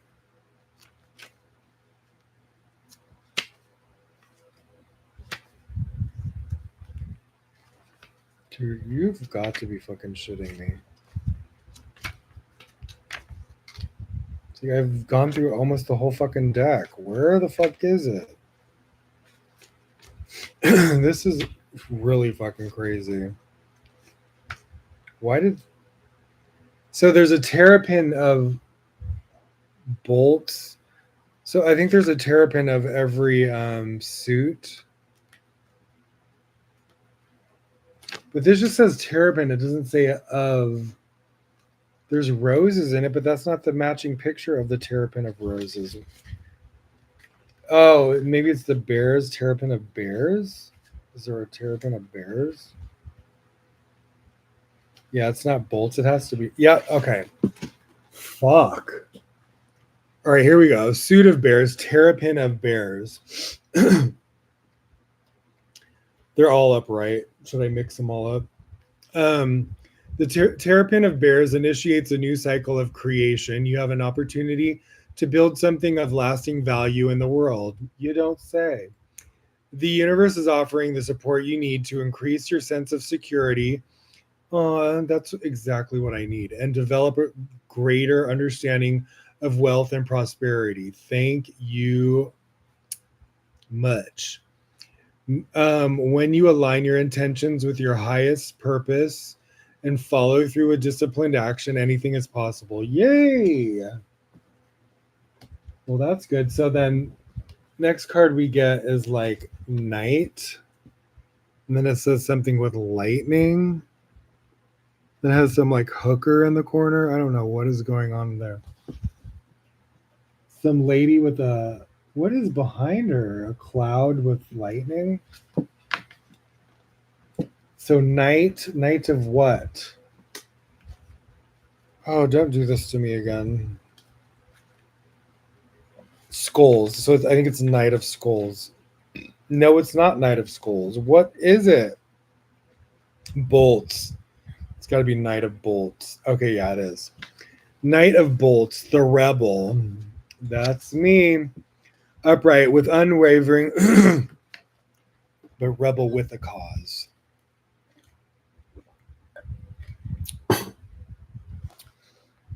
Upright with unwavering confidence, the Knight of Bolts ignites the world with his untamed energy. Pure fire, he blasts through impossible obstacles and antiquated cultural conventions. That's me. He is here to shake things up. When the Knight of Bolts arrives, his sense of urgency gives you the push to make bold moves towards achieving your creative vision. If you aren't ready for change, then get out of the way. This train stops for nothing. That is fucking a riot. Literally. All right. And then the last one. How funny is this? Future Saint. I got a saint with a rose. That is too fucking funny. Oh yeah, I gotta tell the story with the whole maquettes. Yeah, I gotta tell that fucking story. That was crazy. Okay, now I know what to talk about next. Spirit did not want me to forget that story. When I saw the rose in the card, it triggered that memory.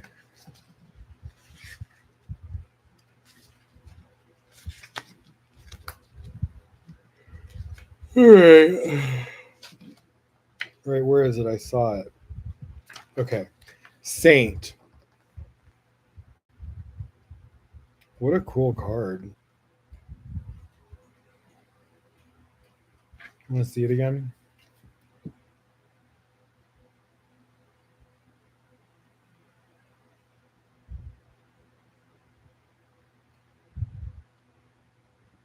Pretty cool, huh? Authority, conscious Dharma, the saint. The saint serves as an intermediary between the realms of heaven and earth, between the spiritual and material planes. In the garden of the divine, he goes, retrieving messages from spirit, then out again, delivering them as codes of virtue and righteousness for our earthly lives. His rose is a reminder to stay centered in love. The saint represents the power of institutions, schools, religions, cultures, and societies. As an authority of law, the saint instills duty and social responsibility in how we live our lives. When he arrives, he asks you to define and live according to your dharma. How do your actions serve the whole? What is your place in the greater web of life? That was fucking cool. They were all very me. Kind of like what I'm doing here with this podcast and what my purpose is. So it's interesting. So he's holding a rose. So I was earlier. So this happened probably like a week and a half ago, a week ago. And so my boyfriend was doing like a video, and then he said something like, this is one of the weirdest channeling scenarios that I have ever like experienced. It was just, that's what I'm saying. Like the level of like intuition combination between me and my boyfriend is like off the fucking charts together. Like we're both intuitive on our own in crazy ways as well, but you get us together and it's like off the fucking, it's like double trouble. It's like double intuition. And he's like, what was the word he used? He was talking about something totally like irrelevant of where the channeling word comes through, and he was like makeshift. he was said the word makeshift, and he goes makeshift, and then he goes like makeshift, makeshift, maquettes, maquettes, maquettes. Like did it just like that. It kept saying makeshift a few times, and then all of a sudden it was like sounding it together, and then goes maquettes, maquettes, maquettes, maquette. And I was like, now his name is Joseph. He has studied a little bit of Kabbalah, but I don't think he is familiar with the fact that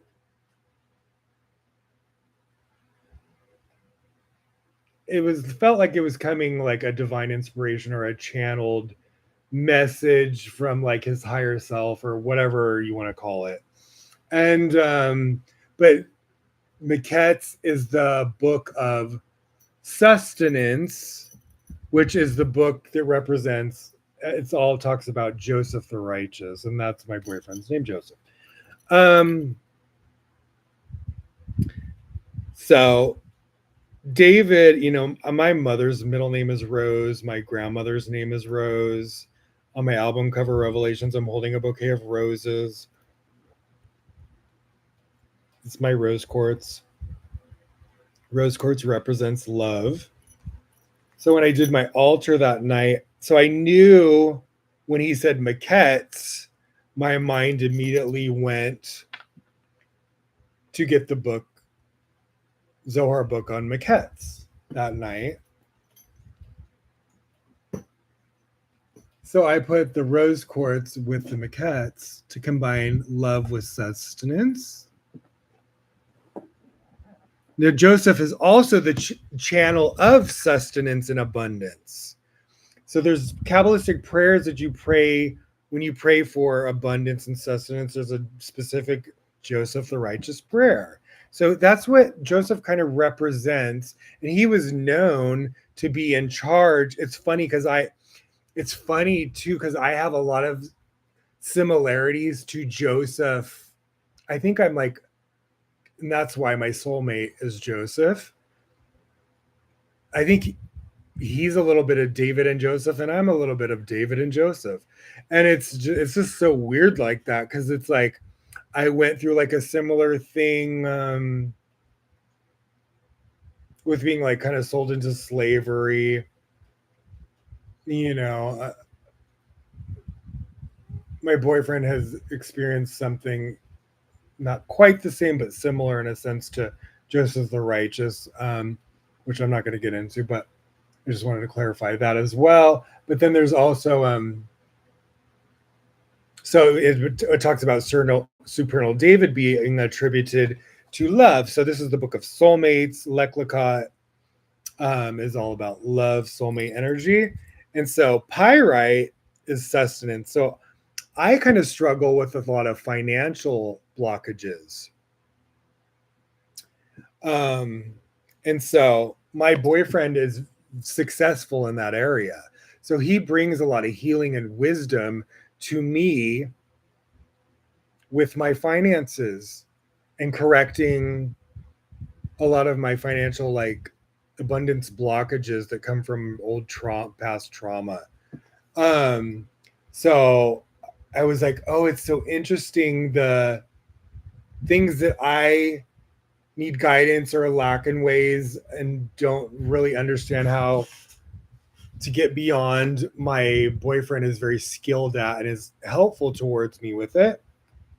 And then also my boyfriend's younger, and he's a little bit, when it comes to like, he's just a little, like I'm more experienced in a loving like gay relationship. I think a lot of,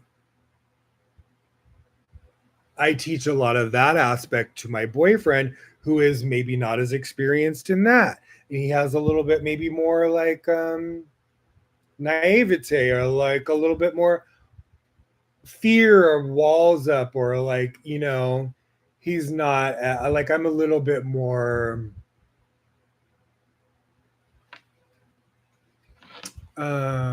vulnerable when it comes to like love than maybe he's maybe a little bit more guarded. um and so I think I teach him how to like I bring more like love energy and help him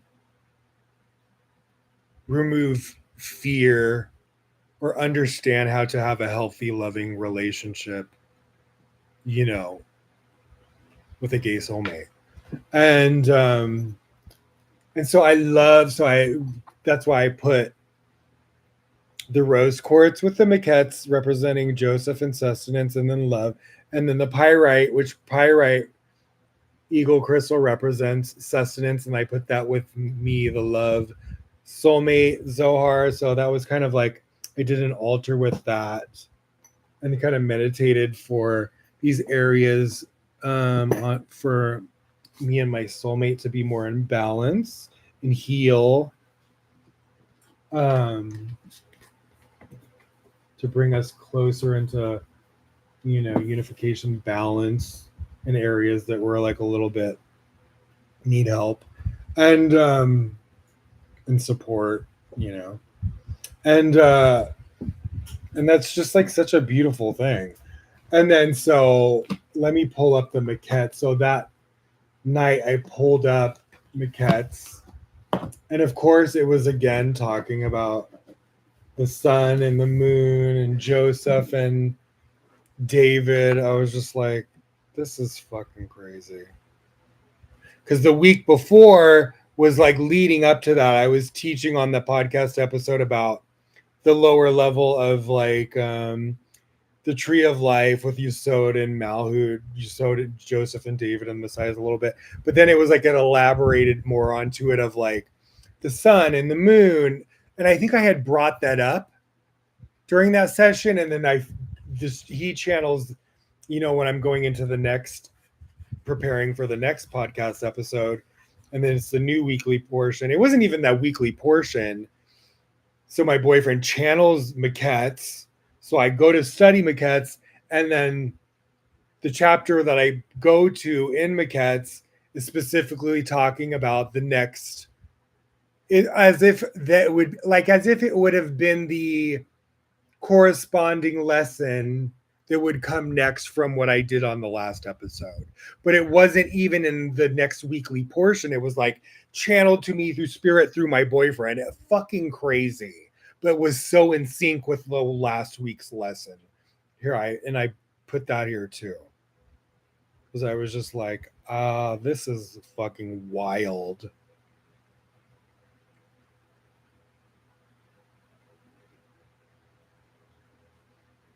Oh yeah, I was supposed to talk about as well King of Swords and Queen of Swords. And then I think after that, it's going to be a wrap for season 1. Here it is. Let's see if this is from Maquettes. The king by justice establishes the land. So it says, and it came to pass at the end of 2 years. Here the rabbis discuss Joseph's sojourn in Egypt. Joseph is compared to King David, who at a later time occupied a similar position in relation to the world above and the world below. The king by justice establishes the land, but he who acts gifts overthrows it. The king is the Pharaoh of Moses' time. Wait, the king is the Pharaoh of Moses' time. His lack of faith and his inability to interpret the true meaning of his dream bring destruction to his realm. Joseph's sojourn in Egypt is a metaphor for the soul's human incarnation in the material world. Joseph represents the soul and Egypt and negativity of the body. King David also represents the realm of Malhut, or a lower dimension. Man's spiritual work is to rise above the temptations of material existence by removing the blinders that prevent us from recognizing the divinity in the world, the foolishness of our negative behavior, and the consequences of our negative deeds. The elevated consciousness is stimulated by reading this section. Then it says, and it came to pass at the end of 2 years. Rabbi Kia opened discussion with the verse, "The king by justice establishes the land, but he who exacts gifts overthrows it. Come and behold, when the Holy One, blessed be he, created the upper world, Bina, he made everything properly and created bright lights that shone." I need my glasses for this, it's so tiny.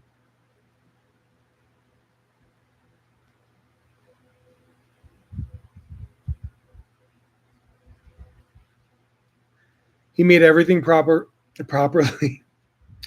and created bright lights that shone in all directions. These represent the three columns, and all is united into one. He created heaven above, which is Zeranpin, and the earth below, which is the Nukva, to combine as one, Bina, Zeranpin, and Nukva, to benefit the lower beings. Come and behold in the verse, the king by justice establishes the land. Who is the king? He is the Holy One, blessed be he. Bina, the words by justice refers to Jacob, that is Zeranpin, who forms the foundation of the land.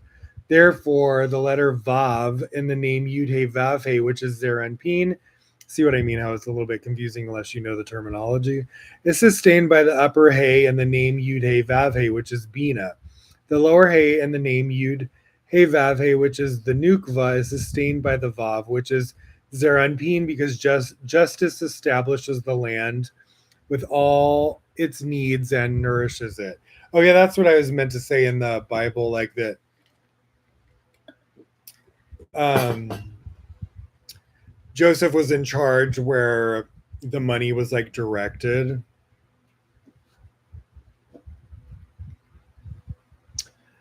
Another, because he was trusted with it going to the right places, not like this administration in America, like hijacking all the money for themselves.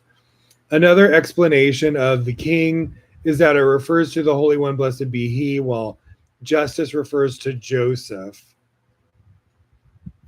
who established the land as it is written, and all countries and all the land came to Egypt to Joseph to buy provisions. Because the Holy One, blessed be he, favored Jacob, he made him governor of all the land. Rabbi Yossi said, the king is Joseph, and by justice is Jacob. Because as long as Jacob did not come to Egypt, the land was beset by famine. After Jacob came to Egypt by his merit, the famine was gone and the land was established. Another explanation is that the king by justice establishes the land refers to King David, as it is written, and David reigned over all Israel, and David executed judgment and righteousness to all his people. He established the land during his lifetime, and by his merit it stood after his demise.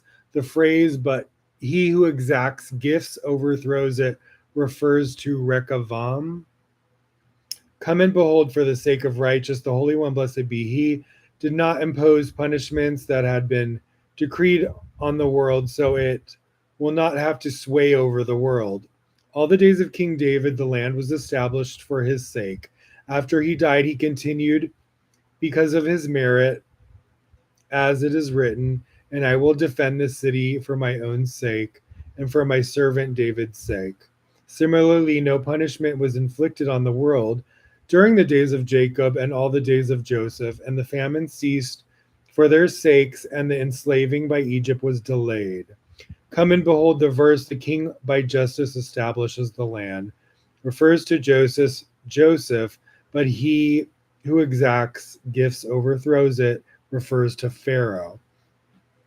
Because Pharaoh hardened his heart against the Holy One, blessed be he, the land of Egypt was destroyed. Because before that, the land was thriving through Joseph in accordance with Pharaoh's dream, as it is written, and it came to pass at the end of 2 years. Rabbi Elazar opened the discussion with the verse, Hashem lives, and blessed be my rock.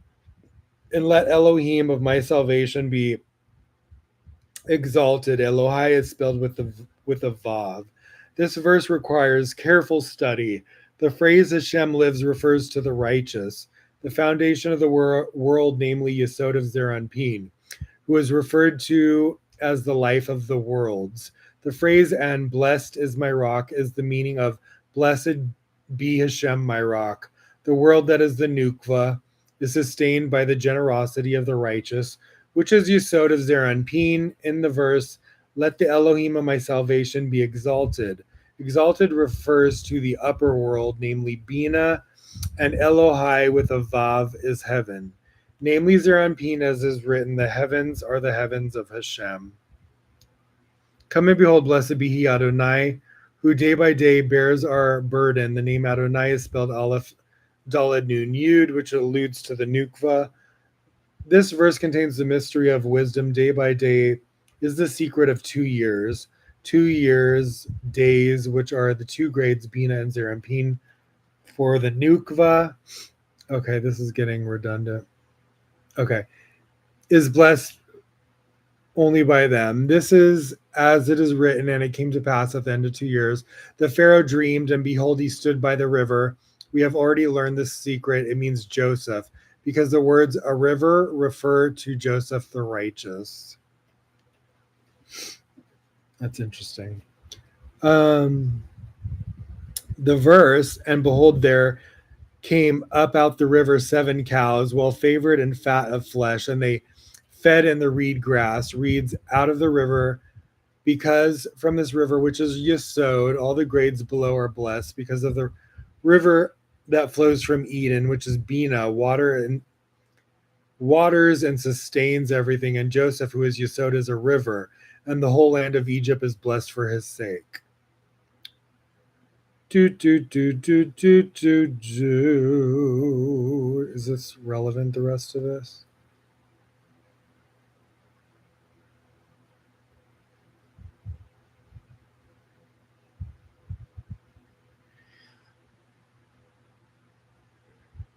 What on earth? Okay. There was, I think, one other thing. Where was it? Oh, this was another thing about David teaching that I came across. So it says, he began again and said to the chief musician upon Shushan a Michon of David to teach. This was that same week in that portion, and I was just like, felt like it was like, and this is so because in a rose there are 13 petals. See how it's referring to David and a rose and teaching.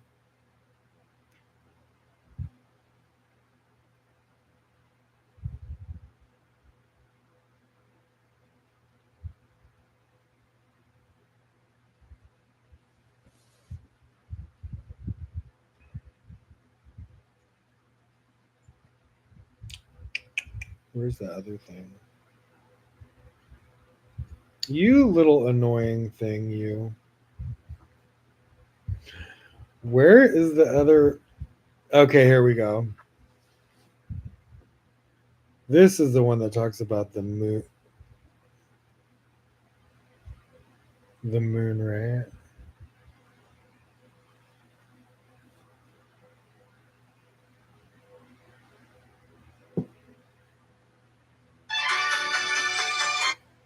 Okay, this. So it goes, and Joseph was the governor of the land. So this is the Maquette's one that I was actually wanting to read. This passage speculates on the secret meanings of Joseph's triumph in Egypt. It tells that his victory was also won against the hidden powers of evil on the left, that is the evil inclination. So this is where it talks about. So I had the. It was so weird because I had this dream the day that I got this. That night I had like a dream. It was either I had to dream the night before and then I read this, or I read this and then I had the dream of my stepfather Stan, who kicked me out when I was younger, and I kind of like fled from him because he was screaming at me, "You choose to be gay," and like was fighting with me all the time when I lived with him and my mom when I was like a teenager. I think I was like 18 or 19 or something. And so it talks about King David fleeing from his step father-in-law, Saul, four letter names like starting with an S, that I read this the same night. I have a dream of my stepdad who, passed away a few years ago with dementia. I was like, you fucking can't make this shit up. And then I was talking about to my mom as well that they say the righteous souls, the matriarchs and patriarchs from the beginning of time in the Bible, that they all exist now and are reincarnated into different bodies in the current time. And there's the different dynamics going on, which is how reincarnation works. Somebody that was your mother could be your fucking brother in the next life, or vice versa, or whatever. So listen to this. This is interesting. It's talking again about Joseph and David. And Joseph was the governor of the land. Rabbi Yessa opened the discussion with a verse, and now shall my head be lifted up above my enemies round about me. Therefore I will offer in his tabernacle sacrifices with trumpets sound. I will sing and I will make melody to Hashem. Come and behold when the Holy One, blessed be he, takes pleasure in a man. He raises him about all the inhabitants of the world and makes him ruler over them. All his enemies are subdued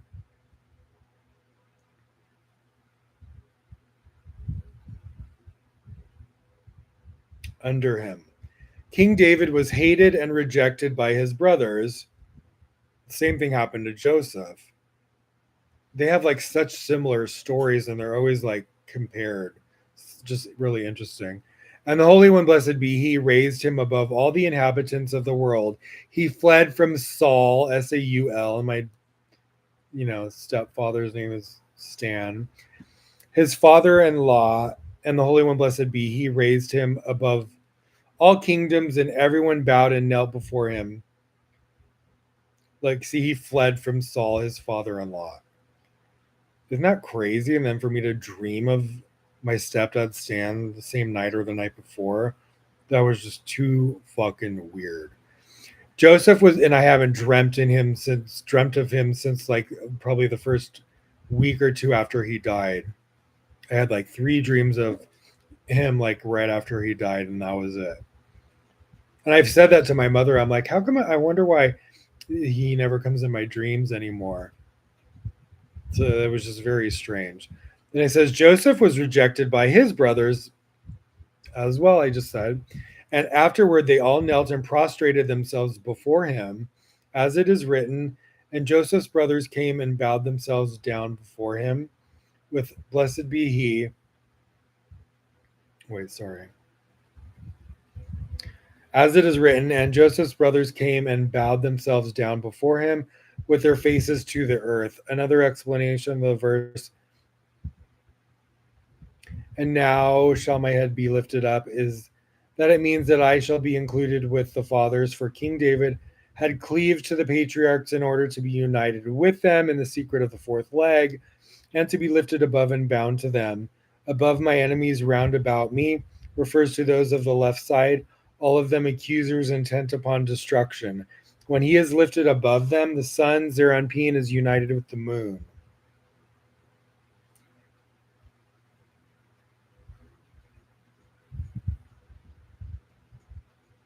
The Nukva, and all becomes one. Come and behold, it is written, and Joseph was the governor of the land. Joseph is the son, Zeranpin. So I was just talking about this the week prior, and then this happens where my boyfriend channels this Bible portion, which is not even the next week's Bible portion. And then it's referring to Joseph as the sun and David as the moon, which is like a rare description in the Zohar. So for it to happen the following week by this weird channeled synchronicity is just crazy. So Joseph is the son, Zeranpin, for Joseph is Yesod of Zeranpin, which rules over the moon. The nuke was shining upon and sustaining her, and that's David as the moon. And he it was that sold to all the people of the land. As the river that flows and comes out from Eden, Yesod called Joseph, supplies everybody with nourishment. From there the souls of every man emerge. Hence everyone bows before that place. for which rules over the moon, the nuke was shining upon and sustaining her, and it was that sold to all the people of the land. Blah, blah, blah. As the river flows out and comes out from Eden, Yesod called Joseph supplies everybody with nourishment. Yada, yada, yada. Okay.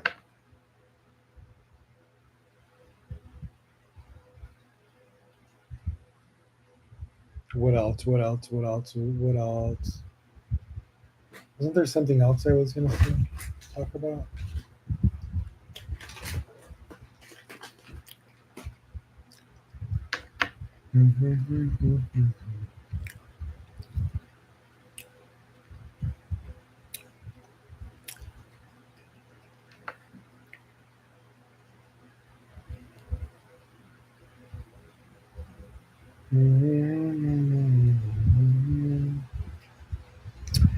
Whatever, whatever, whatever. Oh yeah, so I'll read that Supernal David thing.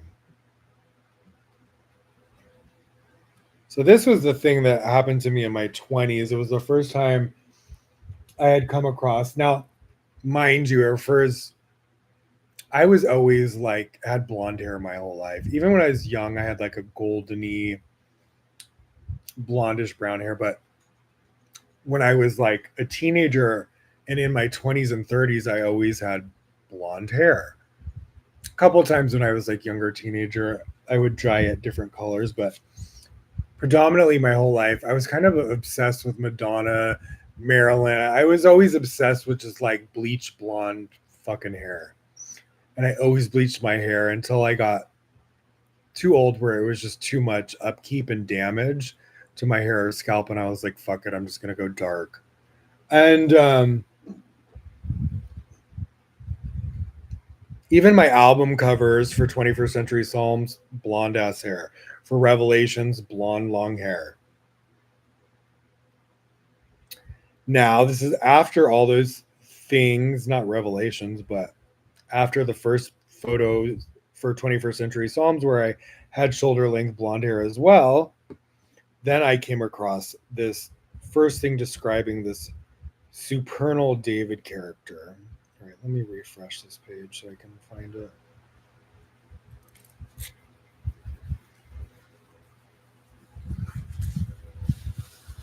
All right, I want the full. Oh, I know where it's at. Okay, it's right here. So it's from chapter Kedoshim. I said the chapter number wrong last time. I said book 7. It's not book 7. I think it's like 16 or something.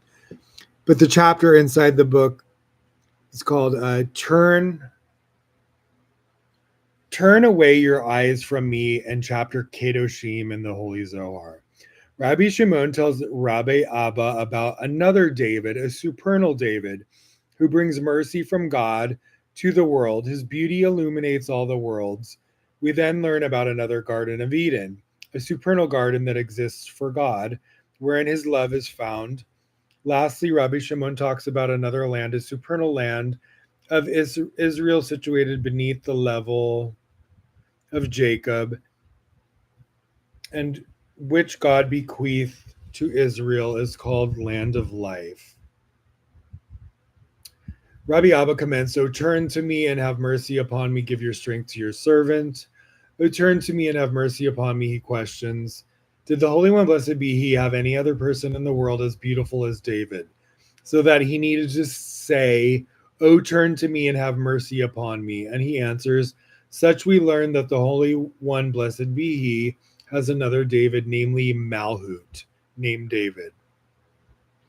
David, so that he needed to say, O turn to me and have mercy upon me. Sorry. So, namely Malhut, named David, appointed over numerous supernal troops and camps. When the Holy One, blessed be he, wishes to show mercy upon the earth, he looks to this David and shines his radiance upon him. He in turn illuminates the worlds and extends mercy to the world. The beauty of this David illuminates all worlds. His head, a head of gold, is embroidered with 7 ornaments of 7 types of gold. Literally, I was born in 1977.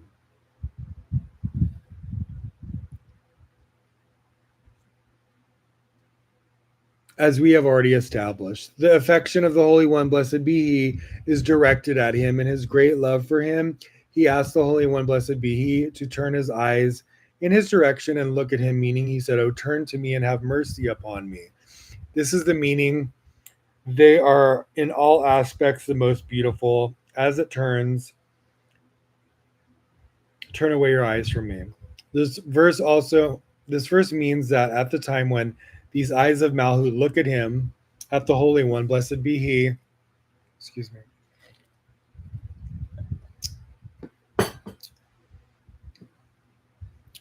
then arrows of love from catapults with supernal love are stirred in his heart. And with the great flame of supernal love for him, he said, "Turn away your eyes from me," meaning turn your eyes from me, since they burned me with the flame of love. Therefore, it is written about him, David, now he was ruddy with fine eyes and good looking, because this David, the supernal one, is handsome, and the love and yearning of the Holy One, blessed be he, is to cling to him. David said, "Oh, turn to me and have mercy upon me." Um, so it was crazy when I first came across that. I was having back to back crazy synchronicities with King David. Um, and then I did this photo shoot for my album cover, not knowing that there was like a King David statue inside of Caesar Palace, and did it on Las Vegas Boulevard in front of this like headless Victory Angel. So it looked in the photo like I was just doing a photo shoot with this Lisa Minden. She was like the daughter of the famous Michael E. Minden Company jewelers in Vegas, and that I met at the Kabbalah Center. She asked if I would be model for her that night so she could get some experience on her camera before this photo shoot. We go there, and then she's like, "Oh yeah," we just go walk in front of Caesar's Palace, and we're like, "Oh, let's take it in front of this angel with this like looking like Greek city behind or whatever." And so it's like I'm standing there. I happen to have a visor on with that had the number 77 on it.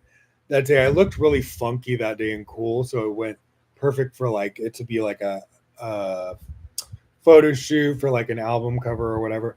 So you can see it's the headless female, and you can see the angel wings look like they're coming off behind me, and then this fountain behind the angel, like water, like real fountain, and then they have the huge like Greek looking city or whatever, and or holy city, and all white. And I happen to be wearing this shirt, which is about the Hoover Dam. So it had Arizona and Nevada, and there was an advertisement for Hoover Dam, and it shows this angel standing there with a fountain behind it. I was like, and then like the 2 states and the dam or whatever.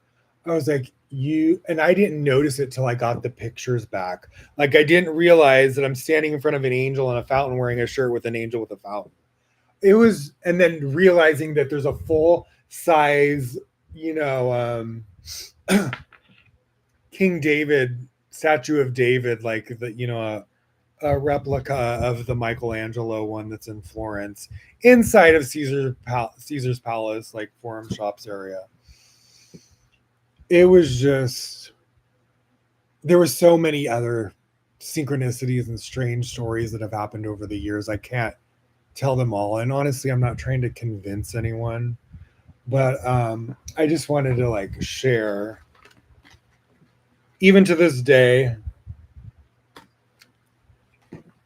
the cool signs and synchronicities that not only line up with me, but my soulmate and our spiritual destiny.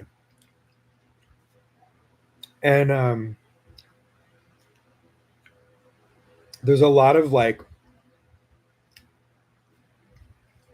psychic channeled prophetic information coming to me from not only my psychic soulmate, but my own intuition and a lot of people in the spiritual community that I've now become a big part of in the social stratosphere.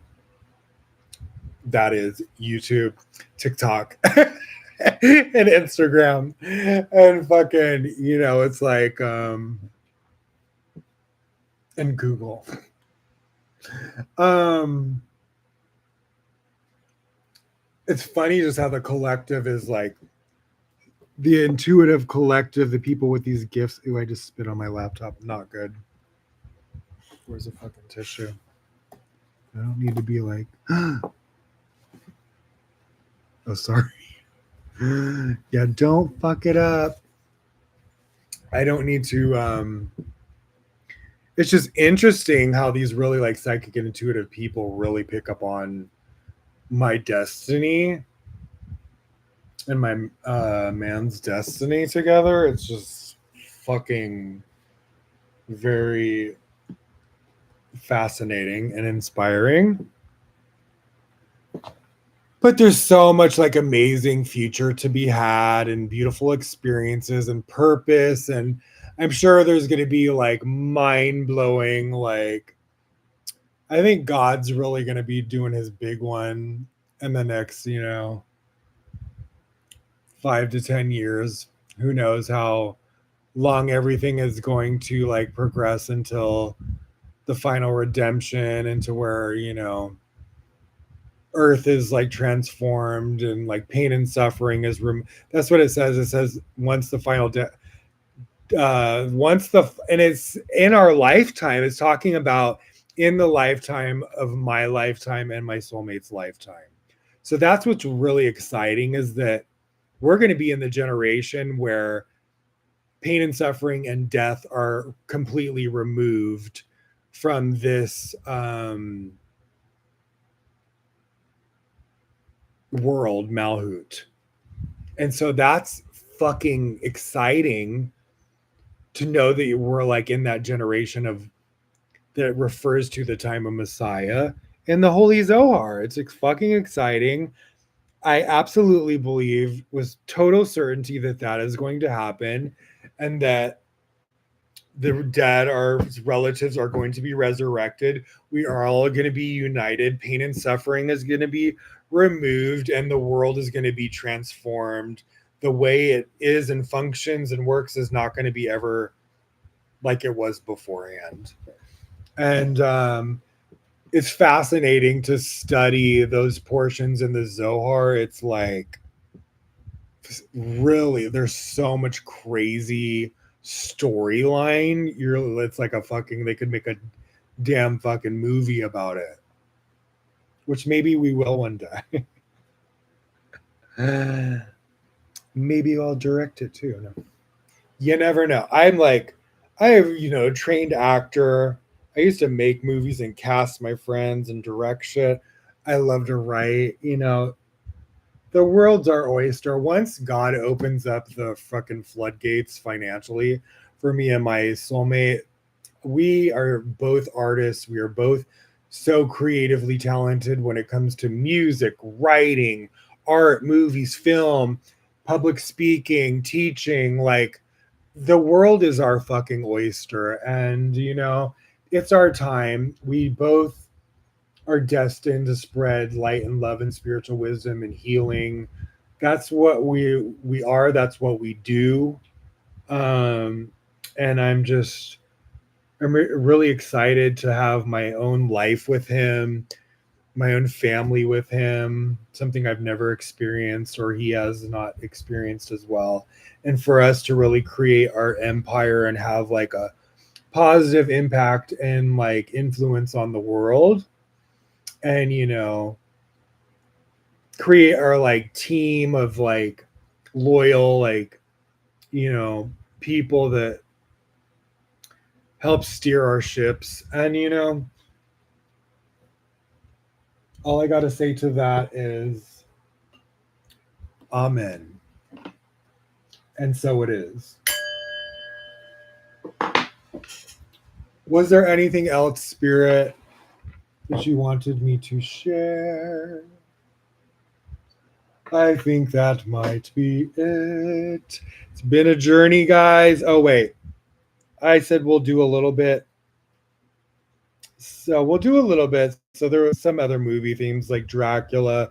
A theme I was doing was King Arthur, which was like in correspondence connection with a little bit of like homage to my man's and also the King of Swords.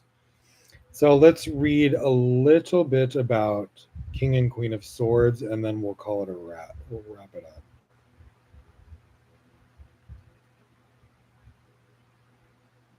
Because I like to, on each episode, teach a little bit about different tarot cards, and so I can immerse. I'm immersing myself to really like,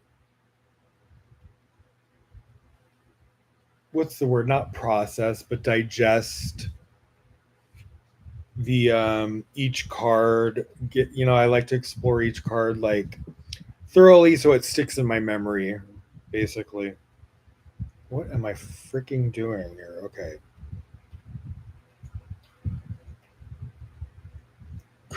Google.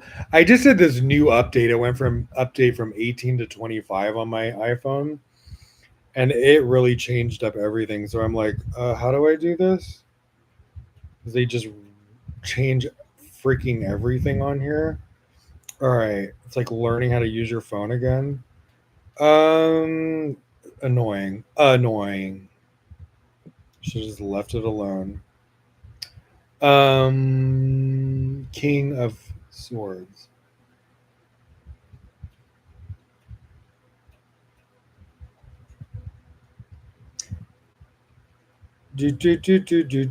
Labyrinthos. I like using them. Okay. King of Swords Tarot card description. The King of Swords Tarot card shows a king who sits on his throne while holding a double edged sword that points upward in his right hand. The King of Swords radiates intellectual power, clear thinking, truth, and authority. He understands that power holds great responsibility. The blue tunic and that the king wears is a symbol of his spiritual understanding. The butterflies on the back of his throne, are indicative of transformation.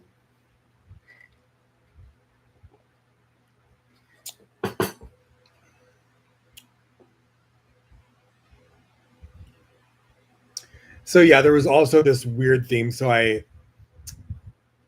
The King Arthur movie choice was a theme that was correlated, which I'm not going to say why, to my boyfriend and to King of Swords. Now the weird thing, the two characters that play these, like, the real king is like the King Arthur character, and it's Madonna's ex-husband, son of Rocco, Guy Ritchie's movie. Did a really good job. And then the kind of negative, like, wannabe, like, fraudulent king is Jude Law. And I forget with who the actor is that plays like King Arthur, who's kind of like grows up poor and a fighter, and like but he's destined, anointed to be the king. And the fake king, who is actually in the position of power, knows that this other king is the anointed one and is trying to, like, he doesn't want to yield his power to him, and so he tries, to, like, get rid of him. And so so the funny thing was that I was having these weird synchronicities where my soulmate was picking up on my ex-boyfriend, the abusive one, really toxic one from my past, that like tried to fucking do all these fucked up things and kill me and destroy me and ruin my life and sabotage me and just use me, and it was just over the fucking top. Like, deserves the narcissist of the century award in my fucking lifetime. And he's been popping up in my dreams recently as I'm having success with the podcast and I'm in a relationship, and this always kind of was how he was, is that he would, anytime we would, like, I had separated from him or whatever after him fucking me over, and things would start going good with me, or I would have start having some sort of like success or a new relationship, he would always try to come back in and weasel his way back in and then sabotage me again. And I used to let him do this to me over and over in my like 20s and 30s. More in my 20s, but then even I tried to be friends with him in my 30s, and he still, even as a friend, would do this shit. So it was just like I had to completely cut him out of my life. And then he has tried to get in my life for over a decade. Since then, a few times, and I always just shut it down, and I haven't seen him since I lived in like Chicago over about like 8 years ago. And but it was weird because my boyfriend was psychically picking up on him in his readings, and like, and he was popping up in my dreams just a day or two after my boyfriend was picking up on him in the readings. So he looks very much like Jude Law. And and my ex knew about my destiny, the Supernal David thing. And it was almost like he was just kind of like more, he was never like fully like loved me or like attracted to me. It was like more he was like wanted my power or my like light or my sort of like destiny, like wanted to like destiny swap with me. He was like giving all those fucking things. And I was completely genuinely, like in love with him, and he was like my best friend, but he was like putting on this facade because he had this fucking sort of like I don't know, it was just like demonic. It was not, almost, it was like one time he had come into we were in an argument, I was in my apartment, he said he wanted to come over, and I'm just like whatever, and he comes in, doesn't say anything to me, puts this like pentagrammy thing on my mirror and walks out. Then he would do it. There was other things that I found out where he was doing like just like demonic shit. It was just fucking crazy. Like, I don't want to get into all the stories of what he fucking did, but it's over the motherfucking top. I think I said enough in the beginning of this episode. And so the weird thing is we were on this in our 20s, we were on this reality show called The Club, which was on Spike TV, and we were club kids for this club ice in Las Vegas, and it was just three of us male club kid dancers. The rest of the dancers were like female. And so we would also do the rounds of the gay clubs in our outfits after we would film. And so it was like this whole little local celebrity thing. That's when I created my persona with the name Manakin, and he went by Sinister, get it? Yeah, he was just his whole energy was always kind of like just this weird, like dark, negative sort of like energy, and I was just like this naive fucking idiot. At that, like back then, I didn't have like a fucking backbone. I didn't, and I was also disowned by my family, so I didn't really have anyone. And I think that's why I clung to him, because I would have rather been with him than be alone, sort of thing. Even though he was like abusive to me, or took advantage of to me, or was sabotage, or used me, or whatever. And I'm not saying there weren't times where we didn't get along, but it was few and far between, and it was never worth the damage he did to my life. And so, and whatever, at the end of the day, I have to take responsibility for allowing him in my life. And once I became mature enough and realized he has almost destroyed me, I removed him from my life. And thank God I did. And so the weird thing was, when we were on that reality show, there was one night where he was dressed like the devil, and he had this corset, like a vinyl corset on, and then he had this huge scarab beetle on the corset.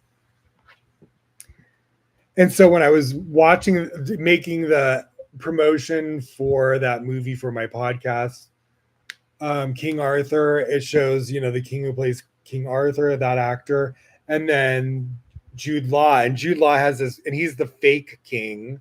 He has this crown on with a scarab Egyptian beetle on the crown. And I was like, how fucking crazy is this? Because the movie was like so symbolic of like my ex trying to come back in the fucking picture again, my psychic boyfriend picking up on it, and then him revealing in my had two dreams. So he tells me my boyfriend picks up on him and says there's a snake in the grass. Someone from your past has their eyes on you. A day later, I have a dream of my ex coming up to me. 2 weeks go by. My boyfriend says it again in his reading. That snake in the grass is still. And then the next day, I have another dream of my ex as well. Just those two dreams and those two connections with my boyfriend picking up on him and warning me about it. And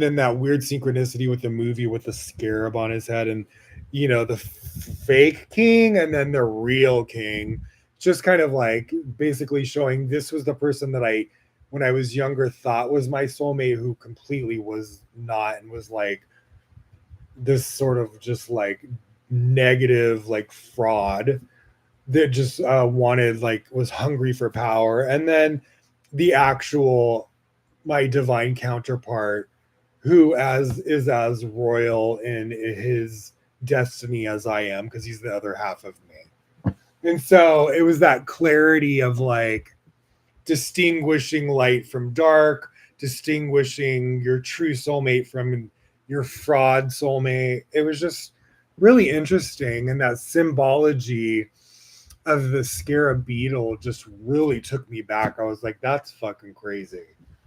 All right, so let me finish. I'm just going to read a little bit more about King of Swords, Queen of Swords, and then it's a wrap, baby.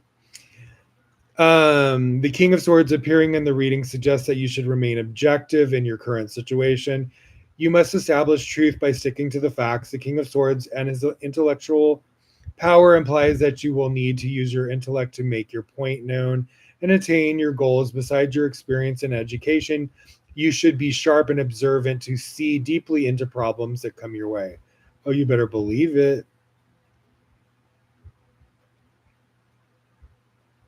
Because he rules over the suits of swords, he has a special connection to rules, laws, and diplomacy, which are systems of logical thought applied and manifest on earth. So the King of Swords means also shows that you need to be stern in your role while ensuring that you have clarity of mind at all times. And so I just posted the song Clarity yesterday by Kim Petras. I love that song. When judging a situation, you need to consider all the possible consequences to make an appropriate judgment. You will need to leave your emotions out of the judgment so as to maintain rational thinking at all times. The King of Swords meaning suggests that you should take time to reason with others and be candid with the observations that you have made. As far as your personal life goes, the King of Swords urges you to use your intellect and logic to maneuver the path that lies ahead. You will need to confront the issue at hand and make a sober decision. I am sober. The King of Swords implies that you should be able to look at any situation and make a decision with complete impartiality. Totally. He can also be an indicator of the high ethical standards that the King of Swords demonstrates. All right, anyways, now let's do Queen of Swords. My throat is like, okay, dry as fuck. I am donezo. But I got through. This has been 6 hours. That's the most it's ever been for the season finale. So it's gonna wrap up. There's 15 more minutes, so almost like 6 hours. Pretty fucking cool that I got through all that. And got everything out that I wanted to share.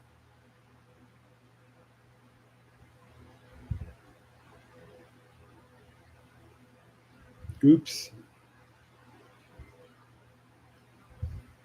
Queen of Swords. Queen of Swords tarot card description. The Queen of Swords wears a stern look as she sits high in the throne looking off into the distance, a queen of the air element that the swords represents. Oh really? I'm air element and so is my boyfriend. We're both Gemini.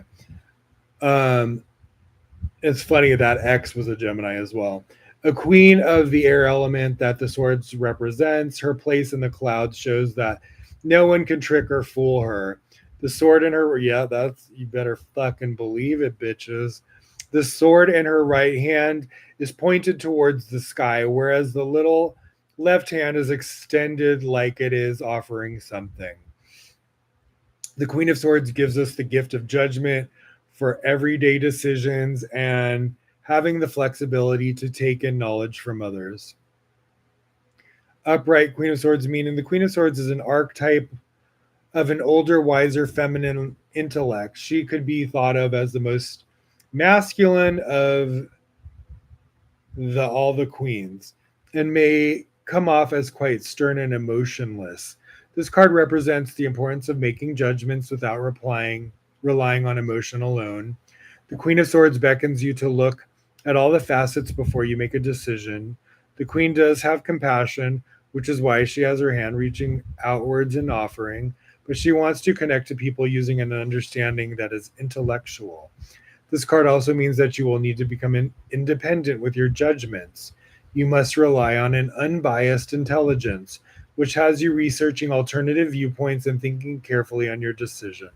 Compassion and empathy in these cases can distract you from your task. So you are trying to keep us. They need to edit this shit. So you are trying to keep a strong objective view while avoiding getting emotions involved. The Queen of Swords can also be about the way that we speak with others. This queen has the ability to tell people the way it is. This allows her to get her point across so there is no confusion about what is being said. Above all, truth is important to her, so she feels no need to soften her comments, thoughts, or opinions. No, she doesn't. She also expects the same frankness from other people, so this means that you need to be clear with everything that is being said, even if it may hurt. All right, guys, I love you. I did it. We did it. Thank you for all the support and excitement. I feel the love. I feel the energy. I feel the floodgates opening. Can't wait for the future of what's to manifest. We're up leveling, bigger, better, badder, expansion, expansion, expansion of the light. The chariot. We're spreading the light. We're healing the world. We're stepping into our purpose. And we are transmuting all our past trauma and moving into our true family, our true destiny, our true love, our true passions, our true creativity, our true artistry, our, our limitless financial abundance and freedom to explore the world and move into more lush, abundant, safe environments and cultivate, our own sort of like heaven on earth. Sacred, homesteads. That's what I dream of, is just having, my family in a beautiful, lush, beautiful, different country with like, just like a huge space to really like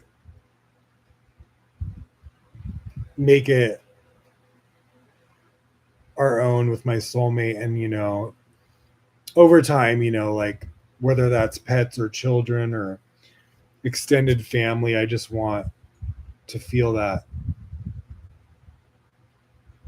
family of my own with my soulmate that I've never experienced in my entire lifetime. And honestly, that's personally the most important thing to me. But of course, me and my soulmate both acknowledge that we have like a huge purpose and passion when it comes to doing like living out our purpose, what a God has like anointed and planned for us. And so it's that beautiful balance of our